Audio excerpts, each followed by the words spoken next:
Okay.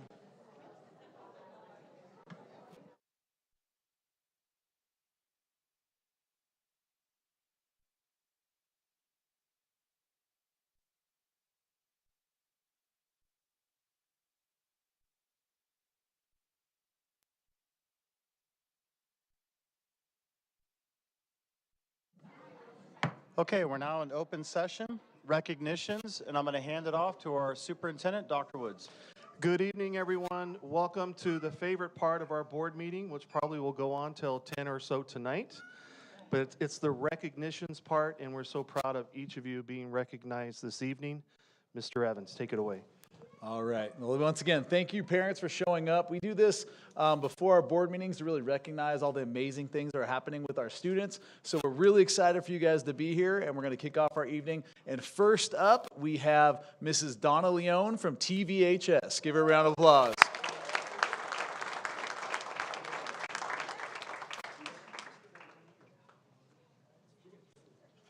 Good evening, board members, Superintendent Dr. Woods.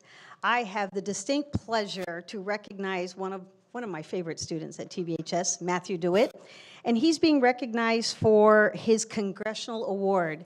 And I found this out that Congress, this is our only charity. And so this charity recognizes students that go beyond.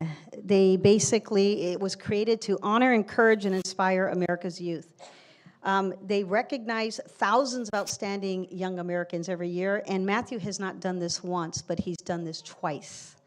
Last year, he got the bronze medal. This year, he has received the silver medal. And some of the things that they have to do, they have to be in 4 programs or 4 program areas. One of them is voluntary service, personal development, physical fitness, and expedition and exploration. He's earned this Congressional Silver Medal Award, by completing at least 200 hours of voluntary public service, which means sharing his time and talent for the betterment of the community, 100 hours of personal development, which can include social and life skills, 100 hours of physical fitness, in any way that he chooses to do that, and at least 3 days and 2 nights exploring a new environment or culture. In addition to this, I was honored to attend his Eagle Scout ceremony because he became an Eagle Scout this year. This young man, I don't know where he is. Matthew, you need to come up here. Come on up here. This young man is at everything. He's an ASB. You can find him cheering on every single game that's happening in the gym. You can see him out in the lunch quad doing ASB activities. He's in my office telling me what we need to do better for kids. He's just one amazing young man. He's the kind of young man that every young lady wants to bring home to their parents. So it is my joy and my honor to recognize Matthew DeWitt.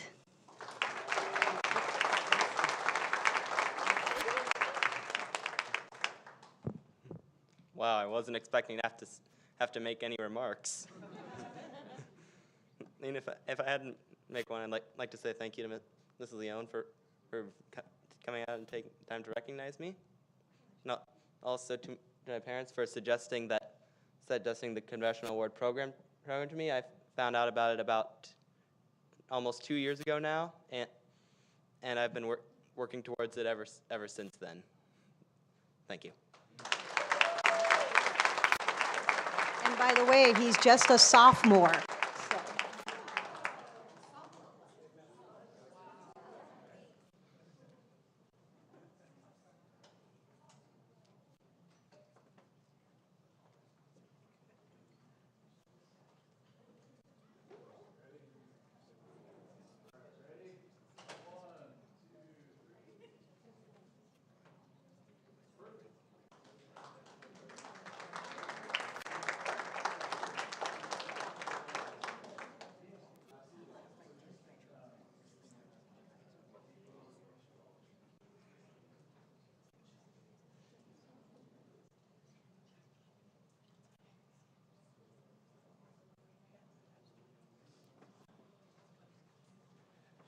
And we now would like to ask up Mrs. Natalie Waddell from Abbey Ranke Elementary.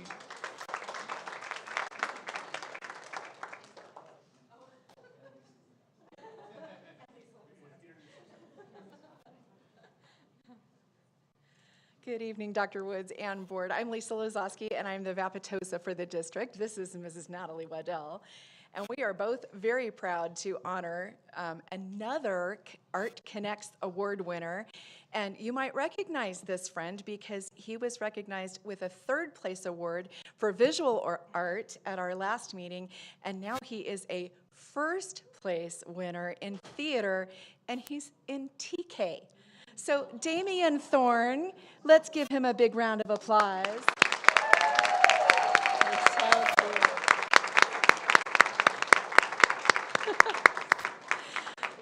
I just told Mom and Dad I think we're going to see Damian Thorne in lights somewhere one of these days. Damian, congratulations. He's a man of many words.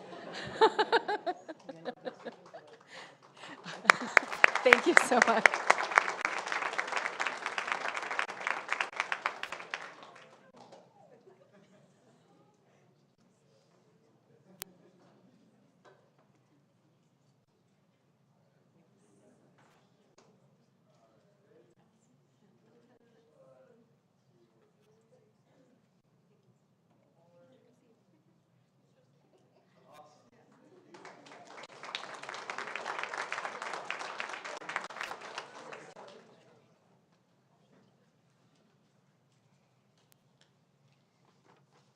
Good evening, Dr. Woods, Executive Cabinet, and our wonderful board.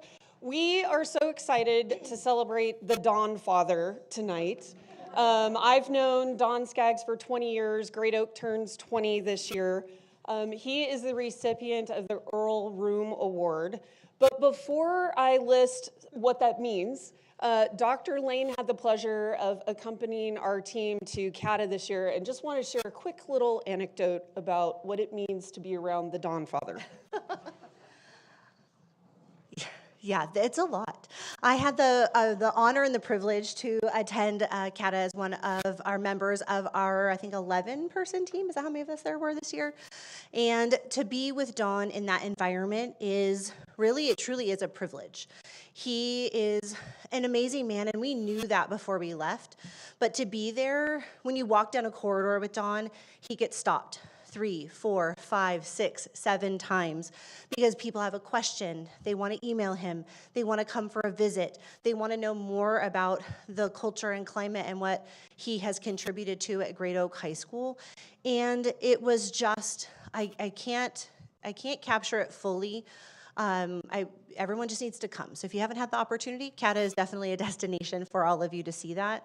But the time, attention, and detail that he gives to each individual person in that environment is just exactly what you see him do every day. So I was super excited when we got to present today just to tell a little bit about the impact that we all know Don makes here, but he makes that same impact on a state and even a national level, and I would even argue an international level, but they're going to Illinois in just, 24 hours to share some of our best strategies at the Illinois State Activities Directors Association Conference. So back to Mrs. Ricken. So the Earl Room Award, they give out 4 nationally, and Don is the recipient of the Western Award. Recipients of this award encourage and inspire others in the field of student leadership. And Don's grown our pathway up through, I think we're at 7 sections of student leadership. 9? I meant 9. 10. 10? It's 10. Okay. Do we have enough FTEs for that? Enthusiastically sharing experiences and expertise through presentations, and Dr. Lane alluded to that. We have visiting schools from Beverly Hills High School to the High Desert to San Diego who visit Great Oak High School annually throughout the year. And Don is such a servant leader. He walks them around our campus. He introduces them to our students.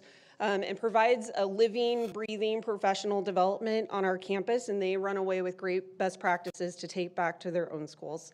He promotes, facilitates, and creates opportunities for adults to receive information to share with their students. He's instrumental in student leadership training. He promotes student leadership within the state and or at the national level. He was asked by the CIF Southern section just 2 weeks ago to serve on a panel and talk specifically about what it means to bring integrity to student sections. And we all know the big student sections, that's what drives culture so much on a Friday night light experience, especially in Temecula, because we take a lot of pride in that. And ultimately, he attends and regularly contributes to the experiences and the expertise of the National Association for Student Activities and Programs. Don is a treasure, and we are incredibly blessed to have him and to help support him in safeguarding culture and staff climate on our campus. His better half is here tonight, Debbie Skeggs, who can also often be found, at midnight cleaning up after a homecoming event.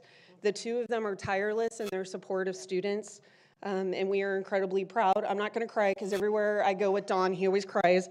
But we love him, and this award is so richly deserved. Congratulations, Don.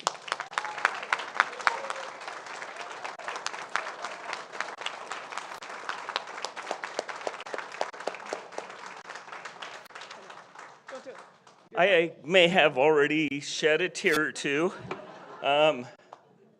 We always joke at Great Oak, how long will it take for Skaggs to start crying? I'm deeply honored. First, I have an incredible spouse who loves Great Oak as much as I do. And then to have a team of 4 other teachers that love Great Oak, who are committed to students and education. And then to have administrators who support us, who, you go to these CATA conventions and you quickly find out how their administrators are constantly pushing back, and that's not the case. We just talked the other day, and we have so many kids from our feeder middle schools that want to join leadership that we're adding a 10th section of ASB, so we're excited about that. And then finally, thank you to the board. I appreciate the quick responses and the feedback. I was going back and forth with Nicole and her department today, so I appreciate that. So thank you. Love our students. Have the most amazing servant leaders at Great Oak High School.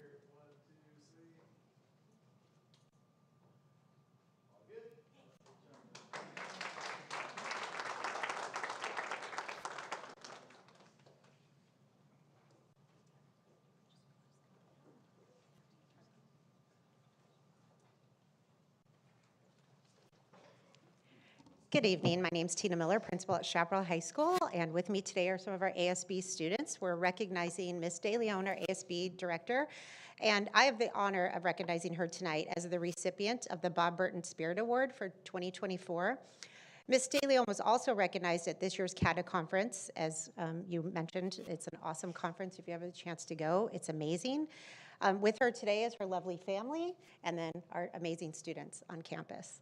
The Bob Burton Spirit Award is presented to a person who makes spirit work, who makes a positive difference, and who emphasizes inclusion of all students and members.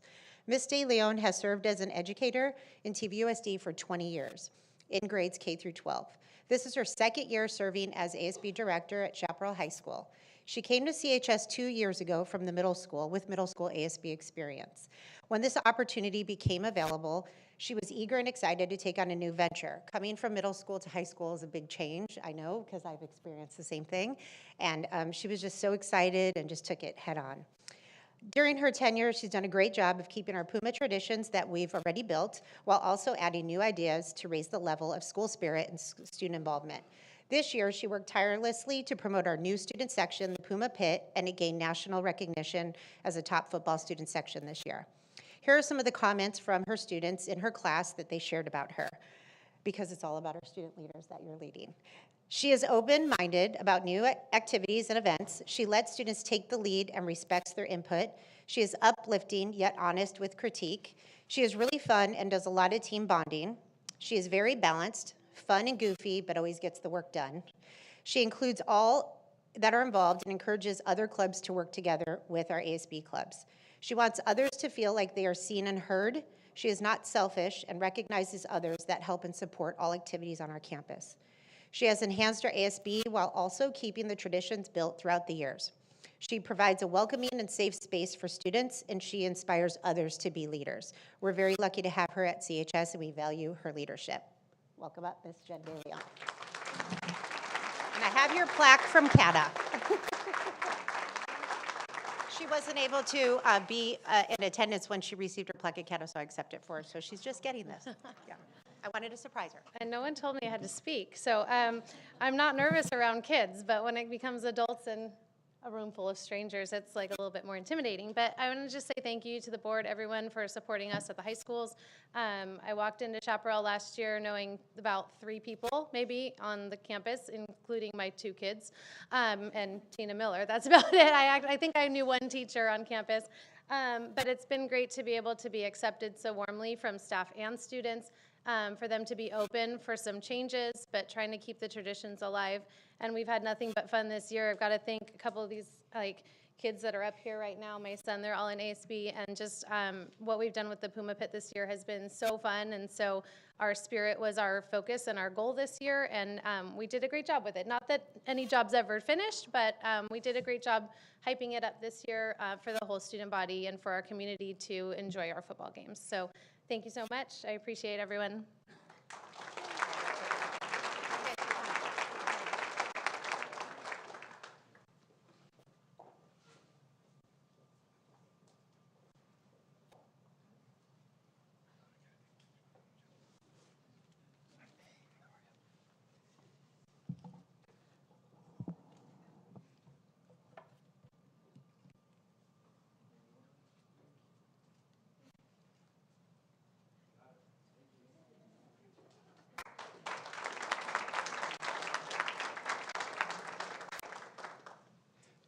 Good evening, Governing Board and Cabinet. It is my pleasure tonight to be able to give you an update and a presentation on our spelling bee. And so before I speak, I'd like to call forward the fourth grader from Abbey Rinke Elementary School, Kiara Gunawarth-Dina. Kiara, come on forward.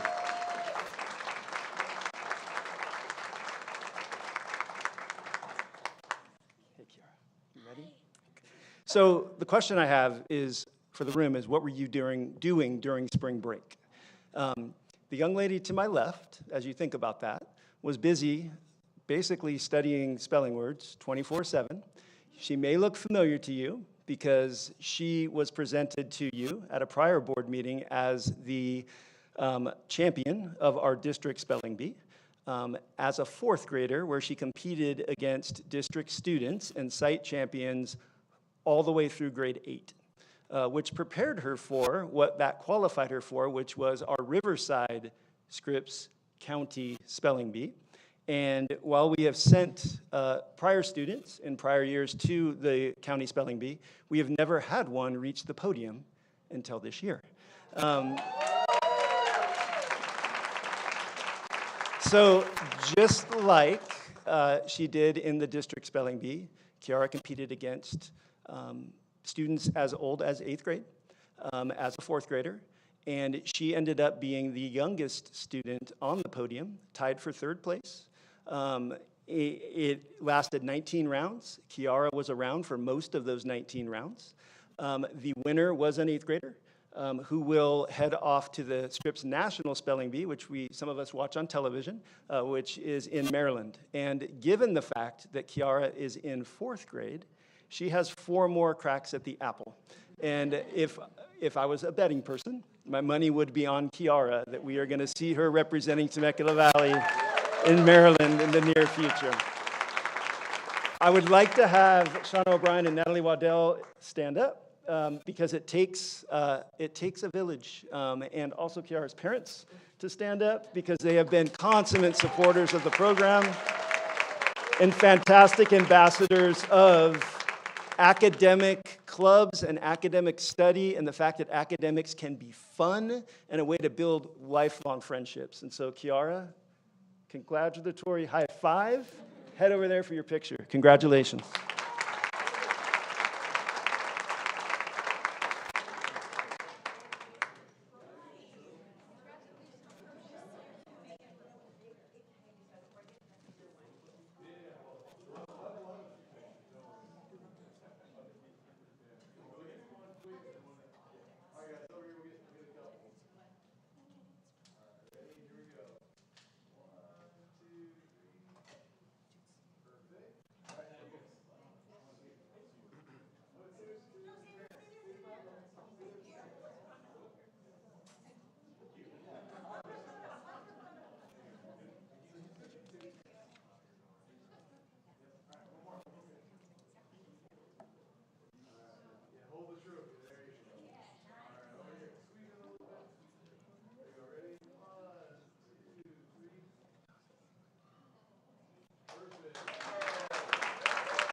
I also have the wonderful pleasure tonight to recognize high school seniors throughout our district who have earned the Riverside County Seal of Multiliteracy.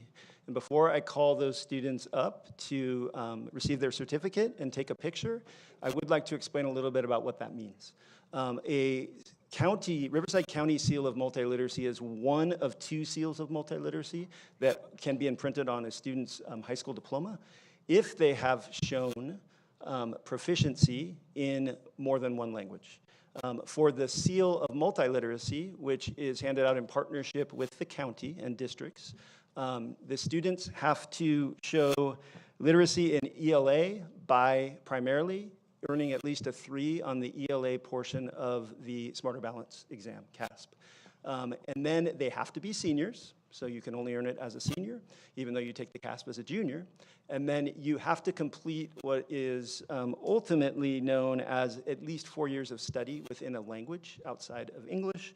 And the way that you show that is you pass a foreign language AP exam with a score of 3 or higher, an IB exam with a score of 4 or higher, or a foreign language SAT-2, SAT-2 exam with a 600 or higher, or you can score on a specialized language test, which our county does give, which allows us to qualify some of our ASL students. And so these students that we're about to call forward have shown proficiency in more than one language, and they are prepared to go change the world with their abilities and their skills. I'd like to start by calling up the students from Chaparral High School, and as I do so, I'd like to bring up Tina Miller to help recognize our students, give them a handshake, and then we'll move to my left over by Mr. Evans. Tamara Espino. Jean Huerta.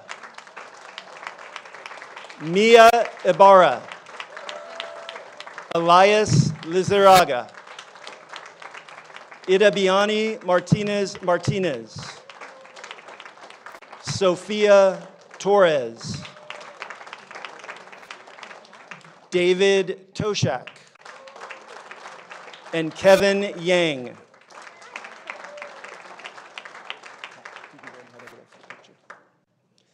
Okay, and now we're going to recognize students from Great Oak High School, and I'd like to bring forward Amy Ricken, principal of Great Oak High School, to help receive her students. Just like Chaparral students, come on forward, shake your principal's hand, and then move to my left over by Mr. Evans. Leon Chirisheku. Ontario Zhang. Ontario is probably not here. He's in a tennis match right now. Stephen Zhang. Is that it? They're all also athletes. And today's a big sports day. Okay, I'd like to bring forward Donna Leone, if she is still in the room. Okay, principal of Temecula Valley High School, to receive her students. Catherine Arias. Mia Banda. Isaiah Garcia Yepes. Eric Herrera. Celeste Navarrete. Isabella Nieto. And Alexa Quiones. Congratulations to all students and their teachers.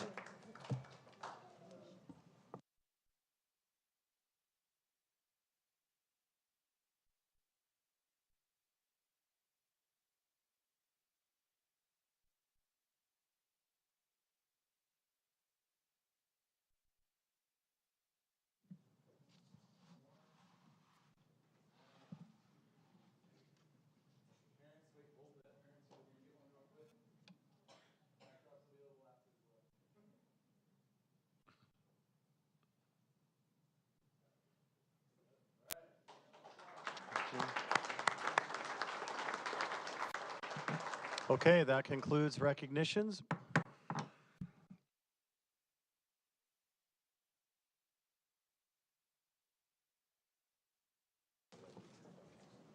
That concludes our recognitions. We just want to say an extra thank you to all those parents for supporting your students in these ways. One round, big more round of applause for all of our parents and students in the room. You guys have a great evening. Thanks for coming.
Okay, I'm going to start us up in about 3 to 4 minutes.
It's up in 1 minute.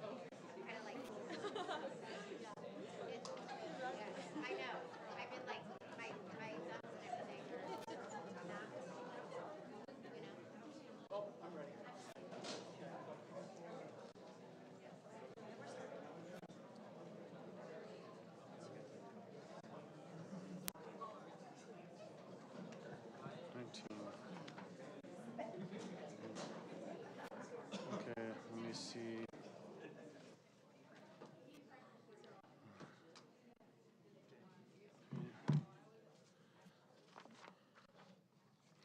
Good evening and welcome to the regular open session meeting in the Temecula Valley Unified School District Board of Education on April 16, 2024 at 6:14 p.m. The board has been in closed session since 4 p.m. In attendance, the governing board, Mrs. Allison Barclay, myself, Dr. Joseph Komrosky, Mr. Stephen Schwartz, and Mrs. Jennifer Wiersma. Secretary to the board, we have Dr. Gary Woods, Superintendent, Ms. Lene Anasibar, Executive Assistant to the Superintendent, and then I'll have Mr. Schwartz take over on the pledge. Yes, it's my honor to call up Joaquin Coco from Chaparral High School to do the pledge.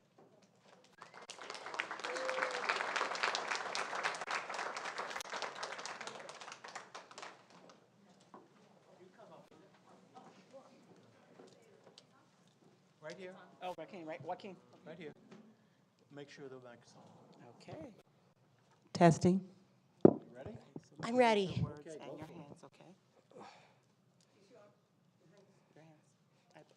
All right. I pledge allegiance to the flag of the United States of America and to the republic for which it stands, one nation, under God, indivisible, liberty, justice for all.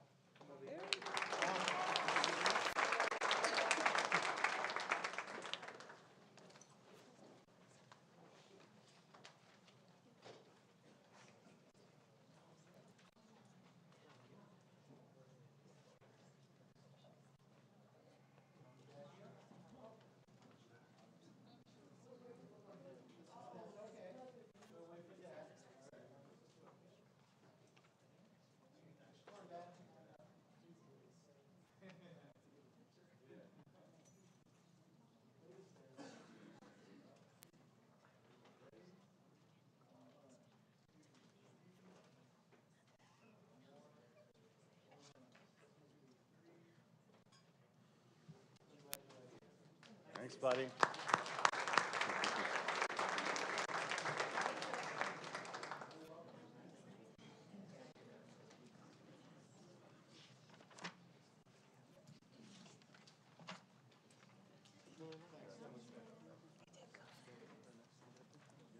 It's really good. Okay. Items considered in closed session for action in open session. There's 7 of them. Please be patient with us. I call for a motion and a second to approve the recommendation of the administrative hearing panel regarding the following student expulsion matter. Number 316780, waiver of suspended expulsion. Do I have a motion and a second? Moved. Moved by Mr. Schwartz. Second. Second by Mrs. Barclay. All in favor, say aye. Aye. Aye. Motion adopted 4-0. Item B, number 205530, waiver of suspended expulsion. Do I have a motion and a second? Moved. Moved by Mr. Schwartz. Second. Second by Mrs. Barclay. All in favor, say aye. Aye. Aye. Motion adopted 4-0. C, item 205529, waiver of suspended expulsion. Do I have a motion and a second? Moved. Moved by Mrs. Barclay, seconded by Mr. Schwartz. All in favor, say aye. It was moved by Mrs. Wiersma. Oh, excuse It's me. fine. You're good. Motion adopted 4-0. Item D, number 311664, waiver of suspended expulsion. Do I have a motion and a second? Moved. Moved by Mr. Schwartz. Second. Second by Mrs. Wiersma. All in favor, say aye. Aye. Motion adopted 4-0. Item E, 206097, waiver of suspended expulsion. Do I have a motion and a second for this one? Moved. Moved by Mr. Schwartz. Second. Second by Mrs. Wiersma. All in favor, say aye. Aye. Aye. Motion adopted 4-0. Item F, 336235, waiver of suspended expulsion. Do I have a motion and a second on this one? Moved. Moved by Mr. Schwartz. Second. Second by Mrs. Barclay. All in favor, say aye. Aye. Aye. Aye. Motion adopted 4-0. And last, G, item number 38800, waiver of suspended expulsion. Do I have a motion and a second on this Moved. one? Moved by Mr. Schwartz. Second. Second by Mrs. Wiersma. All in favor, say aye. Aye. Aye. Motion adopted 4-0. Okay, thank you. And now we will have our, recognitions. Announcements, school-related organizations. Before the board meeting, several achievements were acknowledged, including a Congressional Award Silver Medal for an Eagle Scout student, a first-place winner in RCOE Arts Connects, 2 Director CATA awards, or awardees, and students awarded to RCOE Seal of Multiliteracy. And with that said, now we have student spotlights from Chaparral High School. Oh, that's right. Sorry, let me back up. Item K, read out the action taken in closed session. Closed session began at 4 p.m. The Board of Education took the following action in closed session. I'll hand this off to Ms. Wiersma. It was moved by Member Schwartz and seconded by Member Barclay to ratify the resignation agreement for classified employee number 211660 with resignation effective March 12th, 2024. The vote was 4-0. It was moved by Member Schwartz and seconded by Member Wiersma to approve the final compromise and release agreement for case number 20231-20747 The vote was 4-0. It was moved by Member Wiersma and seconded by Member Schwartz to approve the compromise and release agreement for case number 202-401-0495, and the vote was 4-0. Thank you, Ms. Wiersma. Now we're on to student spotlights, Chaparral High School. I welcome up Natalia and McKenna.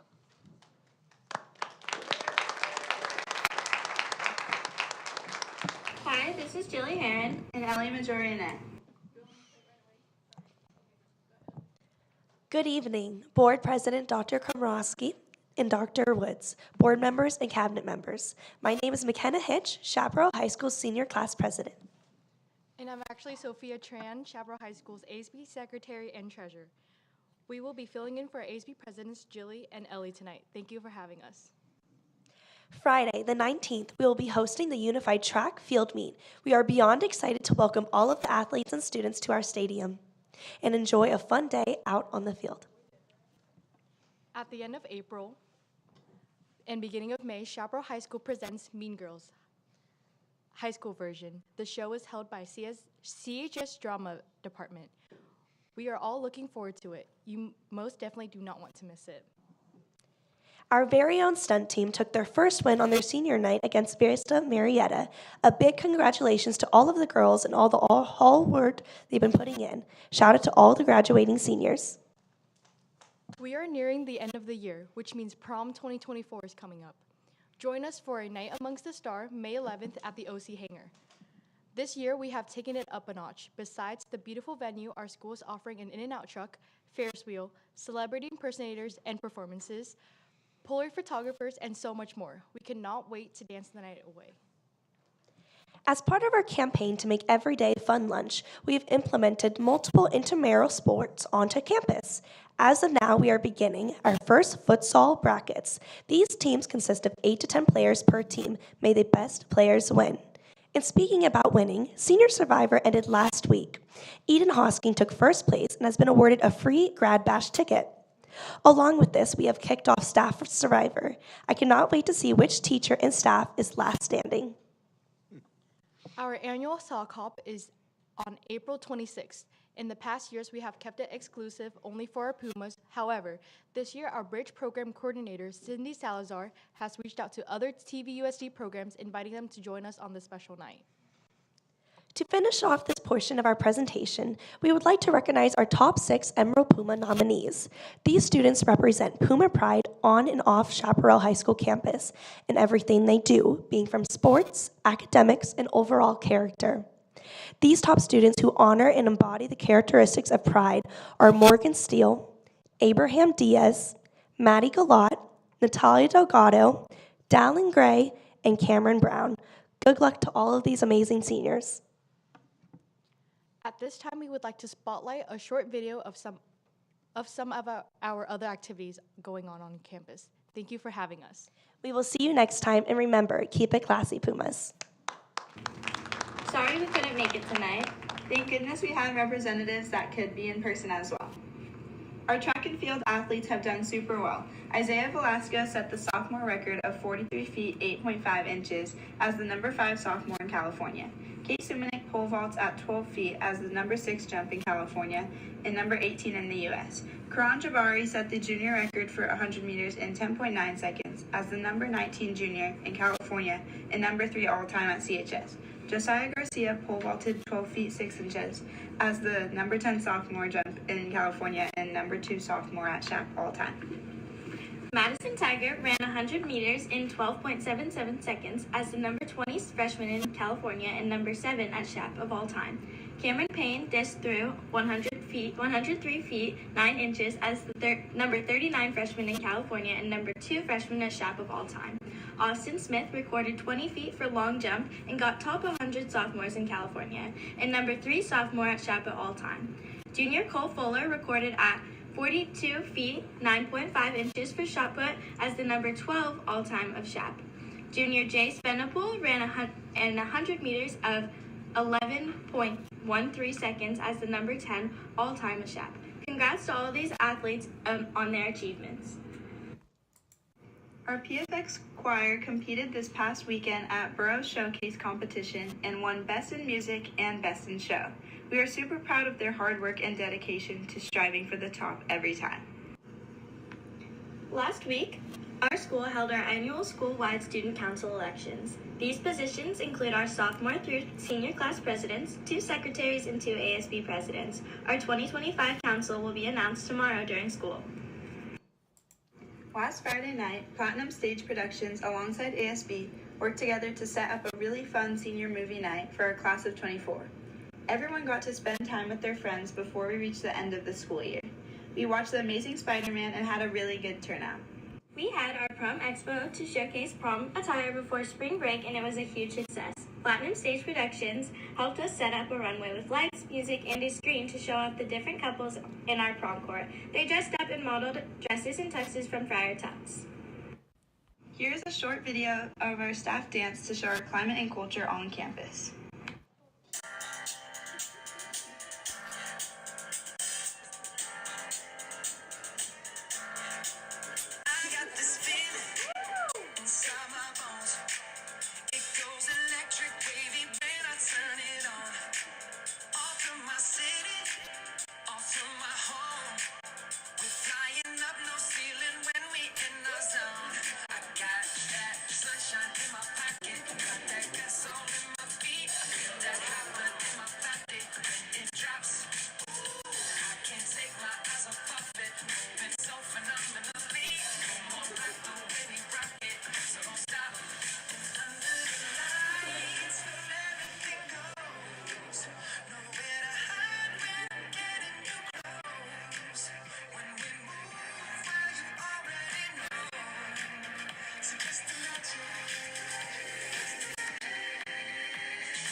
Clip of all our senior Pumas who have committed to their colleges/future plans. Congratulations to all of these hardworking students. Shout out to senior Braylon Dowdy for being predicted as the 25th pick in the MLB draft. Good luck, we are Puma proud. Thank you for your time, and remember to keep it classy, Pumas. That was incredible. Chaparral High School, that was incredible. And thank you, McKenna and Sophia. We had a change of names and then we had another change. So next time I will come out and find out who's speaking. But thank you so much. Now we welcome up from Great Oak High School, Alyssa and Madison. Welcome on up.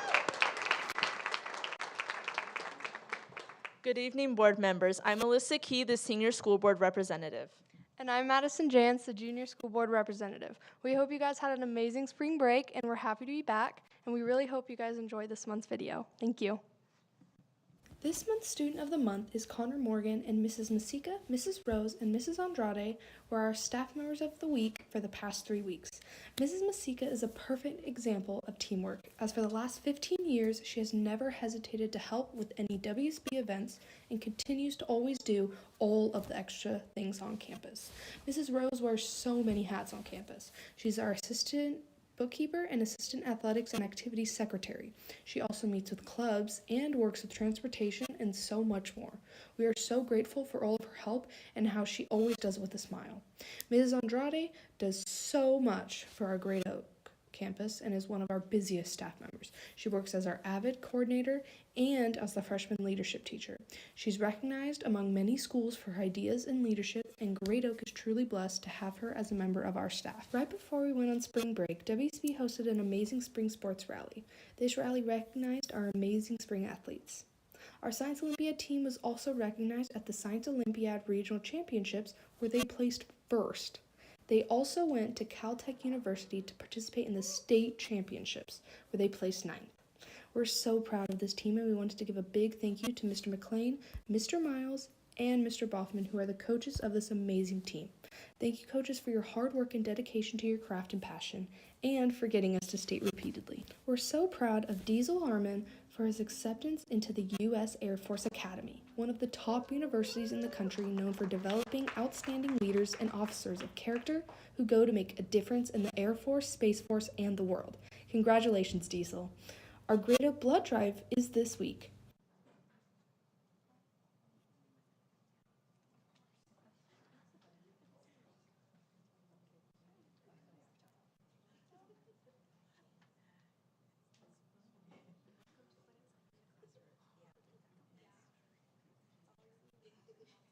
This month's student of the state repeatedly. We're one of the top universities in the country known for developing outstanding leaders and officers of character who go to make a difference in the Air Force, Space Force, and the world. Congratulations, Diesel. Our Grade Up Blood Drive is this week. So many students are making a difference in someone's life with their donation, and we're so proud to have so many students who are willing to do so. We also wanted to congratulate our Great Oak Winter Guard who hosted the West Coast Winter Guard Championships. Our varsity Winter Guard are the Scholastic A champions and brought home a gold medal. We wish them the best of luck as they move into World Championships. They've done amazing so far, and we know they will continue to do so.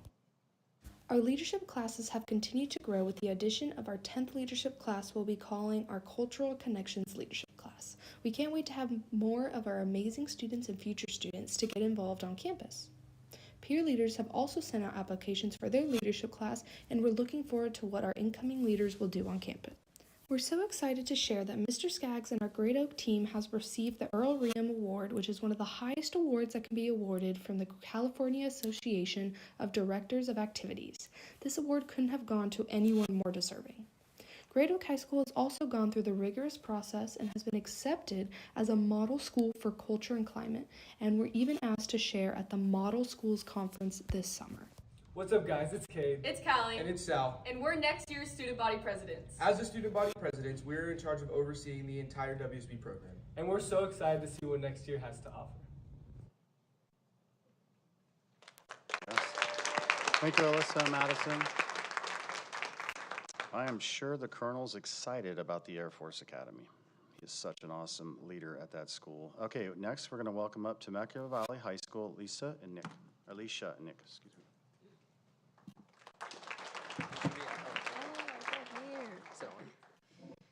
Good evening, and we are so pumped to be back after spring break. For those who still need a refresher, I'm Alicia. And I'm Nick. This Friday, our second drive-in movie of the year will be premiering Surf's Up. There will be a bunch of concessions, including candy, drinks, and free Otter Pops to those who earned a 3.0 or higher on their Parks reports or improved their GPA from last semester. It's free entry and the perfect way to end the first week of block schedule. We always enjoyed this event, and it's a fun throwback and great social event. Last week, we had our second blood drive of the year. We had more than 80 students who donated blood with the San Diego Blood Bank, and I was one of them, as you can see on the slide. We are proud of everyone who donated and saved lives. Last Friday, we hosted our annual Empty Bowls fundraiser. This event is personally one of my favorites as we raise money for charity while enjoying some soup and a ceramic bowl made by our ceramic seniors, while the soup is prepared by some of our culinary students. Guests got to enjoy their soup with a variety of musical performances by our choir and jazz band. We raised close to $4,000, and it was such a special evening. Our annual TVHS Art Festival was last week, and it went amazing. We had students decorate a square with chalk on the blacktop and the quad for the student body and community to admire them during Empty Bowls. These students were able to show off their art skills, and one of my favorite masterpieces was a drawing of Nick Wilde and Judy Hopps from Zootopia. It's amazing what you can do with chalk. Last week, we also hosted our second annual Golden Bear Awards held in the Golden Bear Theater. Each of our 17 departments at our school recognized 5 students that represented each bear's value: brave, engaged, aware, resilient, and service-minded. We couldn't be more proud of these bears. All of their recipients were current 9th through 11th graders. The hope is that they'll take their accomplishments made by the staff who nominated them and continue to live up to it. Prom is right around the corner, and we are narrowing down who is going to be on prom court this year. Today was the last day to vote for our top 10 seniors our students want to see on prom court this year, and will be first announced at the senior tables at lunch, accompanied by a performance from our Alliance dance team this Friday. I'm super excited to see who will be on prom court. Next month celebrates Asian American Pacific Islander Heritage Month. To celebrate, we are interviewing Asian and Pacific Islander-owned businesses and hosting activities such as origami making or the traditional Filipino tinikling dance. Since AP exams are also in May, we will be distributing Chinese red envelopes to students taking an AP exam with a money graphic wishing them a good luck on their test, as is the tradition. In addition, TV is hosting K-Aloha this Saturday. K-Aloha is an event put together by TV, Great Oak, SHAP, Vista Marietta, and Marietta Mesa, which involves sharing the Polynesian culture through the performances of Ekahi, Ikaika, and Ohana. Along with performances, there will also be vendors. Doors open at 4 p.m. and tickets are $10, but half price for veterans, students, children, and people with disabilities. It is a meaningful event that is a perfect way to start Asian Pacific Islander Heritage Month. Last Thursday, we hosted our TVUSD Film Festival. It was open to both students from all over the district, with TV and Great Oak submitting 26 awesome films. There were 26 spectacular films that were explored a variety of genres, including documentaries, horror, comedies, dramas, leaving an impactful message at the end. The film Banana Split won the audience's choice and told the story of a group of friends on Halloween night with a twist. It was such a cool way for the students of the Valley to show off their awesome filmmaking skills. Our orchestra earned some impressive awards over spring break at the World Strides Festival in Hollywood, taking first place with a gold rating. They also received the Sweepstakes Award, Adjudicator Award, and they've been invited to compete at the National Invitational. In addition, 5 of our orchestra members got to perform with the first ever TVUSD Honor Orchestra this last week. They're on fire. On May 16th, we are hosting Synergy. Synergy is a mental health workshop that gives students an opportunity to feel included and connected with one another. We're working around a familiar message from SpongeBob in which he's saying, F is for friends, U is for you and me. There will be team bonding activities that will encourage students to work together and listen to each other's thoughts and ideas. We hope that students will take advantage of this and make new friends. That's all we have for April. It's always such a pleasure to be here, and thank you for inviting us again. As always, I'm Nick. And I'm Alicia. And stay golden.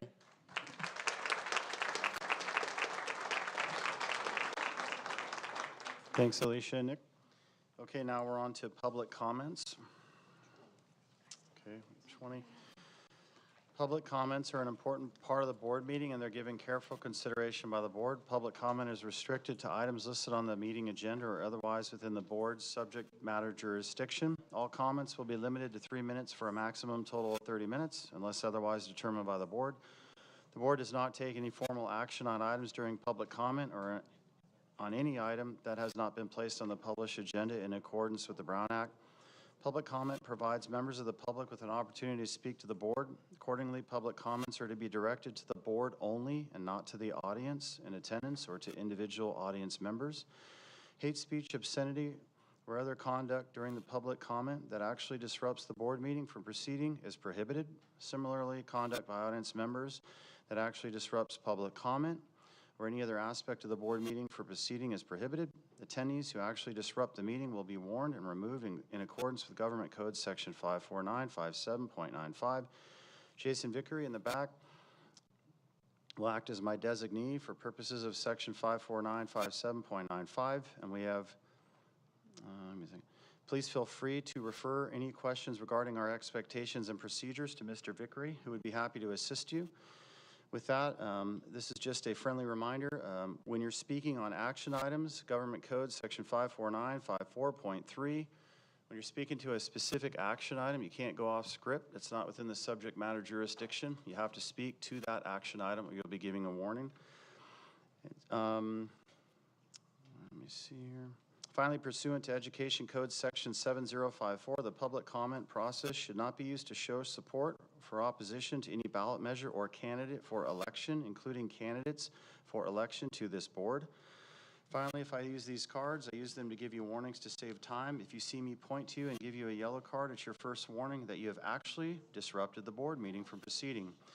If you receive a second yellow that automatically turns to a red card, you'll be asked to escort yourself out of the board meeting. If your behavior is egregious enough, you will be given a red card, one warning, and you'll be asked to leave to escort yourself out. If asked to escort yourself out and you don't, I'll ask security to help escort you out. If the audience gets too disruptive as a whole, I'll give you a warning. After that, I reserve the right to have the entire audience removed so that the Governing Board of Education can conduct business publicly without disruption. If any of these situations, if you're asked to leave, you can still watch the live stream board meeting online. While we respect First Amendment rights to all the members of the public in here, we also expect that adults act with proper decorum in our district office. Thank you. You will hear many differing points of views. Please don't shout and clap and interrupt speakers, please. Please act like adults. Those are the options before us now. I hope we have a smooth and productive governing board meeting tonight. Board, we have 20 comments at 2 minutes each. That sets us at 40. I don't know what you guys think. All right. We'll hear them all. Lene, would you mind?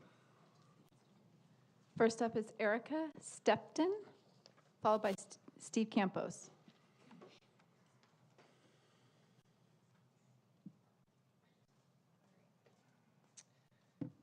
Okay. I'm here tonight as a parent to express the opinion of what I think is the silent majority. I am usually too preoccupied parenting and working to attend these meetings, but there have been some concerns that I feel I have to lend my voice to. While the district is embroiled in culture wars, I feel like there are some very real and pressing needs that are not being adequately addressed. But before I start, I want to point out that I feel like the public hears a lot of chatter about teachers and the school union representing parents and the kids of Temecula. I'm super confused why this message keeps getting broadcasted. As a parent in the TVUSD, I do not feel supported by the teachers and the union. In fact, I feel like the teachers are first and foremost concerned with themselves. I feel bad saying this, but because I feel like I cannot lump all teachers under one banner. The reason I feel this way is mainly due to the teachers union's actions during COVID. As we see the stories roll in with even the New York Times weighing in and presenting the COVID school closures as detrimental to all students, but especially disadvantaged students and students of color, I can't help but to feel anger that the California Teachers Union for insisting that California schools remain closed longer than any other state in the country. If this isn't a huge red flag telling the parents that when push comes to shove, the needs of the kids and the parents are absolutely secondary to our teachers and their union, I think of all the children that languished behind the scenes for a year, or the kids who were left alone while parents worked, or the kids who were left in abusive households with zero respite because the schools were closed, and parents being stressed because they had to pay the bills. Am I done? Okay, I had more, but.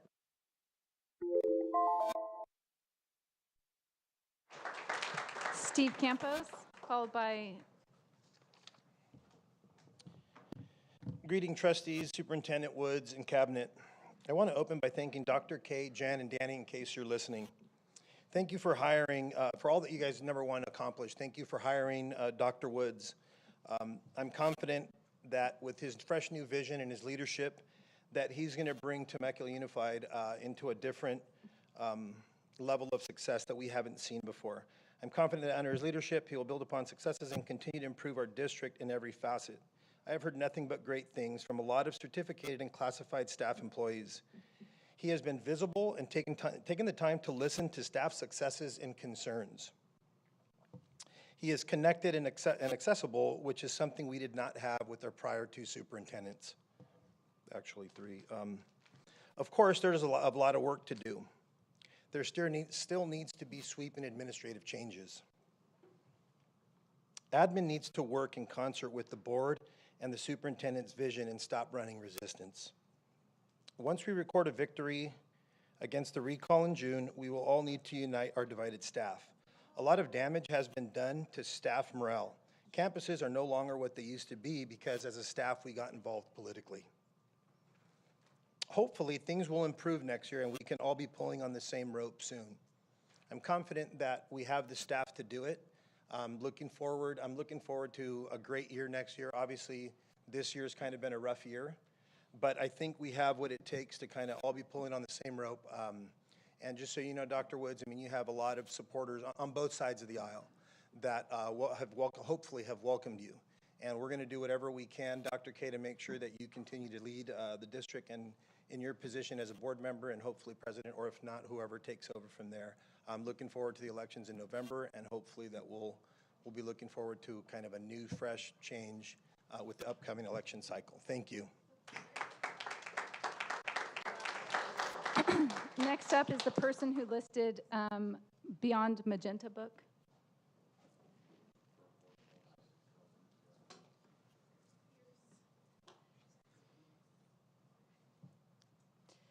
TOPS, or Taxpayers Oversight for Parents and Students, mission is to keep academics in the classroom and politics and ideologies out.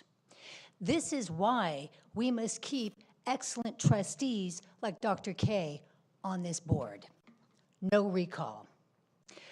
We gay Democrats denounce the use of pronouns, cartoon pornography in children's books, and illnesses by encouraging gender dysphoria and side effects by irreversible puberty blockers and sex changes for children that are encouraged in school materials. This is not what our LGBT community wants, but an evil cult that hides behind slogans like inclusivity, love, and acceptance. It is a multi-billion-dollar industry in books, curricula, and big pharma. Did you know that for each and every transgender, the medical industry gets $1.3 million per child for these lifelong patients? No child can consent to cutting off their healthy body parts, not having biological children, let alone never having an orgasm. Gay and trans rights activists have tried to silence us, real gays, lesbians, and bisexuals, by calling us traitors in our own community because we refuse to surrender to the cult demands. The cult has especially gone after the growing number of detransitioners who are mostly young adults that were tragically harmed by pseudoscience, pseudo, thank you. Okay, thank you. Thank you so much. Amarissa Cubana, followed by Jack Marston. This group right here, if you can keep the chatter down, and Linnae's trying to announce names, thank you so much.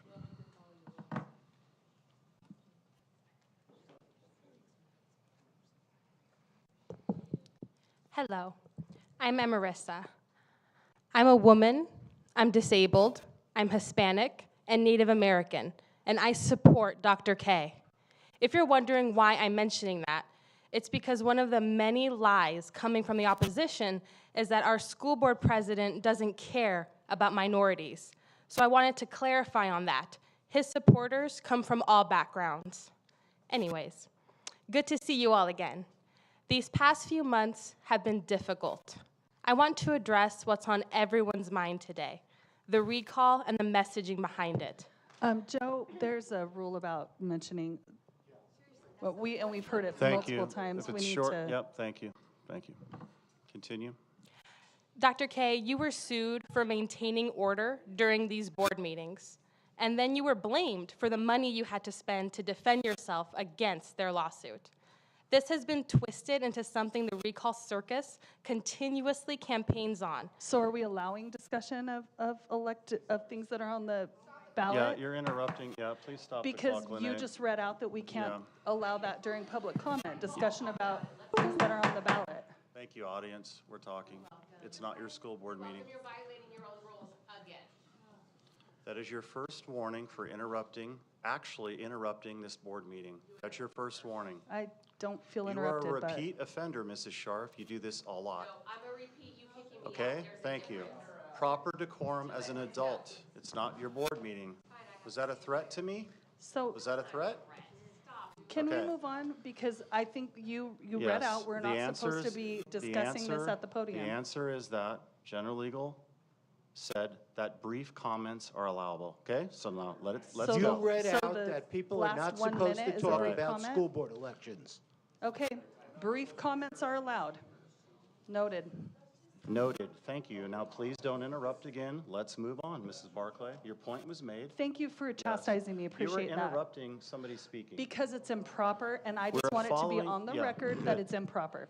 And I wanted to be on the record that General Legal Counsel just advised me of this. Thank you. Short statements, not 1 minute.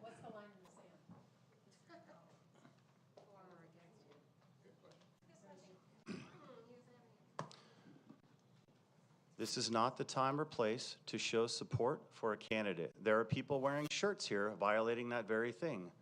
Going forward on public comment, no support for a recall, no recall, any candidate, ballot measure, anybody in office. Clear? All right. Thank you. I've been at many of these meetings. I've seen the disruption, I've seen threats made during public comment, and I've seen the ridiculous behavior, like we all just saw. But Dr. K is to blame for all of this. I wish I could say I'm surprised at how, to be blunt, how delusional the opposition's messaging has become, but I'm not surprised. I wish they'd put this much energy into making things work instead of breaking them. Thank you. Thank you. Jack Marston, followed by Daniel Molina.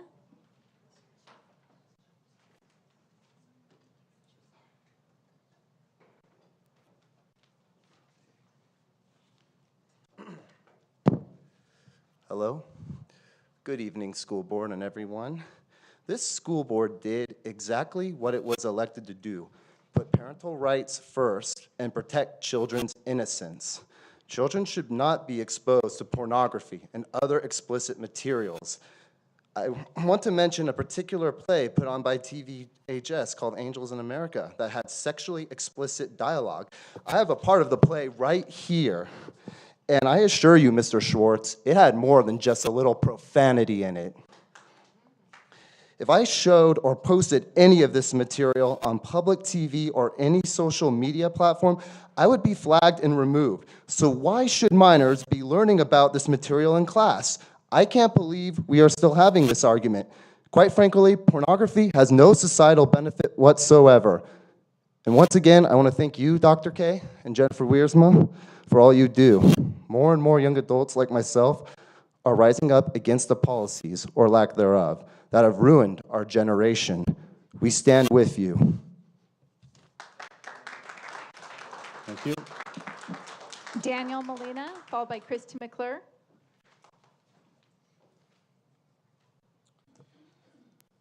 Good evening. I recently did a podcast episode with a community member who's a former educator. When we sat down, he shed some light on our 2023 LCAP standings. Has me wondering why we haven't seriously discussed any corrective actions about it. In reading and writing, compared to California's 47%, 37% of our district is not at grade level. In math, compared to California's 34%, 53% of our district is not at grade level. And in science, 56% are not at grade level. Dr. K, I want to publicly commend you for the work you have done. You've been proactive in addressing issues that are negatively impacting school districts all around us. The CRT resolution, parental rights, the flag policy. These are all policies that reflect a common sense approach to ensure that our schools remain neutral so we can focus on core educational needs. The fact that some of our activist teachers are prioritizing a push for CRT is mind-boggling. Here goes some demographic breakdowns for everyone to understand. The Asian population is 52 points above grade level. Filipino population, 21 points above grade level. White population, 3 points below grade level. African American, 54 points below grade level. Latinos, 39 points below grade level. English learners are 69 points below the level. Socioeconomically disadvantaged, 45 points below. I mean, it goes on and it gets worse. Dr. K, we have people that hate you, and they stood up here to talk about all their experience in the district and how great our schools are. Compared to what? Not the state, not the nation. Are we preparing our students for the world or Riverside County? While I agree with you and appreciate the work you've done, I think it's time for us as a district to rip off the Band-Aid and stop lollygagging. Dr. Woods, I know you're new and I've heard great things. I don't want to come off as if I'm attacking you or your staff. I think we have many great teachers in our district, and I think we need to shift the model that improves student achievement, not the one that we currently. Thank you. Christy McClure, followed by Upney.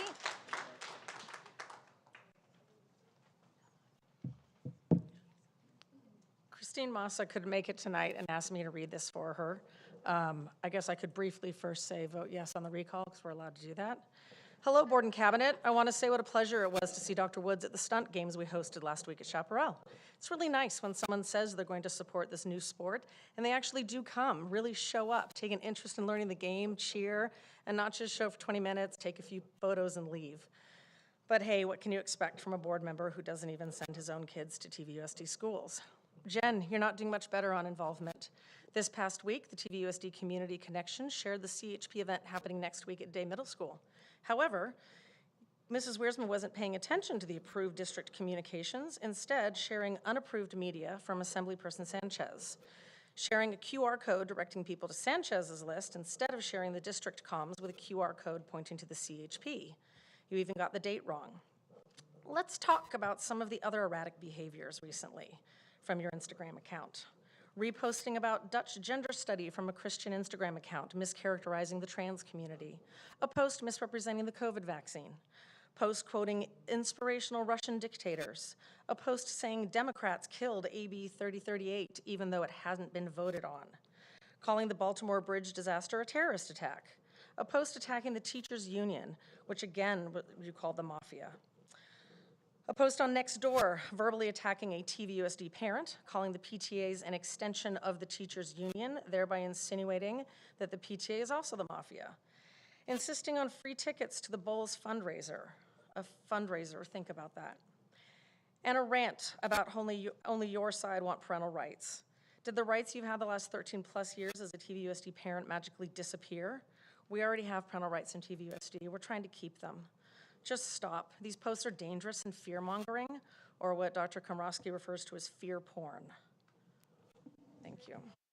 Thank you. Upney, followed by Ginny.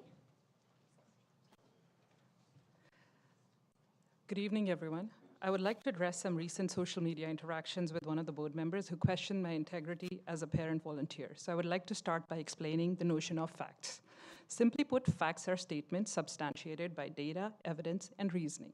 Everything beyond that falls into the realm of opinion. It seems to me you're trying to figure out why I support the teachers, so I will explain it to you. I lost both my parents a few years apart at a young age under extremely tragic circumstances. But I was fortunate enough to have the support of compassionate teachers.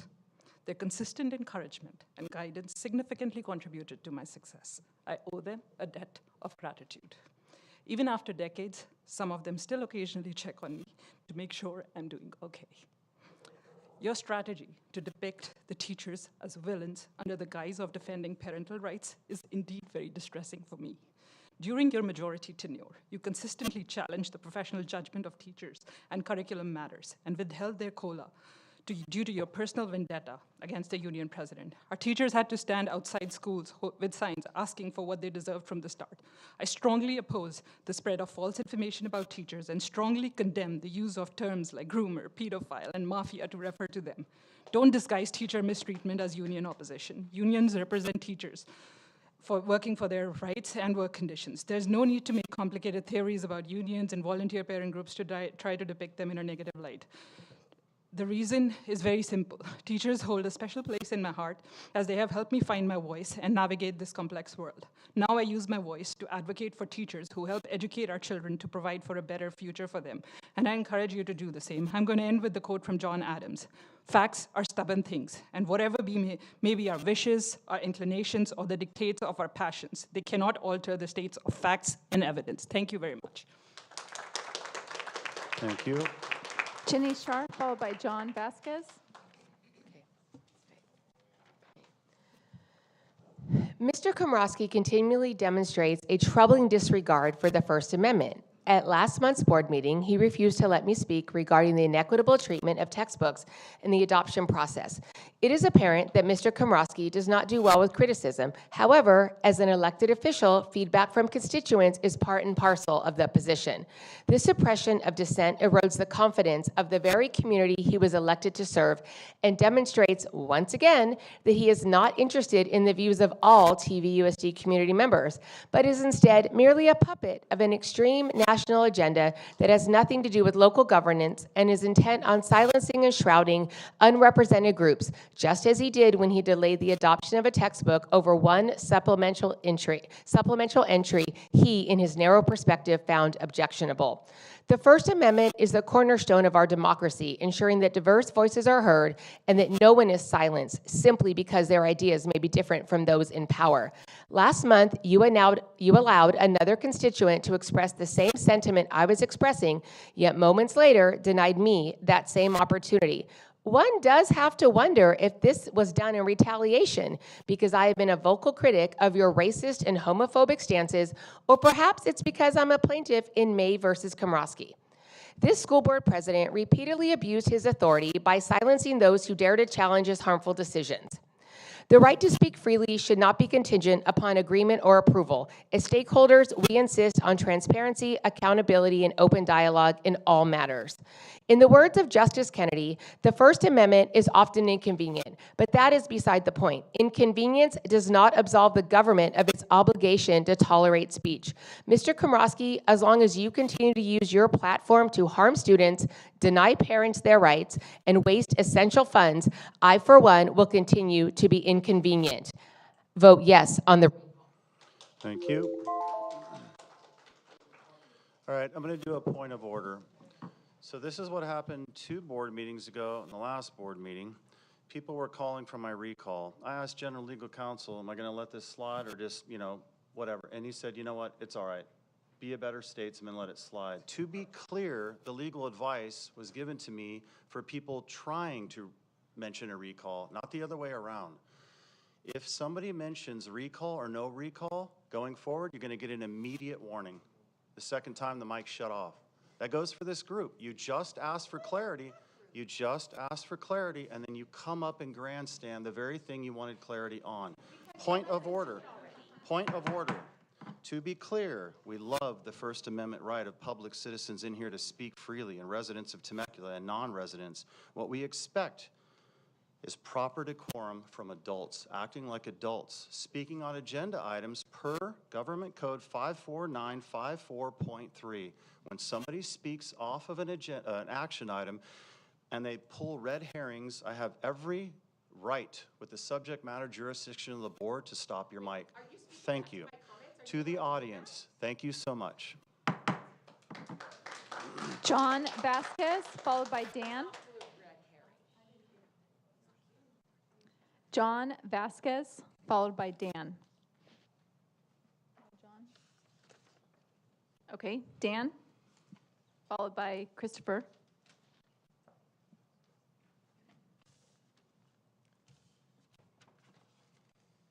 Joseph, Jen, thank you for your integrity and courage.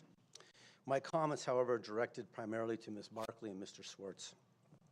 For over a year now, you both have sought to protect yourselves, I believe out of fear, and as a result have failed in your obligation to protect children and to clear the harmful and unhelpful obstacles to academic achievement. You have to pick up the obstacles and the dog-do off the lawn before you fertilize and mow it. You both have voted in line with a callous minority of union activists, and even within their ranks, those who lust for their lost power and control, who have shown no integrity, no honor, nor compassion. Joseph, Jen, and Danny showed courage and achieved what you both failed. You voted no to parental notification, no to the DARE drug program, even to pilot it, no to preventing a racist ideology that tells children they are defined by the color of their skin from being taught as a mainline narrative. You voted no to solely upholding the American and California flags to limit needless non-educational activism on campus. You voted no to even putting in a policy to create safeguards to remove and prevent pornography, vulgarity, and obscene content. And I remind Mrs. Barkley that policy is fully in line with Ed Code 233.5. In that, Mr. Swartz, you even told me personally that you would not want your grandkids to be exposed to porn in school. And Ms. Barkley, one wonders if your church's position is aligned with your voting. I know you both mean well, and I do believe that you are not evil people. I mean, I believe you have shown pure cowardice and even poor judgment in your voting. I believe you both can do better. And I warned you a few months ago, and I'll warn you again. This will bring you regret, not because you lose your seat, but because all. Thank you. Christopher, followed by Diane.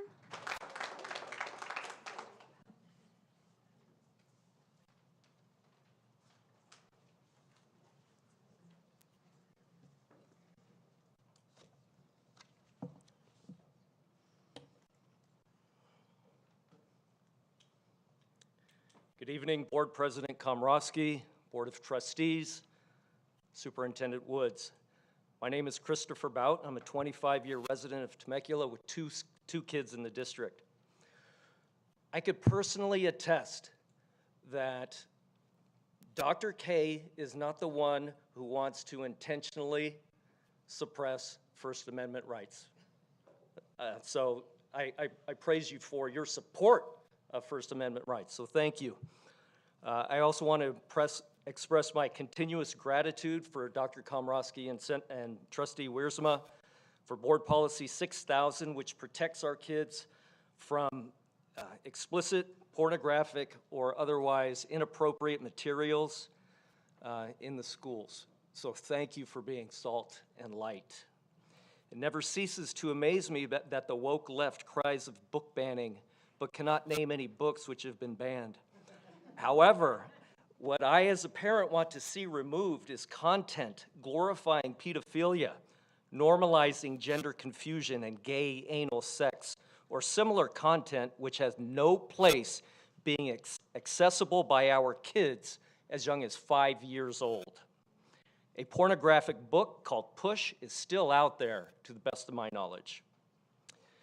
Recently, a liberal PAC and the teachers union have taken to legal warfare without consensus of the teachers who they serve to weaponize the legal system against Dr. Komrosky. With the current litigious actions, which is now stating that they are trying to preserve parental rights, the truth is Schwartz and Barkley both voted against parental rights policy, which is documented in the meeting board minutes. So that is actual, verifiable, documented board action. Thank you. Diane Cox, followed by Rusty.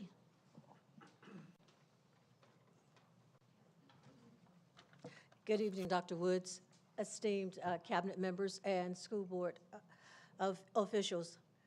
For many years, I've had the privilege of advising Chaparral High School's Black Student Union, where we empower students to celebrate their culture, uniqueness, and excellence. It is imperative that we ensure all students feel valued and represented in our classrooms and on campus. Students must see themselves at the front of the classroom and in leadership positions. Studies show that having at least one teacher that looks like them reduces their likelihood of dropping out of school and increases test scores. Can you imagine if they had more than one? While discussions and misinformation surrounding critical race theory garnered attention, we know that CRT has never been taught in K-12 education. There was no need for a resolution to ban what has never been taught. It created confusion among the teaching staff, especially with our new teachers who were afraid to have any discussion that may be misinterpreted as CRT for fear of losing their job. But we are resilient and we will continue to navigate this challenge. I draw my inspiration from educators like Jane Elliott, who have courageously challenged the status quo and championed equity and justice in education. As we prepare the next generation of teachers, let us equip them with the tools and knowledge to create inclusive classrooms that celebrate our diverse community. Let's start by hiring more diverse teachers. Board Member Jim Wiersma, thank you for celebrating the academic excellence of our Black students in February. I do urge you to align your actions with your words.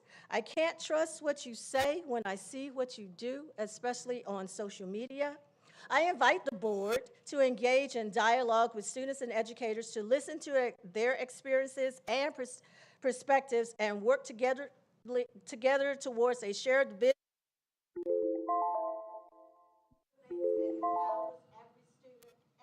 Thank you. Educator. Thank you.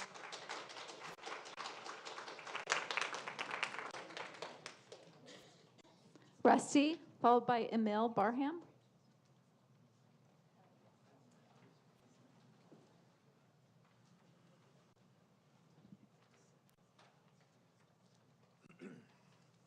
I just wanted to say thank you to all the board, first of all, for being willing to spend your time and energy away from your family, your home, that kind of thing, to be here, and Dr. Woods as well.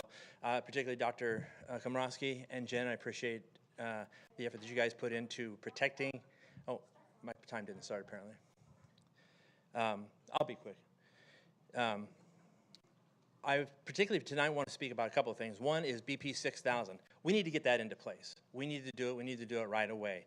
And the other thing with that is that the opposition that comes against that seems to want to parrot book banning, and that's the mantra that they run on, is book banning. Any teacher that talks about book banning in relation to this policy should really be spoken to, should be counseled on that, because it's not book banning, and we all know that. You don't have the power to book ban, but you do have the right, the responsibility as a board, or to put something into place where there's a reasoned, well thought out, measured response and policy to decide what goes into our libraries that our kids see. The perfect example of what not to be would be Angels in America. We wouldn't even be speaking about this if the courageous student hadn't spoken to her mom, who brought this to Mrs. Wiersma to bring this to point. So we need to get that into place. The other thing I want to talk about is DARE. That came up a couple of months ago. There was a stick effectively put in the spokes of that to where it wasn't passed, and yet I've seen nothing since then to want to put any kind of policy into place, any kind of program into place to have our kids react or interact with police officers and make sure that there's an avenue for them to go to that gives them an alternative to drugs in their life. We need to do that. Dr. Komrosky, I'm asking you, bring that up again, DARE, so that we can bring that. Because if there is no other alternative, please, let's vote that and get it into place. Thank you. Thank you. Emil Barham, followed by Brooklyn Anderson.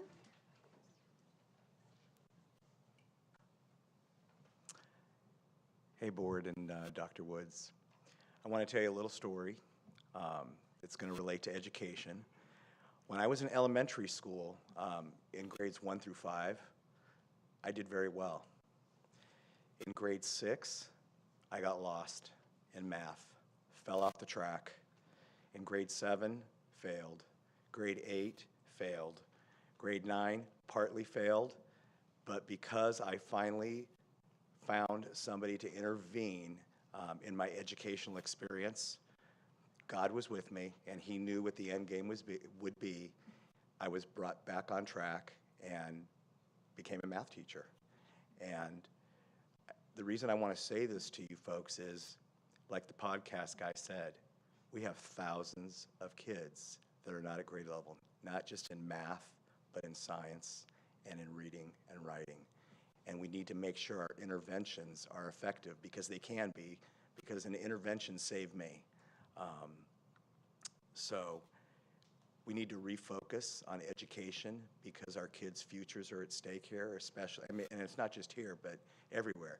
We have learning loss, and I don't want to be disingenuous. We know that part of it is because of COVID, but we still have a responsibility to make sure our interventions are effective, that our teachers are supportive, that our administrators are out there being visible and supporting the educational process, so that kids can be successful when they leave, so that they can be sustainers, so that they're productive when they leave, so that they're self-reliant and that they're self-sufficient. So I'm happy to see that a lot of the agenda tonight is focused on education. So thank you. Thank you. Brooklyn Anderson, followed by Annalisa Cortez. Hello, everyone. My name is Brooklyn Anderson, and I'm the president of the BSU at CHS. Unlike others that have gotten up here to talk about orgasms and gay anal sex, I'll be talking about the experience of Black students on my campus. Over 60% of the Black students at Chaparral have a 3.0 GPA or above. Since we want to talk about demographics, we can talk about the demographics at my own school. BSU members spoke during our last meeting about how speaking on race and systemic racism can create positive discussions in the classroom. It can help others learn that racist policies can be changed, as we've seen time before in the justice system. One of our members spoke about how certain racist actions they've experienced and have heard others experience could have been solved if the perpetrators knew the real weight behind their words and actions. Since we're talking about what the opposition can do, maybe the opposition of my words about racism should listen to the voices of Black high school students being called the N-word in the halls as a joke, having their hair constantly touched. My members' skin color matters. We want to tiptoe around it, but it's true. Systemically, our skin color can affect housing, life experiences, and how we operate at school, socially and academically. Nobody on the opposing side has made themselves known as someone that is willing to help the Black Student Union. Nobody has told me they'd like to know more about the experience of Black students in the TVUSD. Real leaders like Jesus Christ see themselves as servants, and we could all learn more from actually opening up the Bible. Philippians 2, 5 through 8. Let this be mind in you, which was also in Christ Jesus, who being in the form of God, thought it not robbery to be equal with God, but made himself of no reputation, and took upon him the form of a servant, and was made in the likeness of man. And being found in fashion as a man, he humbled himself, and became obedient unto death, even the death of the cross. Listen to students, listen to Black students. Their voices and their opinions matter. Our experiences are real. Racism still exists in the TVUSD, and you need to figure out something to do about it. And the CRT ban did not fix that. Thank you. Thank you. Annalisa Cortez, followed by Carrie Burdick-Rutz.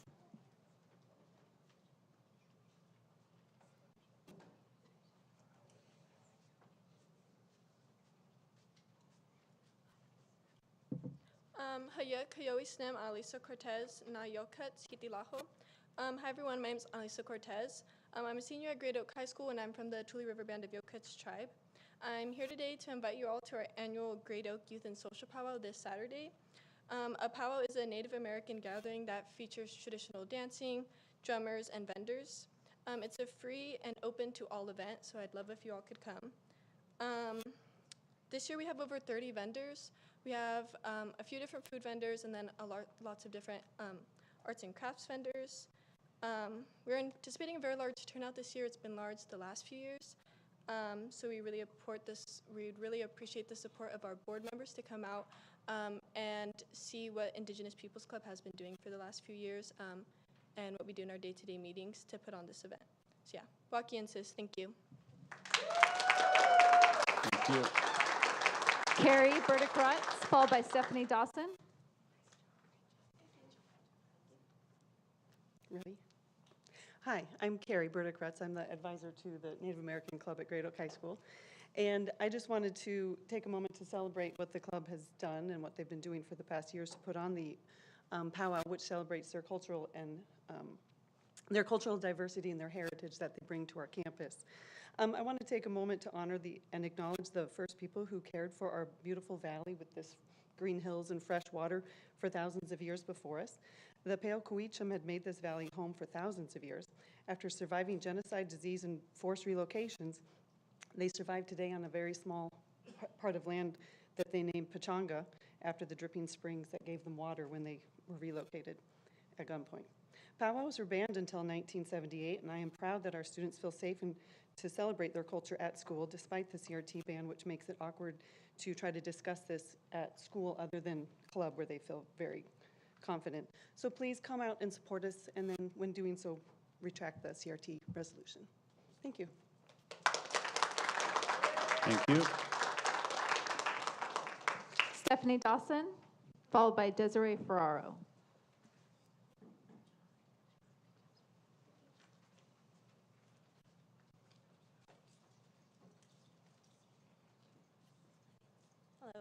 I had to tweak my speech because I was unaware of we can't mention the recall.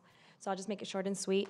I just wanted to remind the community that Dr. Komronsky is the true candidate who is pro-parental rights and pro-protecting children innocence. I also wanted to say it in Spanish for community members who speak Spanish. Quería recordarle a la comunidad latina que el candidato de nuestro distrito escolar, que es para los derechos de padres y para la protección de inocencia de los niños, es Dr. Komronsky. Okay, thank you very much. Thank you. Last speaker, Desiree Ferraro.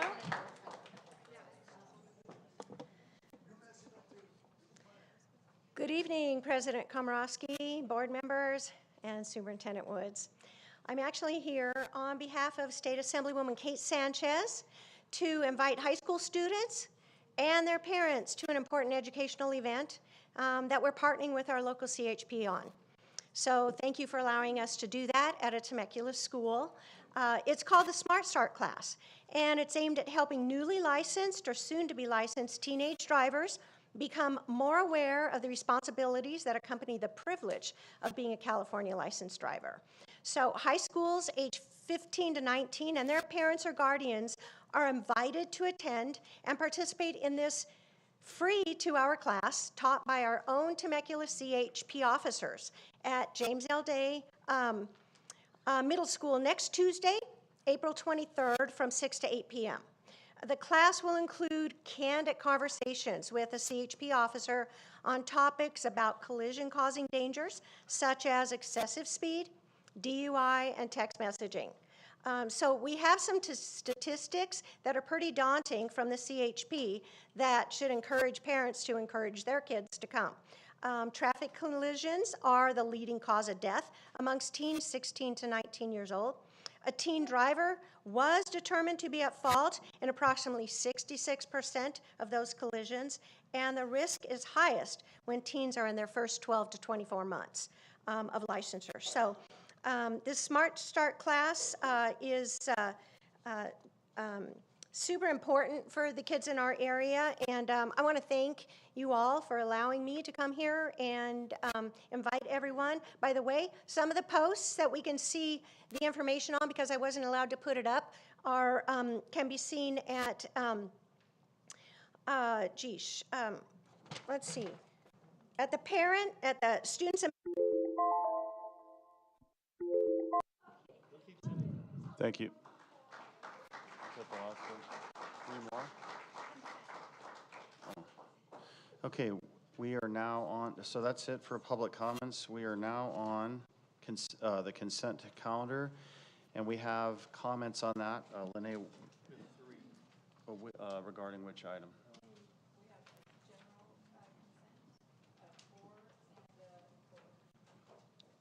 You said 4 and 4? 2 4s and 1 about all of it. Oh, about all of the consent. Okay, so we'll do, so let me read this off. Consent calendar, all matters listed on the consent calendar are considered routine and all will be enacted with one vote. There is no discussion of consent calendar items unless members of the governing board or staff request that specific items be removed from the consent calendar for separate action.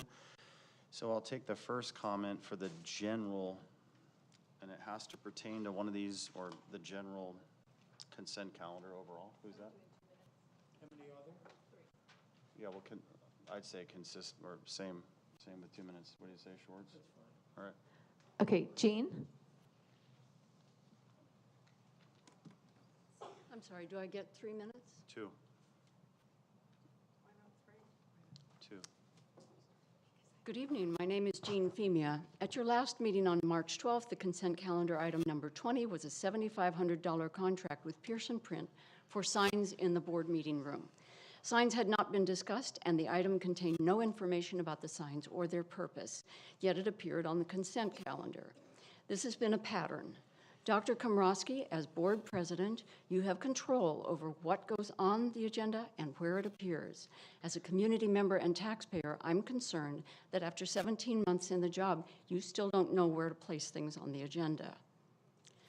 The agenda itself states, as you just read, that all matters on the consent calendar are routine and do not require discussion. Certainly, the contract for signs required discussion, especially after you received the January budget update from Ms. Lash, which anticipated budget difficulties. Here are some other items incorrectly placed on the consent calendar. December 12th, item 9, a $64,000 contract with Wave Control for hardware and software for continuous EMF monitoring. December 12th, item 15, $35,000 for a stage in the board meeting room, although the current Diaz works fine and is less than 10 years old. August 22nd, item 53, a $30,000 contract with Melendez Consulting, a PR firm. We had not needed a PR firm before, so this was not routine. In addition, the contractor had contributed to a trustees election campaign. June 27th, item 21, contract with Hazard Young Atea to search for a new superintendent. This contract was worth $50,000 plus expenses, but it appeared on the consent calendar. In all these cases, the items were not routine and did require discussion. In all these cases, you failed to consider competing firms or to get bids before putting the contract for a. Thank you. We'll take we'll take the two comments on item 4. It's pulled for discussion, to be clear, but we'll take those comments first, and then we'll do our voting. Okay, first up is Christy McClure, followed by Chris Lindberg. And this is regarding item 4, the warrant list specifically, correct? Okay. Yes. Okay. Warrant list again, me. This month, there's an additional $105,000 in the purchase orders section of the warrant list for legal services in the categories of Board of Education, Superintendent, and HRD, Human Resources. Just for fun, I checked to see how much was spent on legal for those 3 categories last year. Same month, $15,700. Do you want to know the amount on the warrant list presented in April 2022 prior to the November election? 0. So to summarize, 2022, no cost. A year ago, $15,700. Today, $105,000 in 1 month, and we are up to over $200,000 for this calendar year, coming from the general fund, correct me if I'm wrong, which could be spent on students. Now, before you go and claim that the legal fees are the result of liberal activists filing lawsuits, that's tantamount to telling a domestic violence victim that if she would just shut up, she wouldn't get hit. Let me give you a little example. The first time I got kicked out of a TVUSD board meeting for doing nothing, sitting quietly, I do not disrupt, I do not yell or scream or do anything. I've been here many, many times. It's not on video because the entire TVHS auditorium was clear during a break. A break, not during a meeting, no disruptions. It was also during the budget proposal where a public forum was then held while all of us were outside with, I believe, armed law enforcement personnel unable to re-enter. And that public forum lasted 1 minute because there were no public comments. And that's required to pass a budget, to have public feedback. The second time I got kicked out for doing nothing, I then got online, and to borrow a phrase from you, Mrs. Wiersma, spent hours doing research trying to figure out where I can file a Brown Act violation. I was told that going to the ACLU and suing was my only recourse to get you to do your job. This is not a liberal activist problem. This is your. Thank you. Chris Lindberg.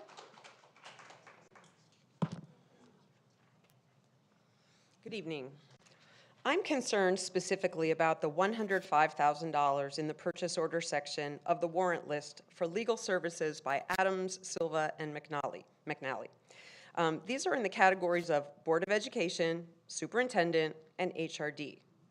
This $105,000 expense stands out from the other more expected legal fees, which are for legal judgments, special education, facilities, etc. This board has spent huge amounts on legal fees from the beginning, showing continuing fiscal irresponsibility. $105,000 from the general fund is going to the attorneys instead of being spent on services for the kids of our district. The public deserves to see the invoices and information that you're presenting with this. I encourage you to take this item off the routine consent calendar, discuss it publicly, share the information about what the expenses cover in detail. The families of TVUSD deserve to know how legal fees are being spent. Thank you. Okay. I call for a motion, a second to approve, and of course, we pulled item 4 to discuss. I call for a motion, a second to approve by consent items 1 through 3 and 5 through 44. Do I have a motion and a second? Moved. Moved by Mrs. Barclay. Do I have a second? Second. Second by Mr. Schwartz. Lene, would you mind calling roll? Barclay? Yes. Schwartz? Yes. Wiersma? Yes. Komrosky? Yes, motion adopted 4-0. Thank you, Lene. And we pulled item 4, warrant list, March 2024, purchase orders, contracts, direct payments for discussion. This is pulled by Mrs. Wiersma. You can have the floor. Yes, I am glad that several of you spoke to this because I did spend the time and the hours this weekend and decided to look at this just like you might. And I had questions, which is why I pulled it. So thank you for contributing. You know, a lot of people in this community, and I still continue to learn weekly, may not know that the district has over $400 million going through their budget a year. I think 450 is what Dr. Woods and I talked about. It's tremendous. If you look at the warrant list, it's $4 million. So we're talking in big budgets, but I'm with you. Like every dollar counts. It does matter to us. And if you look through the warrant list, you're going to see deferred maintenance, inspections, projects like a $1 million pool plaster for Great Oak. They need it. That's awesome. Travel and conferences, professional development fees, transfers to our amazing charter schools, professional costs of all kinds. And there's health and welfare benefits, and it goes on and on and on. And if you're listening out there, I would encourage you, go through that list, because with the narrative that you hear, when you see things in the full context and perspective, it makes a little bit more sense. So put the puzzle pieces together. I also wanted to know more about the over $100,000, right? Because I know for one, I haven't talked with legal much. So I look at it, understanding the community has those concerns, as you should. So the $45,000, the $15,000, the $40,000 block for human resources. I think the public does need an explanation and some kind of transparency. I think we also need to know it's disingenuous to kind of go, it's a one thing, it's a this thing, you don't know. And I'll tell you in closed session, there's a lot of things we get to know, you don't, and you can't. And we have to make sure the information's privy for the privilege that we have to do what we do. But believe me, sometimes there's opportunities where I wish I could say more and set the record straight. You just have to trust us on some level, knowing we're doing the best we can. So with that, I want to say whatever you can tell all of us here to kind of break something down, I think that would be helpful for everyone. Thank you. I will do my best. I'm limited a bit on what I can say, but what this particular warrant list is a result of a couple of major investigations. You'll see it under superintendent because some of the investigation required HRD and individuals within that group. So in order to make sure it was a clean investigation and no bias, the superintendent's budget assumes that cost. The investigation was, 6 months long. It involved 10 to 15 witnesses. Each one had to have their statement taken. Data had to be gathered. There were cross complaints, so then we had to investigate further. When I got here, I was made aware of the investigation. We were trying to draw it to a close as quickly as we could, but a couple other things came up again, so we had to investigate further. It took months and months, and we had to hire a third-party investigator, again, so the district didn't have its hands in the pot, so to speak. We needed to make it clean and unbiased. So just to let you know, when you're looking at the superintendent's part of this warrant list, those monies went to pay for all of those investigations that were done that happened over about a 6-month period. Everything was concluded. Any and all disciplinary measures related to employees were handled. Everything is confidential. The board is certainly privy to every single day and minute that was billed by whatever party. And you know that I have that information. So hopefully, Ms. Lash, I didn't say too much, but I just want the community to know that we just got the invoice. So we have to pay the fees now associated with an investigation that was over 6 months in length and involved many, many people. Hopefully that helps a little bit. Does that give you, you think that's clear? It does. Are there any other categories within that? I mean, it was 100,000, okay. right? So there was a little bit of a breakdown. Sorry, Ms. Wiersma, I had a question too. The $105,000, can you be exact on that, or is that confidential because of closed session? I think I I'd can like be. to know. I think I can be pretty exact. The $50,000 that's under superintendent, most of that paid for a single investigation that was 6 months in length. There's about $40,000 that is directly related to HRD, and that involves personnel matters, that involves negotiations, legal things that go on between the district and employee groups or employees in particular. Pretty standard stuff. There was an additional $15,000 that was a little unique. One of them involved an investigation that had to be done that resulted in a settlement. It was pretty complex, and we needed to make sure all parties were respected and that all information was gathered and protected too, by the way. Thank you. Yeah, Ms. Wiersma. And let's not forget about Mr. Schwartz and Ms. Barclay, if you guys want to say something as well. No, Mr. Schwartz, okay, good. So you got the floor for the rest of this. Oh, you're good?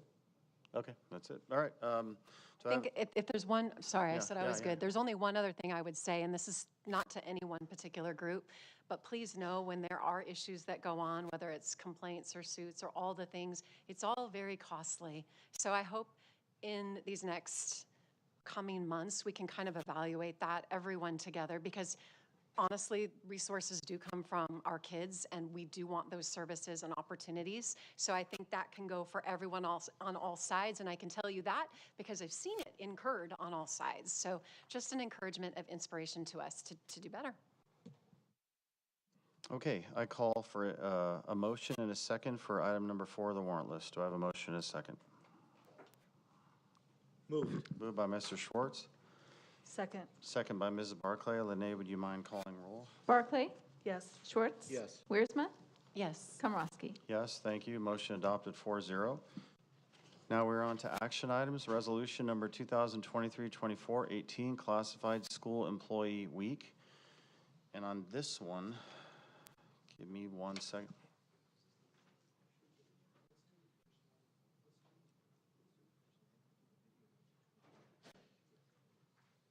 Okay, do we have any discussion on this? If not, I'll call for a motion in a second.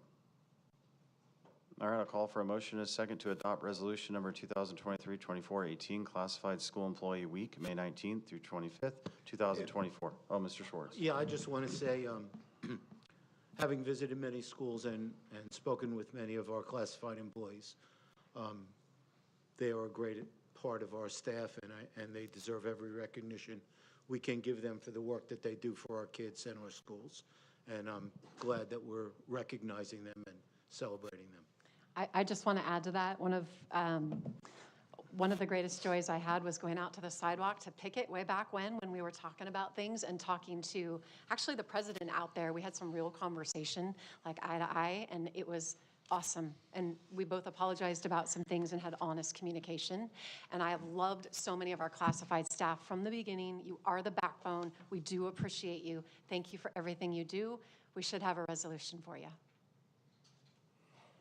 Yes, I 100% agree and echo those comments. Our classified staff are extremely, extremely valuable to every child's educational experience and development here in our district, and we do appreciate you. I'm excited to see this come up as an agenda item. I agree with everything that was said. Let me back up a minute here. Now we're on action items. Previously, we asked how many minutes, how many comments we'd allow. We just did that for consent calendar. So I'll ask the board on action item, how many minutes do you want per action item? But before I do that, how many action item comments do we have?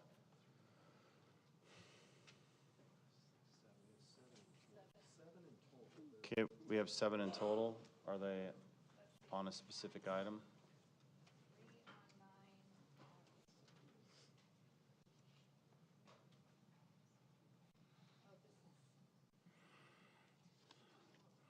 While we're doing that, we enacted with the vote to move action item 9 to after the information and reports. So right now, we're considering action items 1 through 8. Then we will do information and reports. Then we will do the last action item, number 9.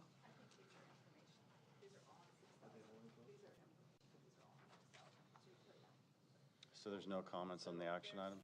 There's 4, 3 of them on number 9 and 1 on number 6. 3. Okay, give me a second. 6. How many altogether were there? So let's give them 3 minutes each. Yeah, So I would 12 agree. minutes. I have no problem with that. Okay, so then we have, and then, oh, sorry. Which was the one? It was on number 4? 1 on number 6. 1 on number 6, okay. And 3 on number 9. Okay, thank you. Okay. So I call for a motion and a second for this first resolution, action item 1. Moved. Moved by Mr. Schwartz. Do I have a second? Second. Second by Mrs. Barclay, I believe. Where's my? Oh, That's the second time. I'm just going to start looking over there. You guys are good at the same voice here sometimes. Lene, would you mind calling roll? Barclay. Yes. Schwartz. Yes. Wiersma. Yes. Komrosky. Yes, thank you, Lene. Motion adopted 4-0. Item number 2, resolution number 2023-24-19, California Day of the Teacher, Wednesday, May 8th, 2024. I talked with Dr. Woods about this while approving the agenda. Traditionally in the past, we have read this off. The idea that we had this time, I'll kick off to Dr. Woods. It's up to the board. We're thinking about showing a 3-minute video that would greatly show value to the teachers and the hard work they do. I prefer the video. It's a gem. And I'm sure some of the teachers have seen this, maybe some haven't. So that's just my thought. What is? Yeah, sure. Okay. So I know this particular video because it's made me cry probably but 3 no or 4 spoilers. times. No spoilers. Yeah. Oh, okay. That's Okay. all you can know. Okay. I have a lot of memories from when I was a child. One that's always stuck out to me, though, was when I was about 10 years old, and I was in school, and I struggled. And I didn't struggle with English, math, or science. I struggled holding still. And I would try to listen and focus and process ideas, but I couldn't help myself. And to be honest, I would sit there and then I would just start tapping. And the students in the class would look at me and they'd say, "Hey, stop tapping." A lot of the time, I didn't even realize I was doing it. And then eventually even the teachers got after me and they would yell at me and they'd say, "Clint, you have to stop tapping." It got so bad that I got sent to the principal's office for tapping. And he said to me, "Okay, maybe when you go back to class, just try sitting on your hands." And so I did. I went back to class, and when I felt myself starting to tap, I did this. I sat on my hands. And that worked for about 5 seconds. One time I was tapping in class, and my teacher, Mr. Jensen, he looked at me, and he yelled. And he said, "Clint, stay after class." And I thought to myself, this is it. I am done. Now, I've always been the type of person that believes that a single moment in time can change a person's life. And this was one of those moments for me. And I will never forget it. So I was sitting there with Mr. Jensen and an empty classroom. And he walked past me and he sat next to his desk and he said, "Clint, come here. I want to talk to you." And as he looked me right in the eye, he said, "No, I need you to know something. You're not in trouble. But I do have just one question that I have to ask you." And he asked, he said, "Have you ever thought about playing the drums?" And in that moment, Mr. Jensen, he leaned back and he opened the top drawer of his desk. And he reached in and he pulled out my very first pair of drumsticks. And he held them in his hands and he looked at me and he said, "Hey, Clint, you're not a problem. I think you're a drummer."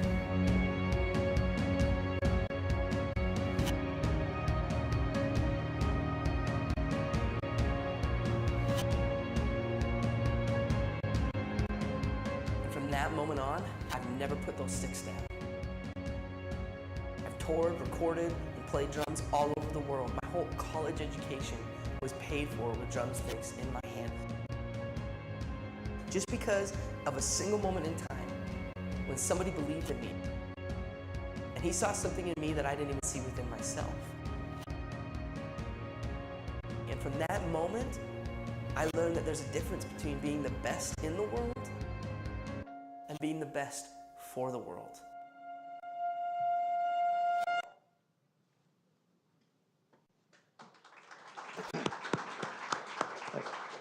I think that really does say it all to all of us. It's not, our certificated and our classified staff do this every day. This is what they do. This is what professional educators do. And I think we're all here in this room because each of us have been touched somewhere by a person like this. I know I have, and we heard in public comment, our math teacher was touched. So for our classified and certificated staff, thank you every day for what you do. Sometimes people don't notice, but kids like that remember you the rest of their lives. I would just like to add to that, that when I saw the teacher resolution for this meeting, I thought about this video. And I come from a family of educators, and I do want to tell you, I know one of you shared tonight how much a teacher touched your life. And I hear you, and I believe you, because I think we all have that person. And of course, I tried not to cry, and I did. Because teachers, we do love you and know that what you do, what you see in kids every day makes a difference.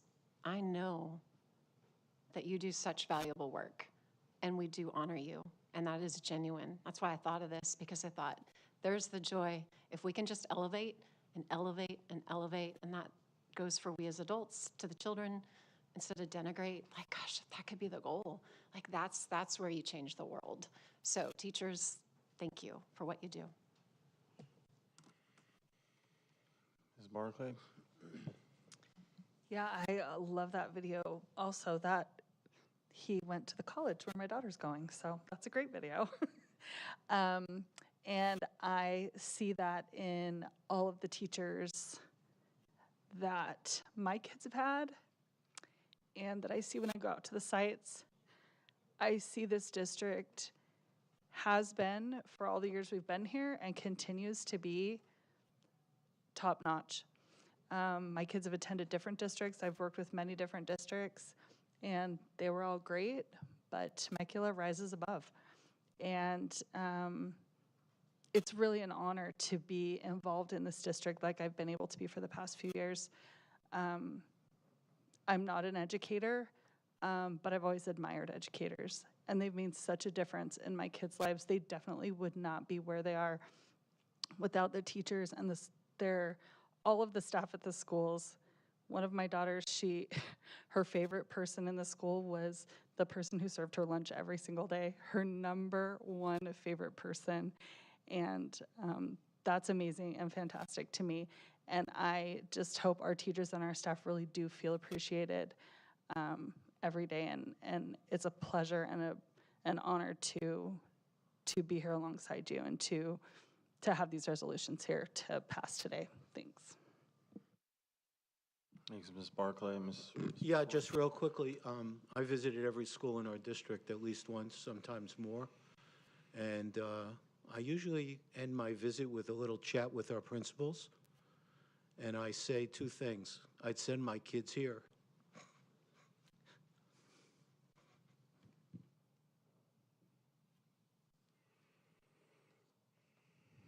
Thank you, Mr. Schwartz. For me, I just remember my teacher, Mr. Chomiak, in trigonometry back in New York. When I see the video, of course, I think of inspiring teachers, and I try to do the same for my students in college. Mr. Chomiak, he pulled me aside one day and he said, Joseph, I noticed you weren't in class today. And I said, yeah, honesty's my only excuse. I was outside skating. He goes, yeah, I saw through the window that you were awing over the tennis court nets outside. And I said, I'm sorry, Mr. Chomiak, I really like your class, and I'm sorry for falling asleep in it all the time. He goes, no, it's no problem. You're the best student in my class. And he goes, we really want you on the math team. Now, even though I didn't join the math team, what Mr. Chomiak said to me that day really struck me hard and profoundly, because I've never forgot his name since.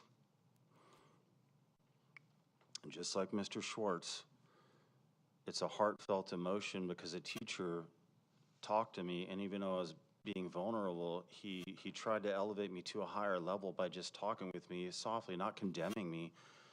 So, you know, that's how you remember teachers' names for the rest of your life. And I also remember Mr. Selinsky in chemistry, and he never really talked much, but one day he started yelling about people burning the flag, that they should leave the country, and we just sat there in the class like, what the heck is going on? Never forgot that. But that's different. That wasn't necessarily inspiring like Mr. Chomiak. But yeah, the video about the drummers, it was just awesome to see that. So yeah, great job, teachers. Inspire your kids. And, you know, this is a plug, Dr. Woods, that we, you know, maybe in the future that he elevated that student, don't you think? All right. Any other comments? Mr. Schwartz, we'll come back to you. Are we good? Yeah. I also say I would work there.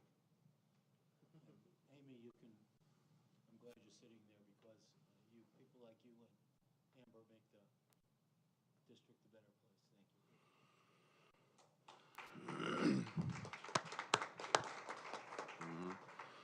Okay, I call for a motion and a second to adopt the resolution number 2023-24-19, California Day of the Teacher, Wednesday, May 8, 2024. Do I have a motion and a second? Moved. Moved by Mr. Schwartz. Second. Second by Mrs. Barclay. Lene, would you mind calling roll? Barclay? Yes. Schwartz? Yes. Wiersma? Yes. Komrosky? Yes, motion adopted 4-0. Thank you, Lene. On to action item 3, adoption of the proposed revisions to board policies. Unless there's any discussion on this, I call for a motion and a second to waive the second reading and adopt the proposed board policy revisions. Moved. Moved by Mr. Schwartz. Second.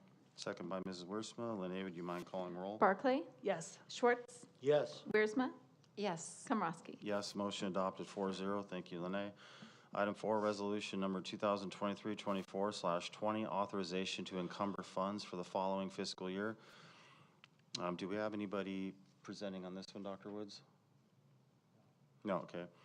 I call for a motion and a second to approve resolution number 2023-24/20, authorizing the district to encumber funds for the next fiscal year. Do I have a motion and a second or any discussion? No, if it was made by Nicole, I move to accept it. Is there a brief summary that you could give? Because I think that would be helpful for listeners and for me. Yeah, thank you, Ms. So what this resolution does is it allows us to place purchases for next year, even though we don't have an approved budget yet. So the board will adopt a budget in June. However, we all know some things take time to get here, so this allows us to encumber funds, meaning commit them now for the budget next year, even though the budget hasn't been adopted yet. Thank you, Ms. Lash.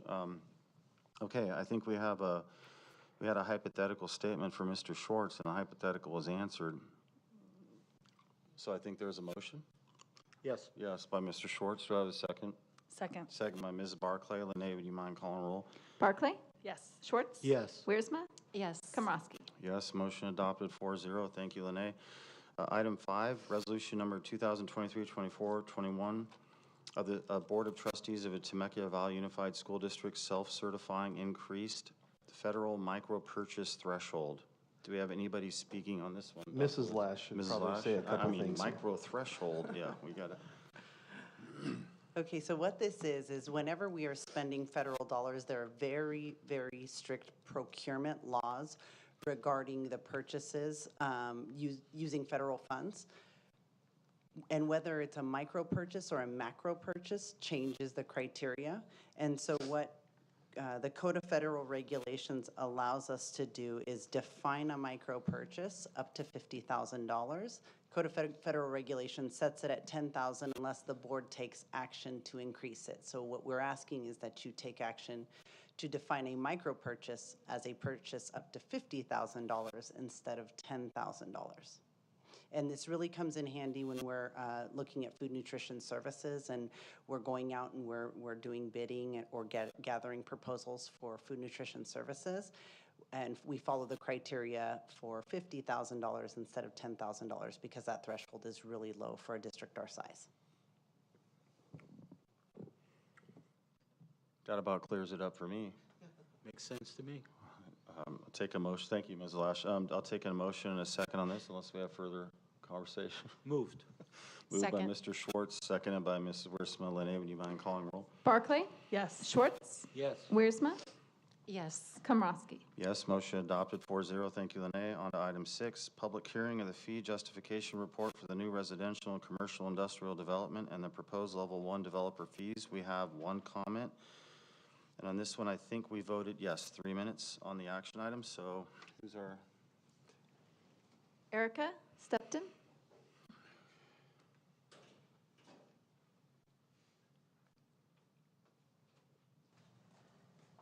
Okay, yes, I have a comment on item number 6. I am not stating to be like for or against, more of just would like the board to consider deeper the item. If we're all wondering why housing is so expensive in California, then we should understand the taxes and fees our government levy against us.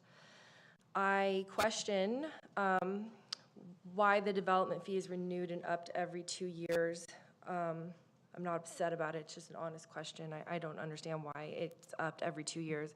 Temecula charges some of the highest development fees in the state, and apparently without, I don't know if anybody's really paying attention, it just gets passed along every couple of years, we raise the development fees. Why does this matter? Well, if you're a family looking to buy their first home in Temecula and you're wondering why the prices are so high, about $150,000 to $200,000 of the purchase price of a new build home in Temecula goes towards mandatory development fees paid to various entities like the city, Parks and Rec, waste treatment, and schools. And in fact, on average, when buying a new build home in Temecula, about $60,000 to $70,000 of the purchase price of that home goes directly to the Temecula School District due to development fees. So I just hope that they aren't being raised mindlessly and contributing to the high cost of living and housing in California. I appreciate that the development fees play a big part in making this city and its schools beautiful, but I wonder if we're really paying attention to how much money we're asking developers to pay and then obviously the consumer to pay. I would like the school district to potentially try to find ways to save money in their budget before they just come to the consumer with their hands out for more. And let's see, I guess, I don't think we should have taxation on autopilot, and people are struggling and the housing situation only seems to get worse. So I don't know if levying a new higher fee on development for housing and commercial development at this moment in time when development is already so expensive is really something that we should be doing in Temecula. And we also do need to consider the fact that developers are not our enemies. We need to work with them because everything we enjoy is built by developers. So if we continue to constantly increase costs without really thinking about it, we're going to drive away new development, and that is not what we want for our community. So just consider it more deeper is what I'm asking. Thank you.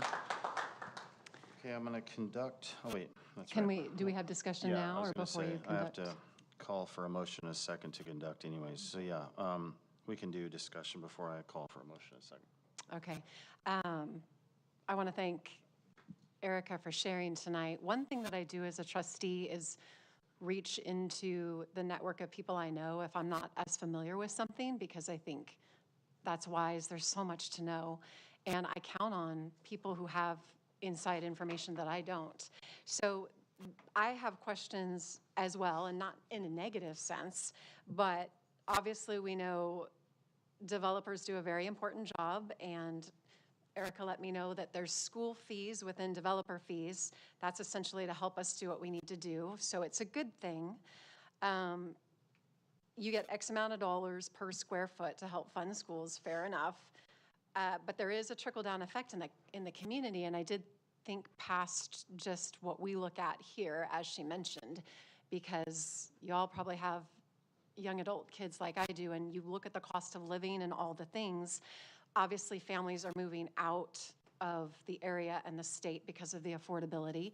We know that schools run on ADA and monies that come in because we have people in the seats. So it behooves us to look at something like this that's a little bit bigger.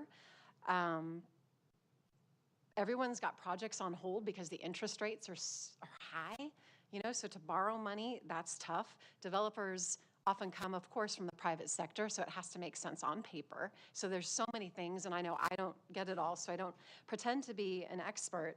But, you know, if we keep adding fees, we could look at the recent minimum wage raise, and we know hamburgers might go up $2 because we're paying more here. So there's a cause and effect, and I think what I'd love to know as a result of the conversations that I've had is, I don't know if Mrs. Lash or Amber, you can speak to the balance of achieving these things. Is it that every 2 years it just goes up anyway? Do we have to raise the fees? I'm just looking for that extra information for everyone to understand as a taxpayer and how we have to operate. Is it just we can't get out of it and it just rolls forward? So I just want to make sure that we separate. So there are two types of mitigation fees. One is a CFD or Mello-Roos that many of us, if you live in Temecula, see on your property tax statement. What this is it's the per square foot amount that we charge for development, for developers for, let's say, commercial property or things like that. What happens is, and there's not a district in the state of California that I know of that doesn't charge the per square foot developer fees, while the CFDs, because we are a growing organization or city, Mello-Roos might be more specific to newer communities. I used to live in LA. There's no development happening there, so Mello-Roos aren't a thing there, but there are always developer fees. What happens is the state allocation board every 2 years does a fee justification to say, every time someone develops in your city, what is that impact to the district for having to house more students or house more community members in your facilities? So there's a full study done at the state allocation board level, and they set the rates. They say every time there's development in in California, here's how much your per square foot impact is. And so that's why we bring it every 2 years to just follow along with what the state allocation board is doing through the fee justification study. So we just are following the state allocation board's lead. It's a statewide approach. And sure, we can take less money. We don't have to charge that, but just know that we're still absorbing the cost and the impact of the development by more students potentially coming into our schools. So you're saying most districts don't deviate from those recommendations, that it's Correct. usually pretty standardized? Exactly. And you could make that decision, but most don't. Right, because why would you, when the state allocation board is telling you this is what it's going to cost you, TVUSD or District ABC, for development in your community, we just absorb the study that's already been done. And go ahead. Does the bond that's being talked about in the fall have anything to do with this aspect, or is it entirely different? Because I know that's to fund schools as well, right? So I'm just trying to learn. Yeah, no, that's all a the great caveats. question. And so what happens is what the bond at the state level will do is whenever we develop, we develop our facilities based on state matching dollars. So whenever we do modernization, for example, we front 40% and the state fronts 60%. So the 40% could come out of these developer fees that we pay for, and then if the state can pass a bond, that will come up with their 60%. But we still have to come up with 40% for all modernization. And we're up for modernization every 20 to 25 years, depending on if it's a permanent or portable building. So how we come up with that is either local CFDs or local developer fees, Measure Y bond dollars, redevelopment agency dollars. We have to come up with local dollars to then match the state funding. So the state is going to go out for a bond. That's to help match local school districts in their modernization and new construction. That's a great question, though. Thank you for the information. No problem. Anyone else? All right, I call for a motion and a second to conduct this public hearing. Moved. Moved by Mr. Schwartz, Second. second by Mrs. Barclay. Lene, would you mind calling roll? Barclay? Yes. Schwartz? Yes. Wiersma? Yes. Komrosky. Yes, motion adopted 4-0. Thank you, Lene. This is the time and place designated for the public hearing on the fee justification report for new residential and commercial industrial development and proposed level 1 developer fees. I declare the hearing now open at 8:04 p.m. We've already discussed this, so we've already addressed the public comment. We don't have any more public comments, correct? Okay, so I'll just read it out to be official. Is there anyone who wishes to comment on the Temecula Valley Unified School District fee justification report for new residential and commercial industrial development and proposed level 1 developer fees? A total of 30 minutes is provided so members of the public can address the board. Speakers are limited to 3 minutes. We've had that comment. If there's no more comments, I declare the public hearing closed. Public hearing end time 8:04. Now we're on to action item 7, adoption of resolution number 2023-24/22, approving fee justification report for new residential and commercial industrial development and authorizing increased statutory level 1 developer fees. I call for a motion and a second on this. Moved. Moved by Mr. Schwartz. Second. Second by Ms. Wiersma. Lene, would you mind calling roll? Barclay. Yes. Schwartz. Yes. Wiersma. Yes. Komrosky. Yes, motion adopted 4-0. Thank you, Lene. On to action item 8, request for allowance of attendance due to emergency conditions. Do I have any discussion on this? Okay, I call for a motion and a second to approve and file an affidavit for request for allowance of attendance because of emergency conditions. Do I have a motion and a second? Moved. Move. Is that you? Oh, Mrs. Wiersma, okay. Barclay. Second. Mrs. Barclay. Oh, wait, what? Well, you pointed to me. her and threw me off. No, point at me. Oh, I thought you pointed at her. All right, No, it's- Moved by Mrs. Barclay, seconded by Mr. Schwartz. Lene, would you mind calling roll? Barclay. Yes. Schwartz. Yes. Wiersma. Yes. Komrosky. Yes, motion adopted 4-0. Thank you, Lene. And as a friendly reminder, action item 9 is going to be pushed after information and reports, which are now on.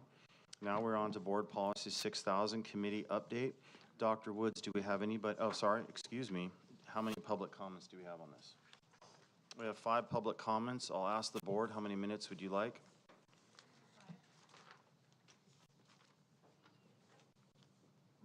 I think 3's fine. 3 minutes if there's just 5. Okay, we'll do 5 public comments, 3 minutes apiece. We'll take up the first speaker.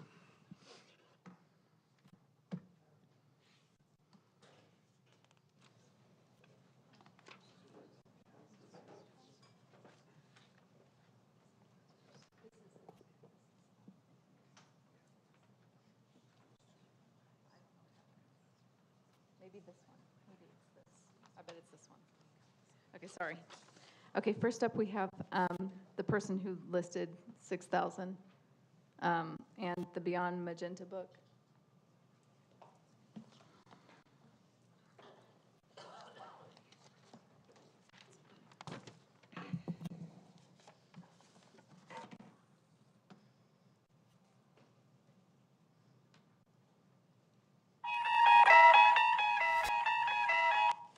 Imagine, if you will, a school board meeting where parents protest a pornographic book courtesy of the teachers' union that details explicit oral sex with a 6-year-old trans child who was passed around his neighborhood like a party favor. The author of the book writes that the child loves to be sexually abused and refers to pedophiles as faggots. While teenagers are saving up money to buy a car, a transgender saves to buy a vagina. Another realizes he's not horny after public puberty blocker injections and later wants to commit suicide. Glorifying victims of pedophilia, 59 expletives and slurs, alcohol, irreversible cross-sex hormones, and kids trying to kill themselves is approved by this teachers' union. The book, Beyond Magenta, is beyond belief. Parents trusted the teachers' union until these activists called them fascists, book banners, and homophobic after parents refused to let them indoctrinate and sexualize their children. What the union and their store-bought trustees didn't expect is when these kids grow up, they will turn against them.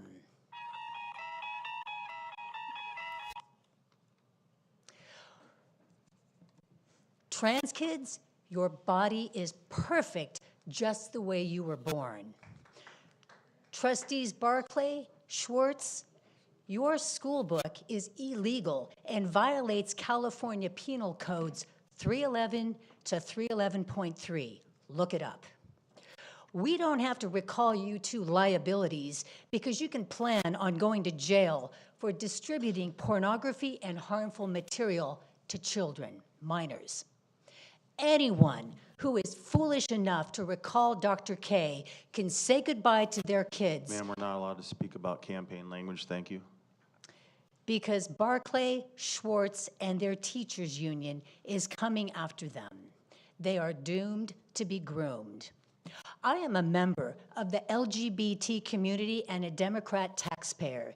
If you think your trashy novel is representative of my community, then you are killing trans kids.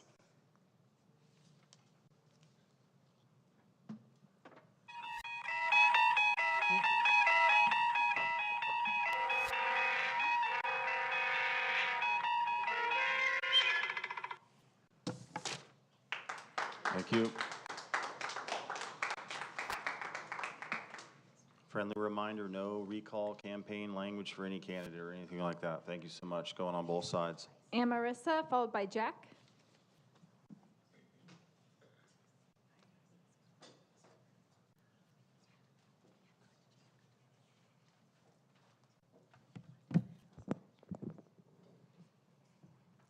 Hello, again. I would like to educate everyone here so that we can eradicate the inaccurate phrase, book banning. When a movie is rated PG-13, it has been deemed inappropriate for anyone under 13 to watch it. When a movie is rated R, it has been deemed inappropriate for anyone under 17 to watch it. It would be stupid for anyone to consider this movie banning. The same can be said for video games.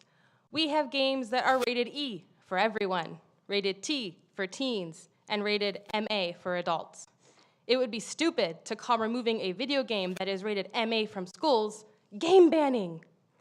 If Angels in America was a movie, it would definitely be rated R. If it was a video game, it would be rated MA. Use the brain cells that God gave you. This is very easy to follow.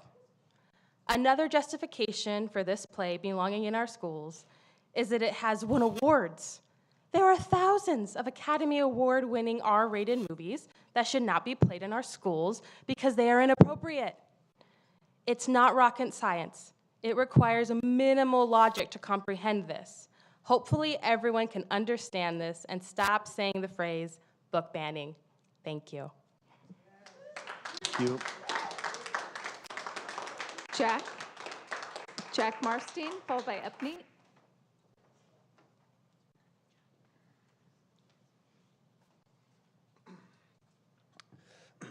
Hello. Hello, good evening, everyone. First, I just want to thank you, Dr. K and Jen Wiersma, for action item 6000. It is very important we protect children from harmful pornographic materials. The majority of teachers have falsely called this action book banning, but cannot name a single book that's been banned. And is it really wrong if the books themselves are filled with sexually explicit material that is inappropriate for minors? That doesn't sound like the kind of books the Nazis of the 1940s banned to me, since many people here are quick to make that comparison. I just want to thank you again, Dr. K and Jennifer Wiersma, for all you do. I will stand with you till the end. Thank you. Thank you. Upbeat, followed by Jenny. Good evening. Dr. Woods, I have written to you and made my suggestions on this topic with the assumption that the policy's goal is to protect kids from the inappropriate content, and something we can all agree on. However, enforcing censorship policies can legally and financially impact the school district. I hope the following concerns will be addressed in the upcoming report.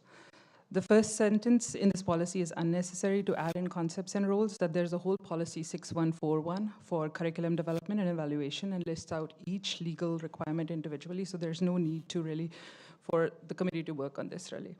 The policy contains a typographical error that alters its meaning. The sentence graphic descriptions or depictions sexual violence should include the word of.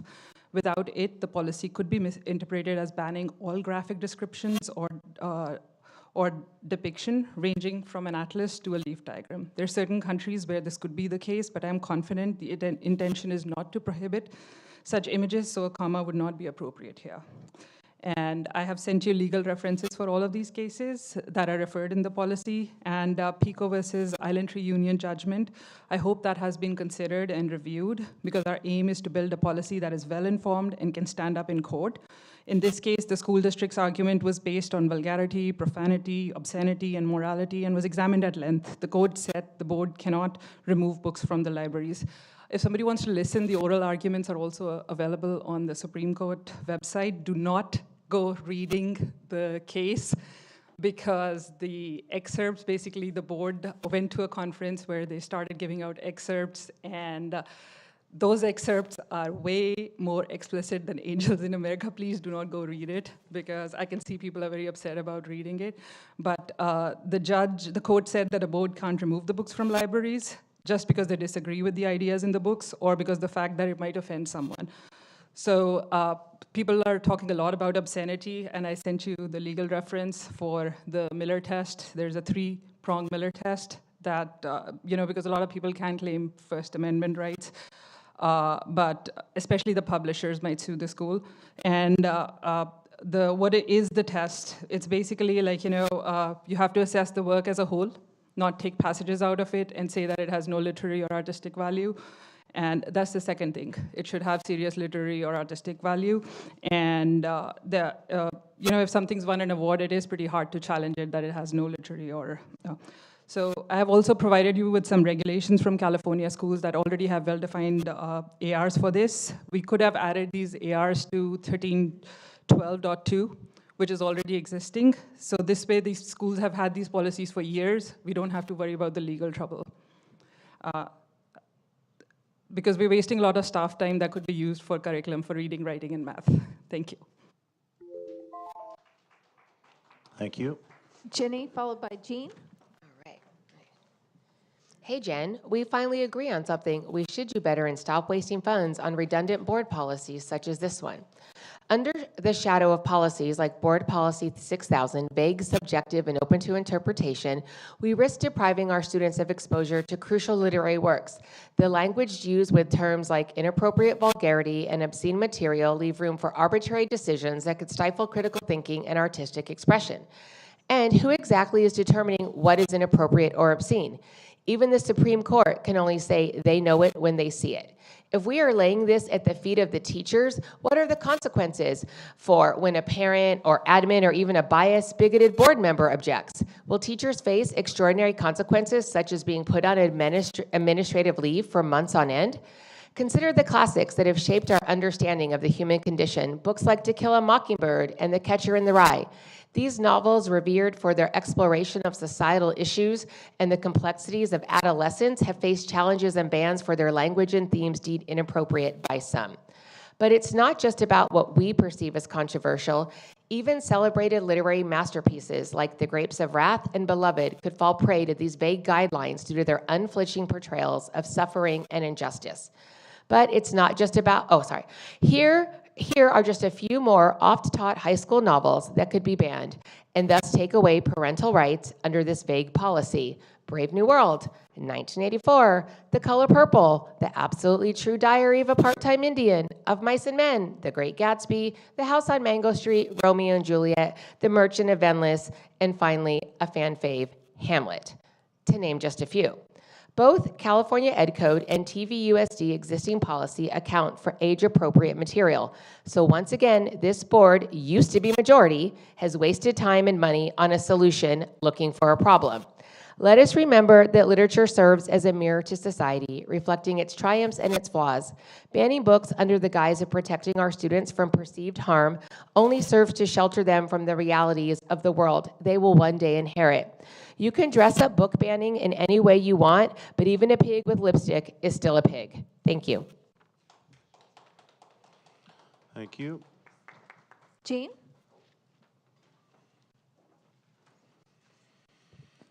Hello again. My name is Jean Femia. I'll be interested to hear this report about your revision to Board Policy 6000.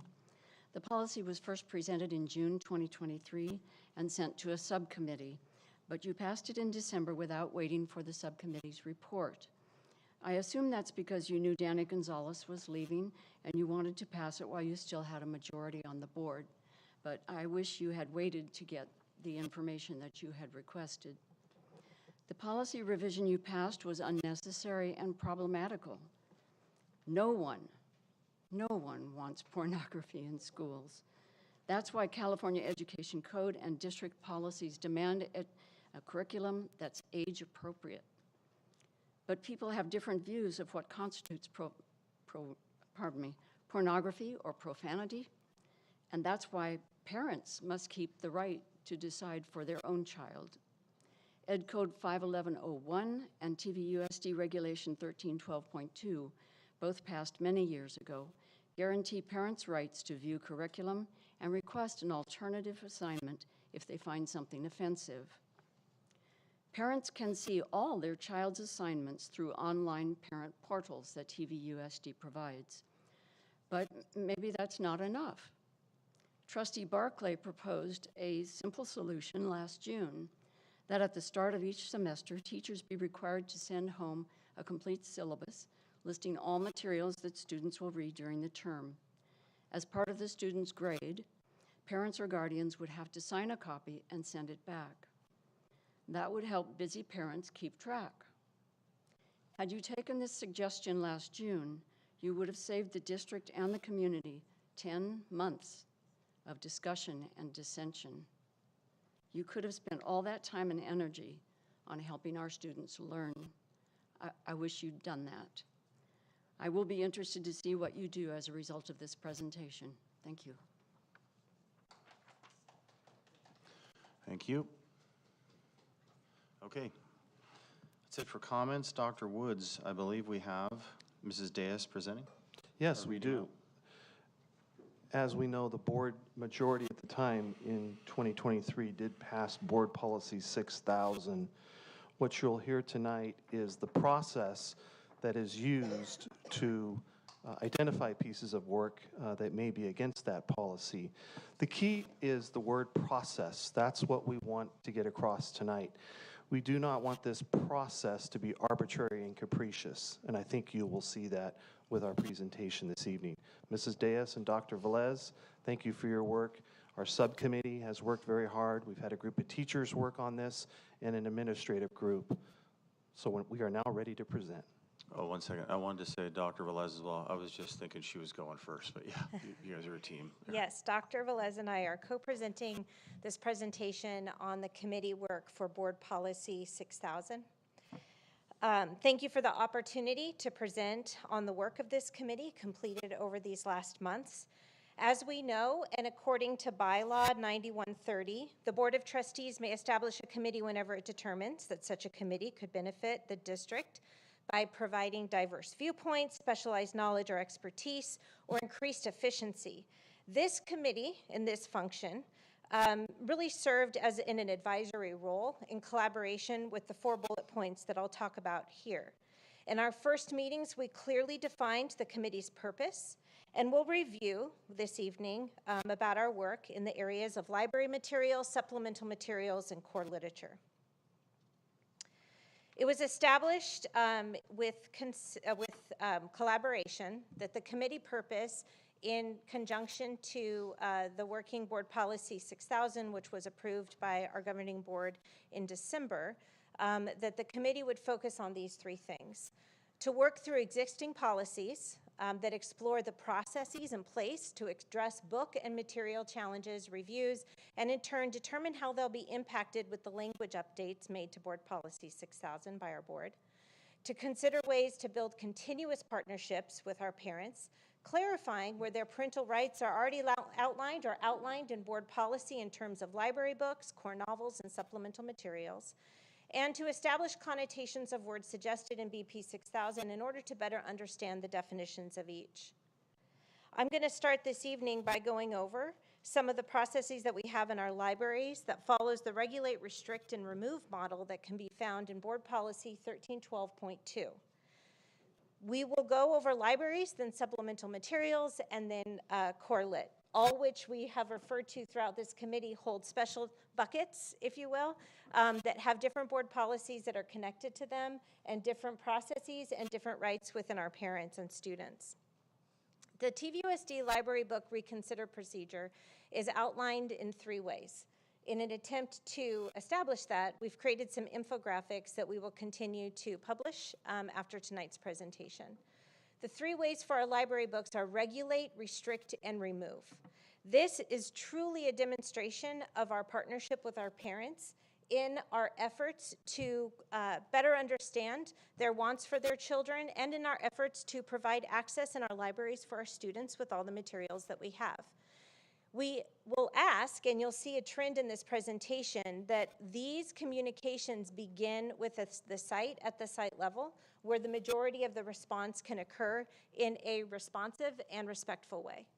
Parents asking that specific books not be checked out to students have the ability to do so. If you have a book in the library that you would prefer your student not have access to, we have a process for that. Our committee was able to reestablish that in a way that we could produce information to better inform our parents. Parent and guardian can notify the library staff with specific books they don't want their students to check out from school libraries. We make that note in Destiny, and we stay aware and we remind of the restrictions anytime they are checked out in a very discreet way, actually. And this happens among our libraries. A student may come up to check out a book, and our library tech may say, oh, this one's not available. Let's go see what else is on the shelf. This occurs with our parents' ability to communicate with the sites and putting that hold in Destiny. If a parent is asking that specific books not be circulated at a specific grade level, then the principal will be able to communicate with that individual, and we ask that we follow Board Policy 1312.2, and in the sake of this, with our regulate, restrict, remove, there is a link, and I'll show you how to get there in just a minute, where a parent can complete saying that they have information, they have suggestions, or they have a concern. In that form, they would be able to fill out a request that the library book be restricted for that grade level. If a parent is asking to remove the book completely for all students, and the complaint is not resolved informally at the site, that concerned individual may begin the formal reconsideration procedure, which is outlined. TVUSD Library Services work 100% to provide access to information for our students in ways that support the learning and educational environments that occur in all of our classrooms across all of our campuses.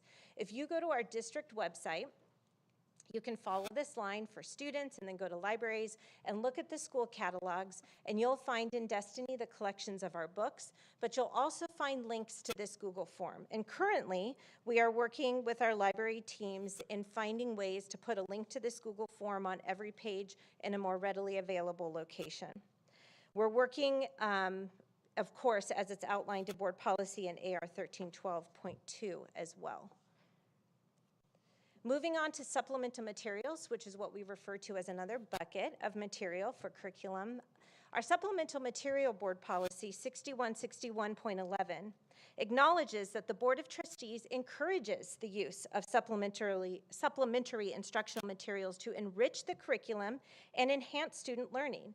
It goes on in this board policy to state that materials shall be aligned with district goals, curriculum objectives, and academic standards, and shall supplement and not supplant the use of board-adopted basic instructional materials that serve as the primary learning resources. It's important to note that in review of our committee's objective of reviewing board policies and existing administrative regulations that can be better put to use and communicated to our community, one of the products of this committee is an exhibit that was created by a team of highly talented multidisciplinary teachers. If I had to start a school tomorrow, I would have pulled that team and put them all on my staff. These experienced educators were mutually selected by our committee. This team worked through the language of board policy and administrative regulation to outline a one-page resource for our teachers. Whenever a district employee proposes to use a supplementary resource, which isn't included in the approved learning resources of the district, they shall preview the material to determine whether the professional judgment is appropriate for the grade level taught and is consistent with district criteria for the selection of supplementary instructional material. This is listed in our board policy and our AR.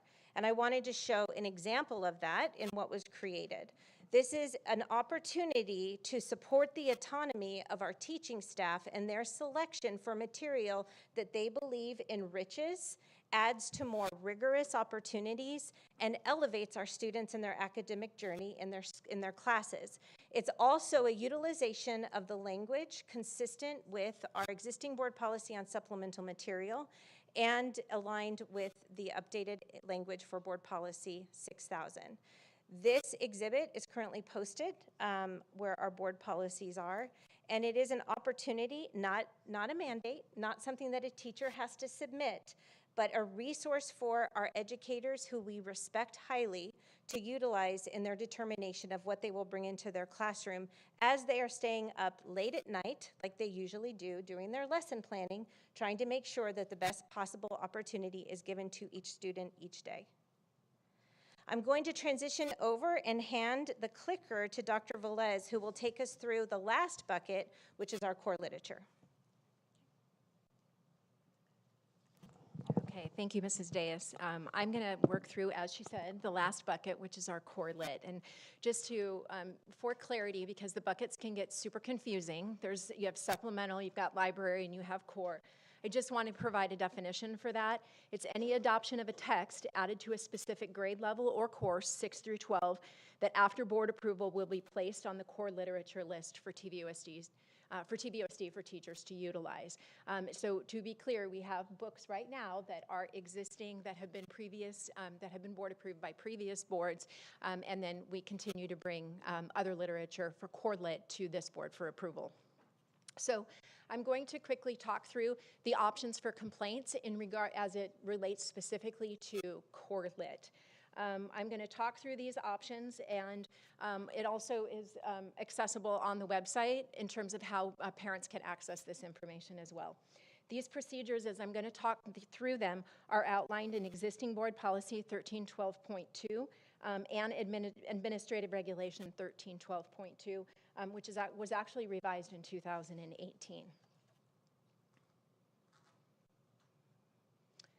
Okay, for this, first and foremost, parents have the right to request an alternative assessment, an alternative reading assignment by asking for a request for an alternative reading assignment. They need to speak first with the teacher. The teacher is the first one that they should approach if they are having an issue with a core lit book. The board policy does say it must be done prior to the novel actually being taught.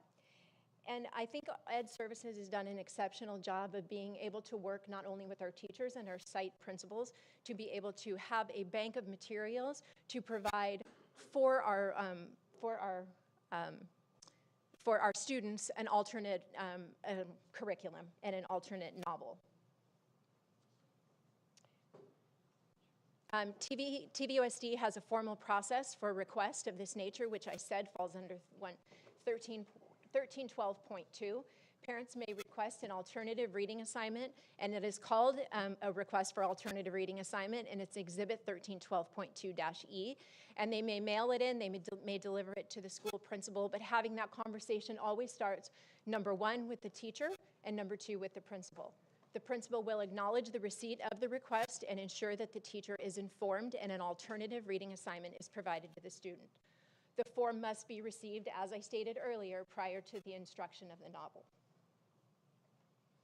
Next, a request to have a book removed for all students. And again, I'm specifically talking about core materials. This already is existing in 1312.2. TVUSD has a formal process for request of this nature that is delineated in that board policy and in that administrative regulation.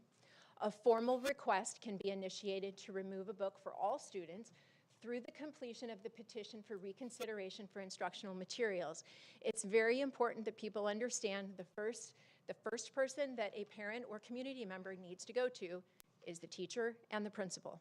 They have a responsibility All of our teachers, our librarians, and our principals have been trained in this. They know exactly what they need to do and the process they need to follow.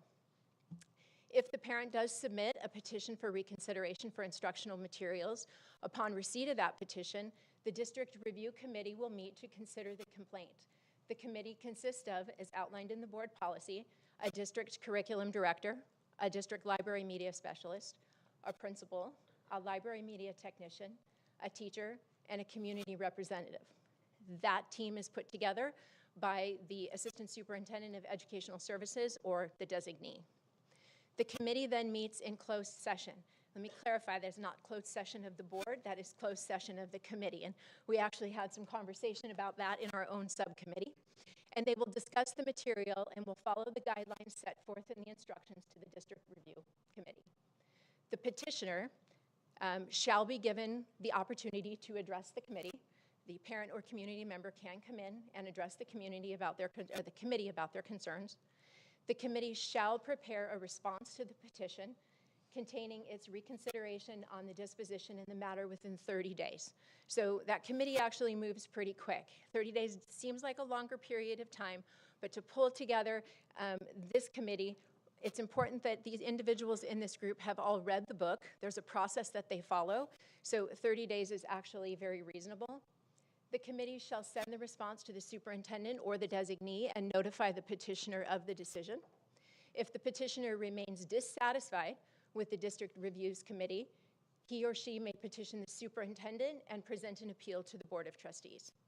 With that said, the board then will make the final determination on the issue. This is again delineated, and I know we keep hearing the same board policy, but it is 1312.2, and the steps, as we have always said, are outlined in the administrative regulation.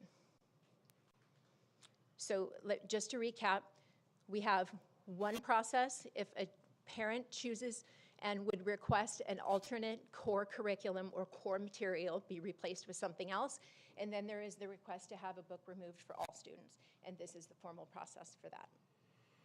Thank you, Dr. Velez. What I'd like to do, board, is each of us go one at a time until we open into discussion, literally one at a time with no interrupting each other. And then when we do our board comments, if we want clarity, we can ask Dr. Velez, Mrs. Deas. Then we can let Dr. Wood speak. Then we can enter into discussion amongst one another. Does that sound reasonable? All right, so that way nobody interrupts each other. Whoever wants to go first, I'll go last with Dr. Woods. Take as much time as you want, if this is significant to you. All right, then I'll go first. Just kidding, I'll go last. I always go last. Whoever wants, Ms. Wiersma. So hopefully that answers some questions that a lot of you may have. And it's probably true that there are people throughout the district that rue the day that Angels in America came on the scene. And I get it. There's been a lot of talk and discussion. The best thing about this is that if you look at the presentation, thank you so much for doing a wonderful job. It really did bring about collaboration. And it's disingenuous to say, you know, we don't want you to just pass something, but then on the other end to say it took months and months and months. Well, with this, I'm excited because it's a win all across the board. Supplemental material is important because it comes into the classroom daily, weekly, and teachers should have the independent decisions and the creative licensing to be able to choose that. And I think with this and Angels, the thing we have to remember is that 15-year-old student wasn't a problem. She was a person and a student who was not given a warning on the material, and that parent was not asked permission. So when people say we already had something that worked, we didn't. So that's why we're here today. But I say that in a positive viewpoint because it's time to move past the negative era and accusations. We're in it for the kids. And the bottom line is when they sit in a classroom, We're responsible. Inclusion should never include abuse. And I'm sorry, but there's some material that 15-year-old ears don't need to hear. I don't care what award it won. It's not appropriate. When you look at Ed Code saying our goal is to teach values, morality, light, we're gonna have different perspectives, opinions, diversity. Yes, yes, yes, yes, yes, all of that. Obscenity, 100 F words, a sex scene? Nope. Nope. I think most parents across the district would say, I didn't sign up for that. If you want to get it at home or elsewhere, okay, okay. But on our watch, we're trying to do what's best. I am thankful that this group came together. Yes, it did take months, but that's what's awesome about the fluidity of the situation, getting people on the same page, bringing the teachers in, the directors in, assistant superintendents in, and then getting a phone call from somewhere else in the state saying, I know you're working on this. Can you send it when you're done? We're so excited. And really, isn't that the dream too? To not only be the great district that tries to find that balance, but also is an example and can be an encouragement to others. Like that's part of my vision as well.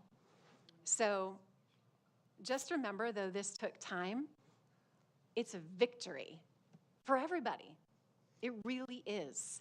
And the thing I want to let parents know, you can't elect board members and expect us to go and go and go and go and work. And it's not about Jen and Joseph. It's not about Mrs. Barclay and Mr. Schwartz doing all the things. We need you.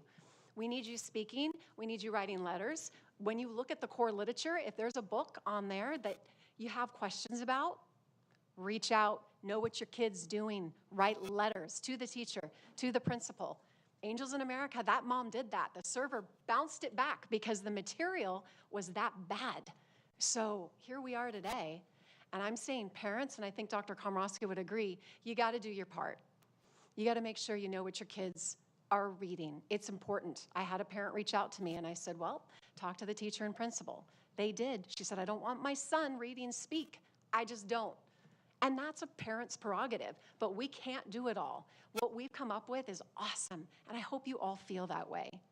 But parents, you've got to be involved too, and I think this, like, marriage collaboration of all the things came together. So really, congratulations to TVUSD, because I think we've landed in a better place. So thank you for listening to that. Thank you to everyone that put in the work to protect the kids. Thank you, Ms. Wiersma. Do we have any comments for Mr. Schwartz or Ms. Barclay? No, I just wanted to thank Mr. Schwartz. the people who worked on this project. I really need to take time to read it and digest it myself, see if I have any suggestions or other ways to deal with it. But I appreciate all the hard work they put in. Thank you, Mr. Schwartz. Ms. Barclay? Thank you. Sorry, I'm fighting a cold and a touch of pink eye, so I'm going to keep my distance from all of you tonight. No hugs, sorry. Yeah, I mean, I will agree with you, Jen. I hope we're ready to move past this because this policy, as was stated, has existed for a really long time. All of these procedures have existed. The Ed Code has existed. And it's all been here, and it's fantastic. And I think that it was great to revisit it, maybe, as Mrs. Davis mentioned, you know, create some just graphic depiction so people understand it better. But this is the same process that has existed. So when employed, I think it's fantastic because I 100% believe in parental rights. I 100% believe there should not be pornography or inappropriate materials in school.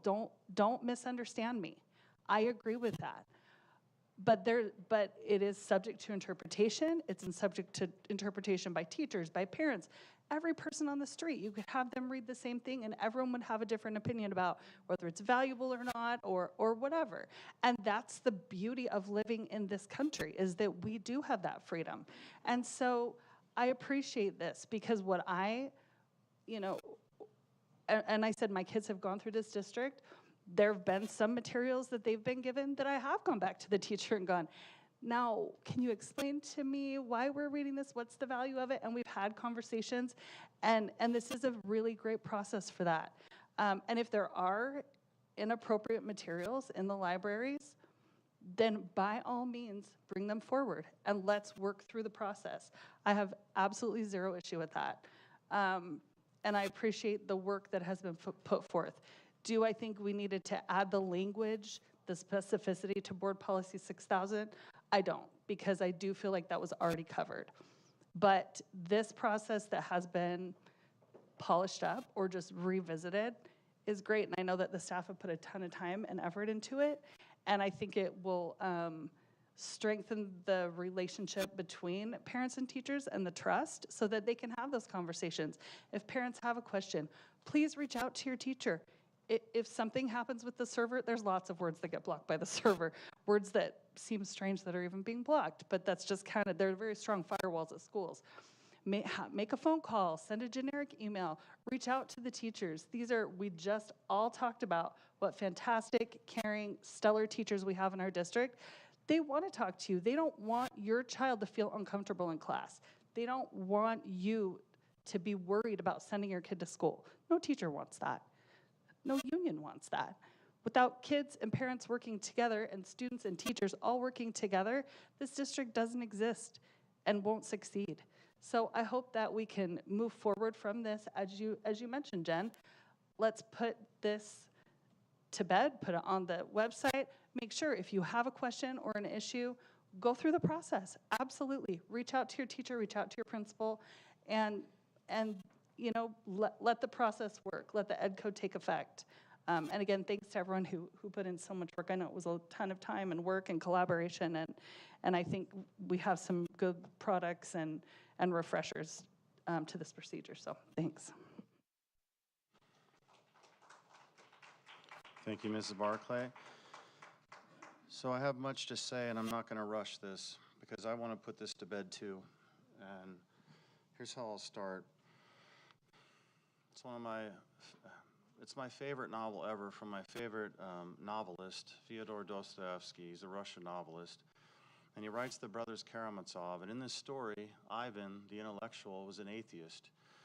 And he was much older than Alosha or Alexei. There's two names throughout the book. It's the same person. And he was a younger theist monk. And Ivan is trying to one-up his brother, but really he's trying to situate the context of the problem of evil so clearly to the reader. One of the things about Dostoevsky is he had a profound philosophical and psychological insight into the human soul. When you read his book, you think, he's talking to me, even though he wrote in the late 1800s. And what he does is he gives a story about a boy who a general who witnessed a boy allegedly throw a rock and it hit a dog's paw, some trivial thing. And then he has the boy stripped naked overnight, as a form of torture. And then the next morning he sicks a pack of dogs on the boy, tearing him to shreds in front of the mother. Now when this is done, this is a horrific act of evil. And I ask my students, and I go, what's evil about it? What's wrong? What's the most disturbing thing about it? And it takes about 5 minutes of my students going back and forth using the Socratic method. And they all agree. It's not because it was an adult, male or female. It was because it was a child that had innocence that was torn apart for the mother. So Dostoevsky slams through your soul, and you get this. It's a real problem of evil. Now, that was situated in the context of a God being all-loving, all-powerful, all-loving, and evil existing. It's called the logical problem of evil. But what I do is I try to situate this so that you can understand this salient feature that I'm going to push forward and why we needed this policy. So when you direct harm towards the innocence of a child, sometimes you cannot get that back. Once a child is exposed, it's over. And so, hence, pervasive profanity, obscenity, vulgarity, pornography, and erotica. It's a very serious issue. It's something that I put my heart and soul to, and I think the committee too, Mrs. Wiersma, Mrs. Deus, Dr. Velez, Anna Taplia, Joe Ballywag. There's a lot of work that was done.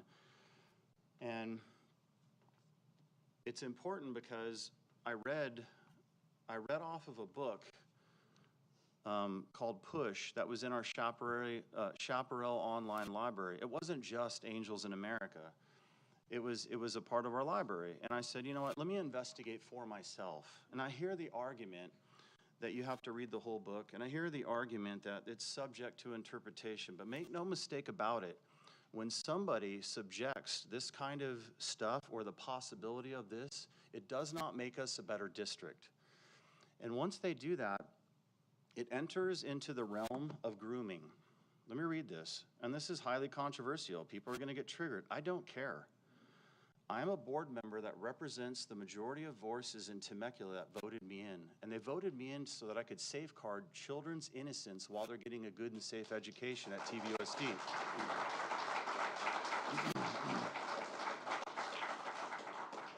Let me be clear. Here's a definition. Sexual grooming is the action or behavior used to establish an emotional connection with the minor and sometimes the child's family to lower the child's inhibitions with the objective of sexual abuse. It can occur in various settings, including online, in person, through other means of communication.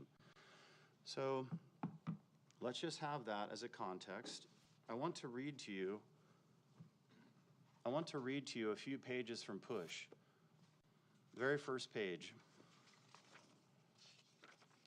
It's about a girl named Precious. Let me situate the context, and I'll be quick. I'm only going to read parts of 3 pages here. Page 1. I was left back when I was 12 because I had a baby for my father. Okay, baby, 12-year-old. Let me go to another page. Page 21. And if you have, there's no minor. Yep, there is a minor in here. Those 2 minors over there. If you're offended by this language, father, please have them step out. It's going to get graphic really fast. Good? I keep eating till the pain, the gray TV light, and mama is a blur, and I just fall back on the couch so full.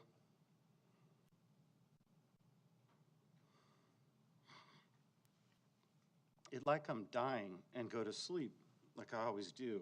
Almost go to sleep. It's the pain in my shoulder keep me from totally conking out this time. I feel mama's hand between my legs moving up my thigh. Her hand stops. She's getting ready to pinch me if I move.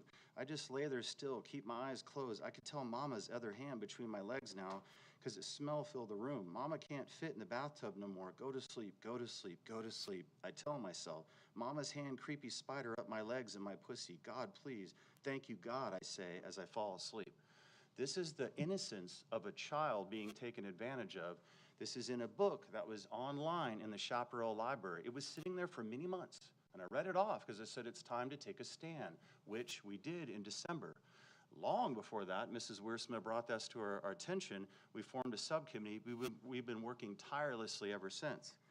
One last page I'm going to read from.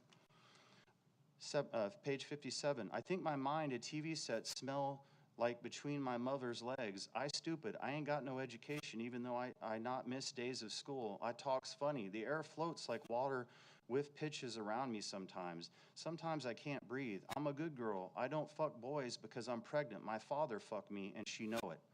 This is a book about a father raping his daughter, having a child and doing it repeatedly in front of the mother. This is absolutely disgusting.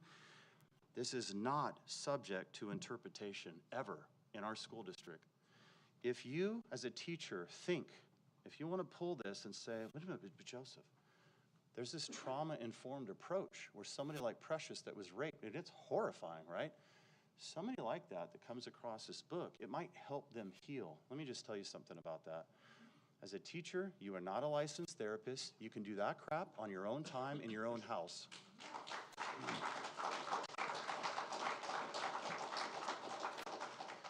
Thank God this book is no longer in our library.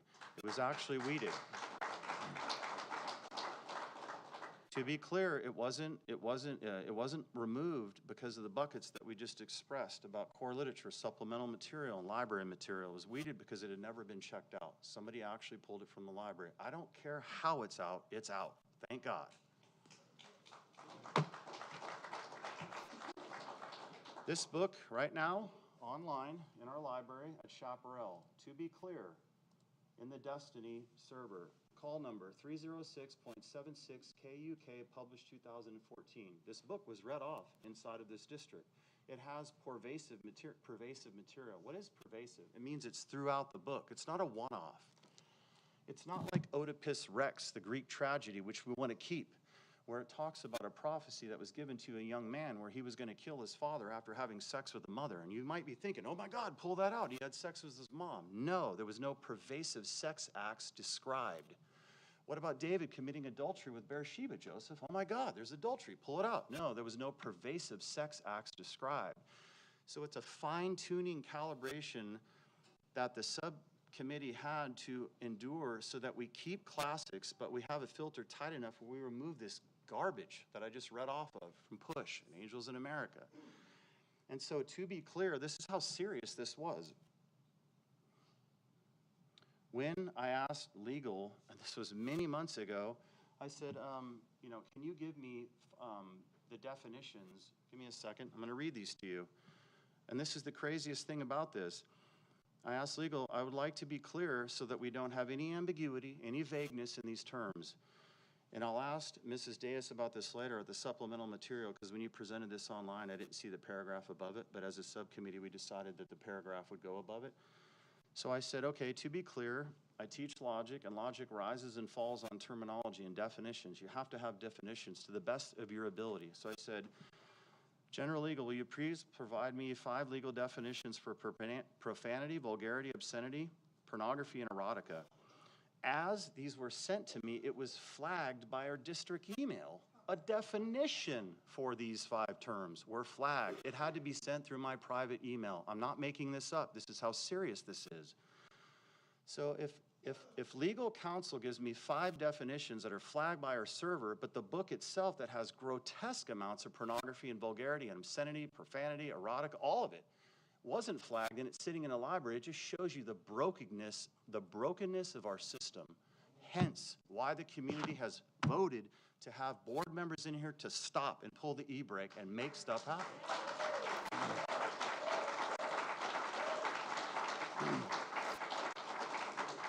These 5 legal definitions will be at the level of a subcommittee with parents, teachers that are involved. When the mechanism gets pushed in place, this isn't a board member. We don't go around saying, pull this book, pull that book.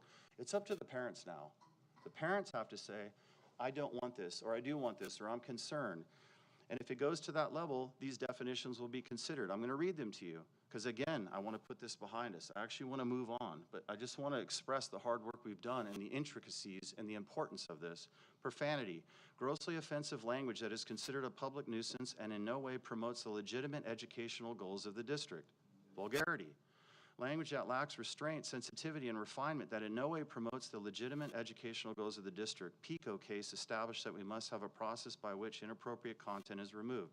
Obscenity, U.S. Supreme Court, VA Penal Code, taken as a whole, that is, to the average person applying contemporary statewide standards, appeals to the prurient interest that, taken as a whole, depicts or describes sexual content in a patently offensive way, and that, taken as a whole, lacks serious literary, artistic, political, and scientific value. Penal Code 311A. Taken as a whole, the materials do not assure the lessons the activity is meant to teach. Taken as a whole, the materials appeal to the prurient interests and expose students to ideas that are inappropriate for their maturity level. And taken as a whole, the materials lack serious literary, artistic, political, or scientific value. Pornography and erotica are here. 2 more. Pornography. Depictions of a person personally engaging in or personally simulating sexual conduct that lacks educational value and exposes students to ideas that are inappropriate for their maturity level. Last, erotica. Depictions of sexual, sensual, or pleasure indicated to arouse sexual desire that lacks educational value and exposes students to ideas that are inappropriate for their maturity level.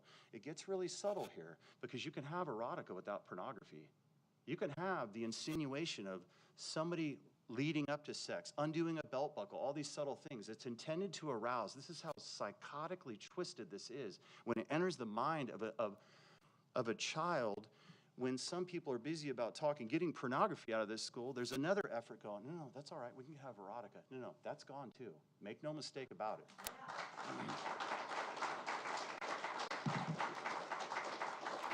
This lacks educational value. The 5 definitions that are illegally given, they're a part of the subcommittee, pushes out. Now it's up to now it's in the hands of the parent And if you want to test the system that we've spent hours laboring and pushing forward, now it's up to you, and I rest my case. Like, our work is done now. And we can talk a little bit more with the subcommittee once we're done going down the line, but I think now it's Dr. Woods. Thank you. I also appreciate the work of the subcommittee. I had a chance to be a part of a couple of the meetings. They were collaborative. There were great conversations. There was not always agreement in the room, but we allowed a committee of teachers to work very hard. Site administrators worked on it. District administrators worked on it. Our board subcommittee was there. We all came together and pulled something together that's pretty complex and difficult to do. As a result, I have now received a number of phone calls from a couple of districts that are struggling with the same issue, and they can't wait until I share this information with them.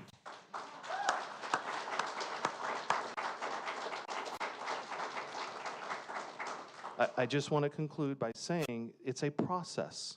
We're going to probably have to perfect the process a little bit. I think as we go through it, we will find a few glitches, and we'll have to continually work on the language and make it even more clear than it is now.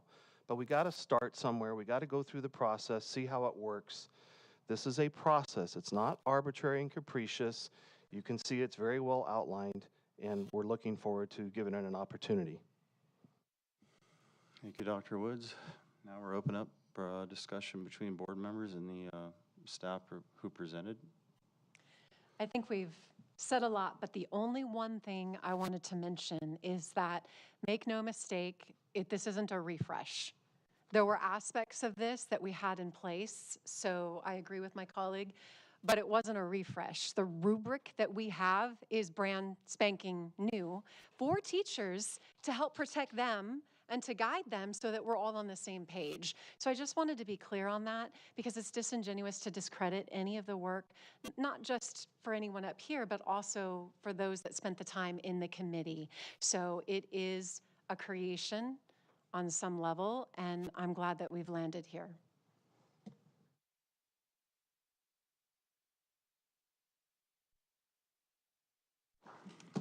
Thank you, Ms. Wiersma. One of the things I was talking to Dr. Woods about, and we can get clarity from Dr. Velez or Anna Taplia or Mrs. Deas, and it said if somebody goes to the top level of library, let's say, and say, look, this book is so bad, I actually want it out of the district. Is there a temporal stamp put on the book that, let's say it gets challenged, the book is temporarily removed so that somebody that goes to the library says, hey, this book is being challenged by board policy, blah, blah, blah, so that everybody knows. How does that look? And then what's the time stamp on it? Do you want me to answer? The current language does not address putting a book in abeyance while a process is being run. So that's what the current language says. But in cases where there's unbelievable pervasive language and profanity, it is acceptable, and we would have to create some language to state this, that you could say something like, in those cases of extreme profanity or pervasive, whatever term you want to use, the superintendent and his or her designee may put the book in abeyance for 30 days while a process is conducted to evaluate the book. Thank you. I consent to that right now. Any other board members?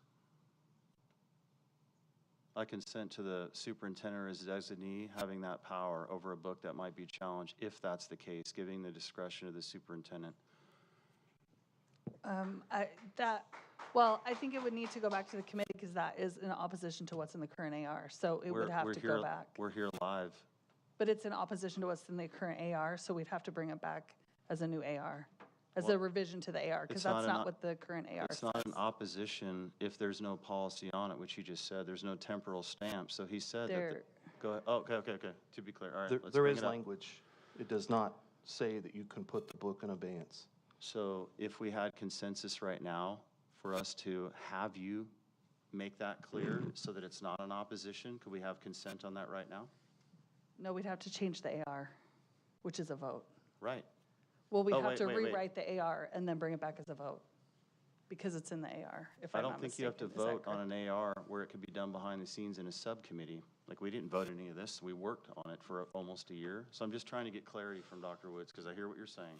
What would the two of you think would be the best way to do this? I guess my point, Mrs. Deus, is not to have to bring this back publicly right away if we can resolve this here. That's kind of where I'm going. I think that we saw a lot tonight about committees that are in existence.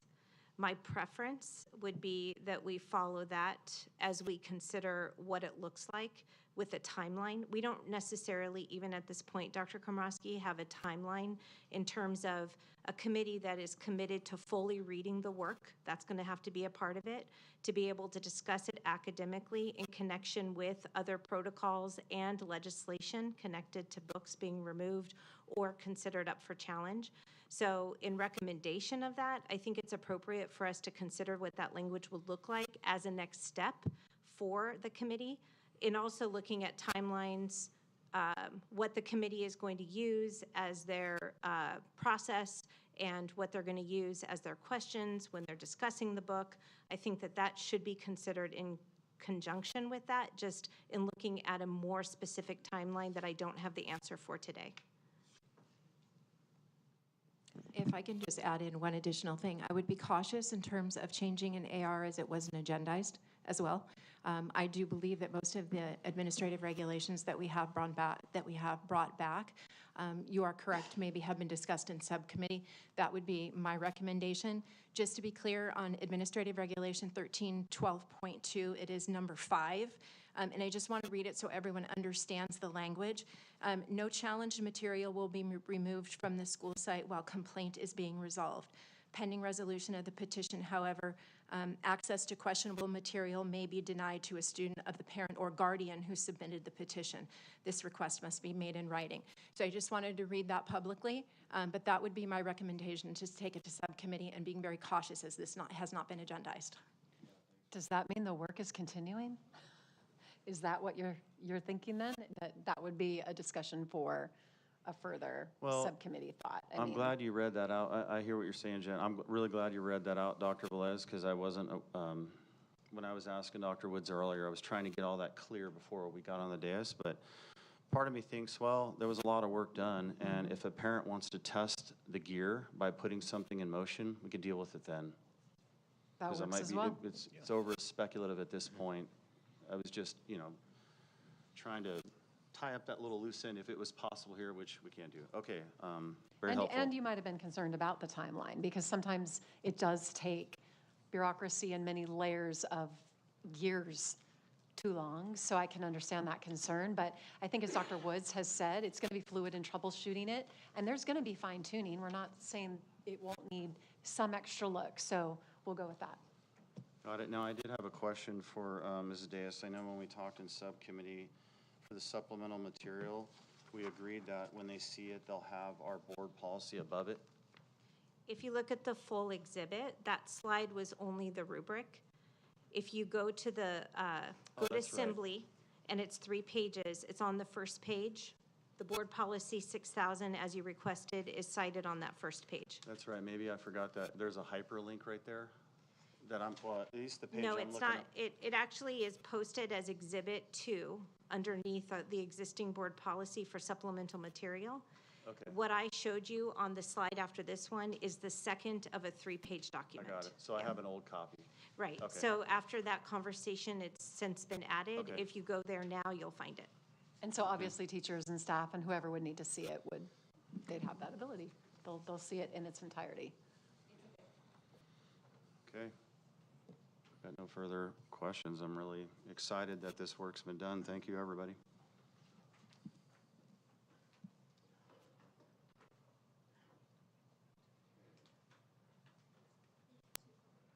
We have 2 public comments. Thank you, Lene, for item number 2, LCAP actions and services presentation. And what's the board think as far as timing? We got 2 comments. 2 or 3 minutes? 3? Not sure. Huh? 3? 3 minutes. Okay. 3 minutes? All right. First up is Upneat, followed by Christie. That was totally unnecessary reading. My grandma wouldn't allow you in her living room. But anyways, coming to the topic at hand. this is the LCAP. I just want to actually ask, maybe Ms. Lash, you can clarify later. LCAP is a portion of the budget, right, for high-need students, not the whole budget? Or? Nicole? Okay. Oh. Okay. No, I'm saying you can tell me later. Yeah, address it later. Yeah. And so we're going to see the reports. I had emailed you about this already, about like the parent surveys that were sent out back in December. I filled out, but I haven't heard any feedback. I'm guessing that would be on the report right now. And it would be valuable to know how many parents actually gave their input for the surveys. And I was unable to attend the actual meeting because it was at 2 o'clock in February. I had written about this too, if it is possible to consolidate some of these meetings that the parents have to attend who work. If they can be done slightly later in the evening, more parents can attend. We saw the LCAP presentation and the CASP dashboard back in January, which was pretty informative. So after that dashboard, we actually hosted a coffee with the principal event last month at our school, where we discussed the actual results for our site and how progress is measured in each area. The principal answered questions on various topics, like, what is chronic absenteeism, what is student discipline, what are, how do we measure math and English reading scores, and what are the early intervention strategies that they use for incoming students with potential weakness in math. And the formal setting was very engaging and informative. We were even able to discuss topics like the weight of school bags. Why are they so heavy? We use Chromebooks, why are they so heavy? And celebrating our school's recognition as the California Distinguished School was a highlight. There were questions regarding the methods, how do we share these? Like one site, yes, it did get the award. How do we share these strategies and what was successful at that site so we can propagate it to other sites so, we can see that improvement at all the sites. And I believe the principal answered that questions too, how they have the principal's council and then how they meet and they discuss all these strategies. And so why I'm telling about this is I've written to you already, but if we could have these events at more campuses, parents can get involved, ask questions, it would be really nice. An informal setting, even at district level, maybe with you and the directors where questions can be answered. Because it's we say things and there's very little that you can respond to. And I'm looking forward to what we have in the report today for the stakeholders. Thank you. Thank you. Christy?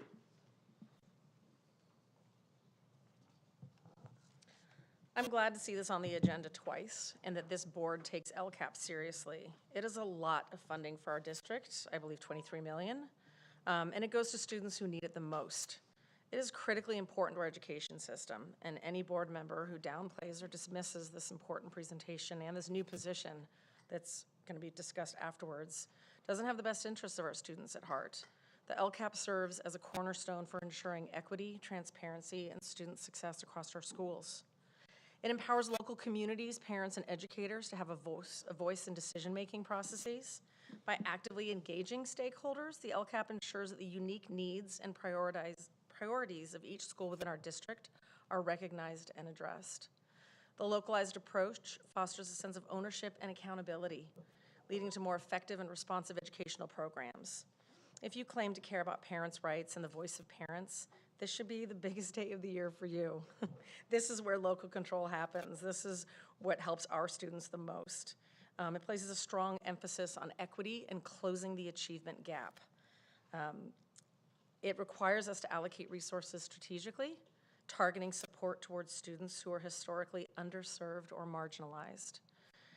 I have attended LCAP meetings as a community member for years at the elementary level and most recently at the high school level, and if you haven't attended one of these, I encourage everyone to do so. Digging into the data, not just for the state of California and our district, but the individual schools, is eye-opening and frankly alarming. There are student populations who need individualized, targeted interventions to help them succeed. TVUSD is a #1 district, not because our averages are high and some are succeeding while others are just left behind. We're #1 because we truly look at all students, making sure every single one of them have what they need to succeed. And each school is different. This is individualized. It promotes transparency and accountability by requiring districts to set clear goals, measure progress, and report outcomes to the community.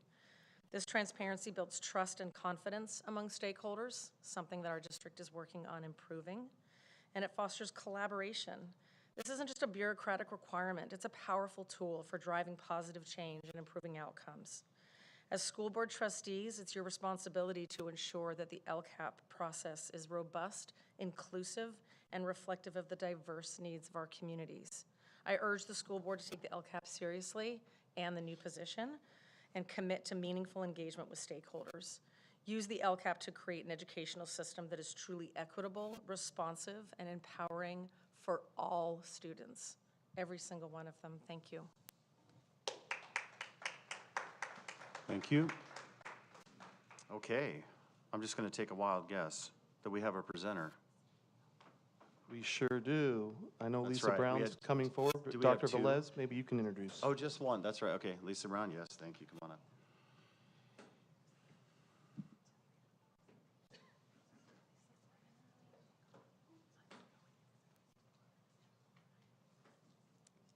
Okay, am I on? Okay.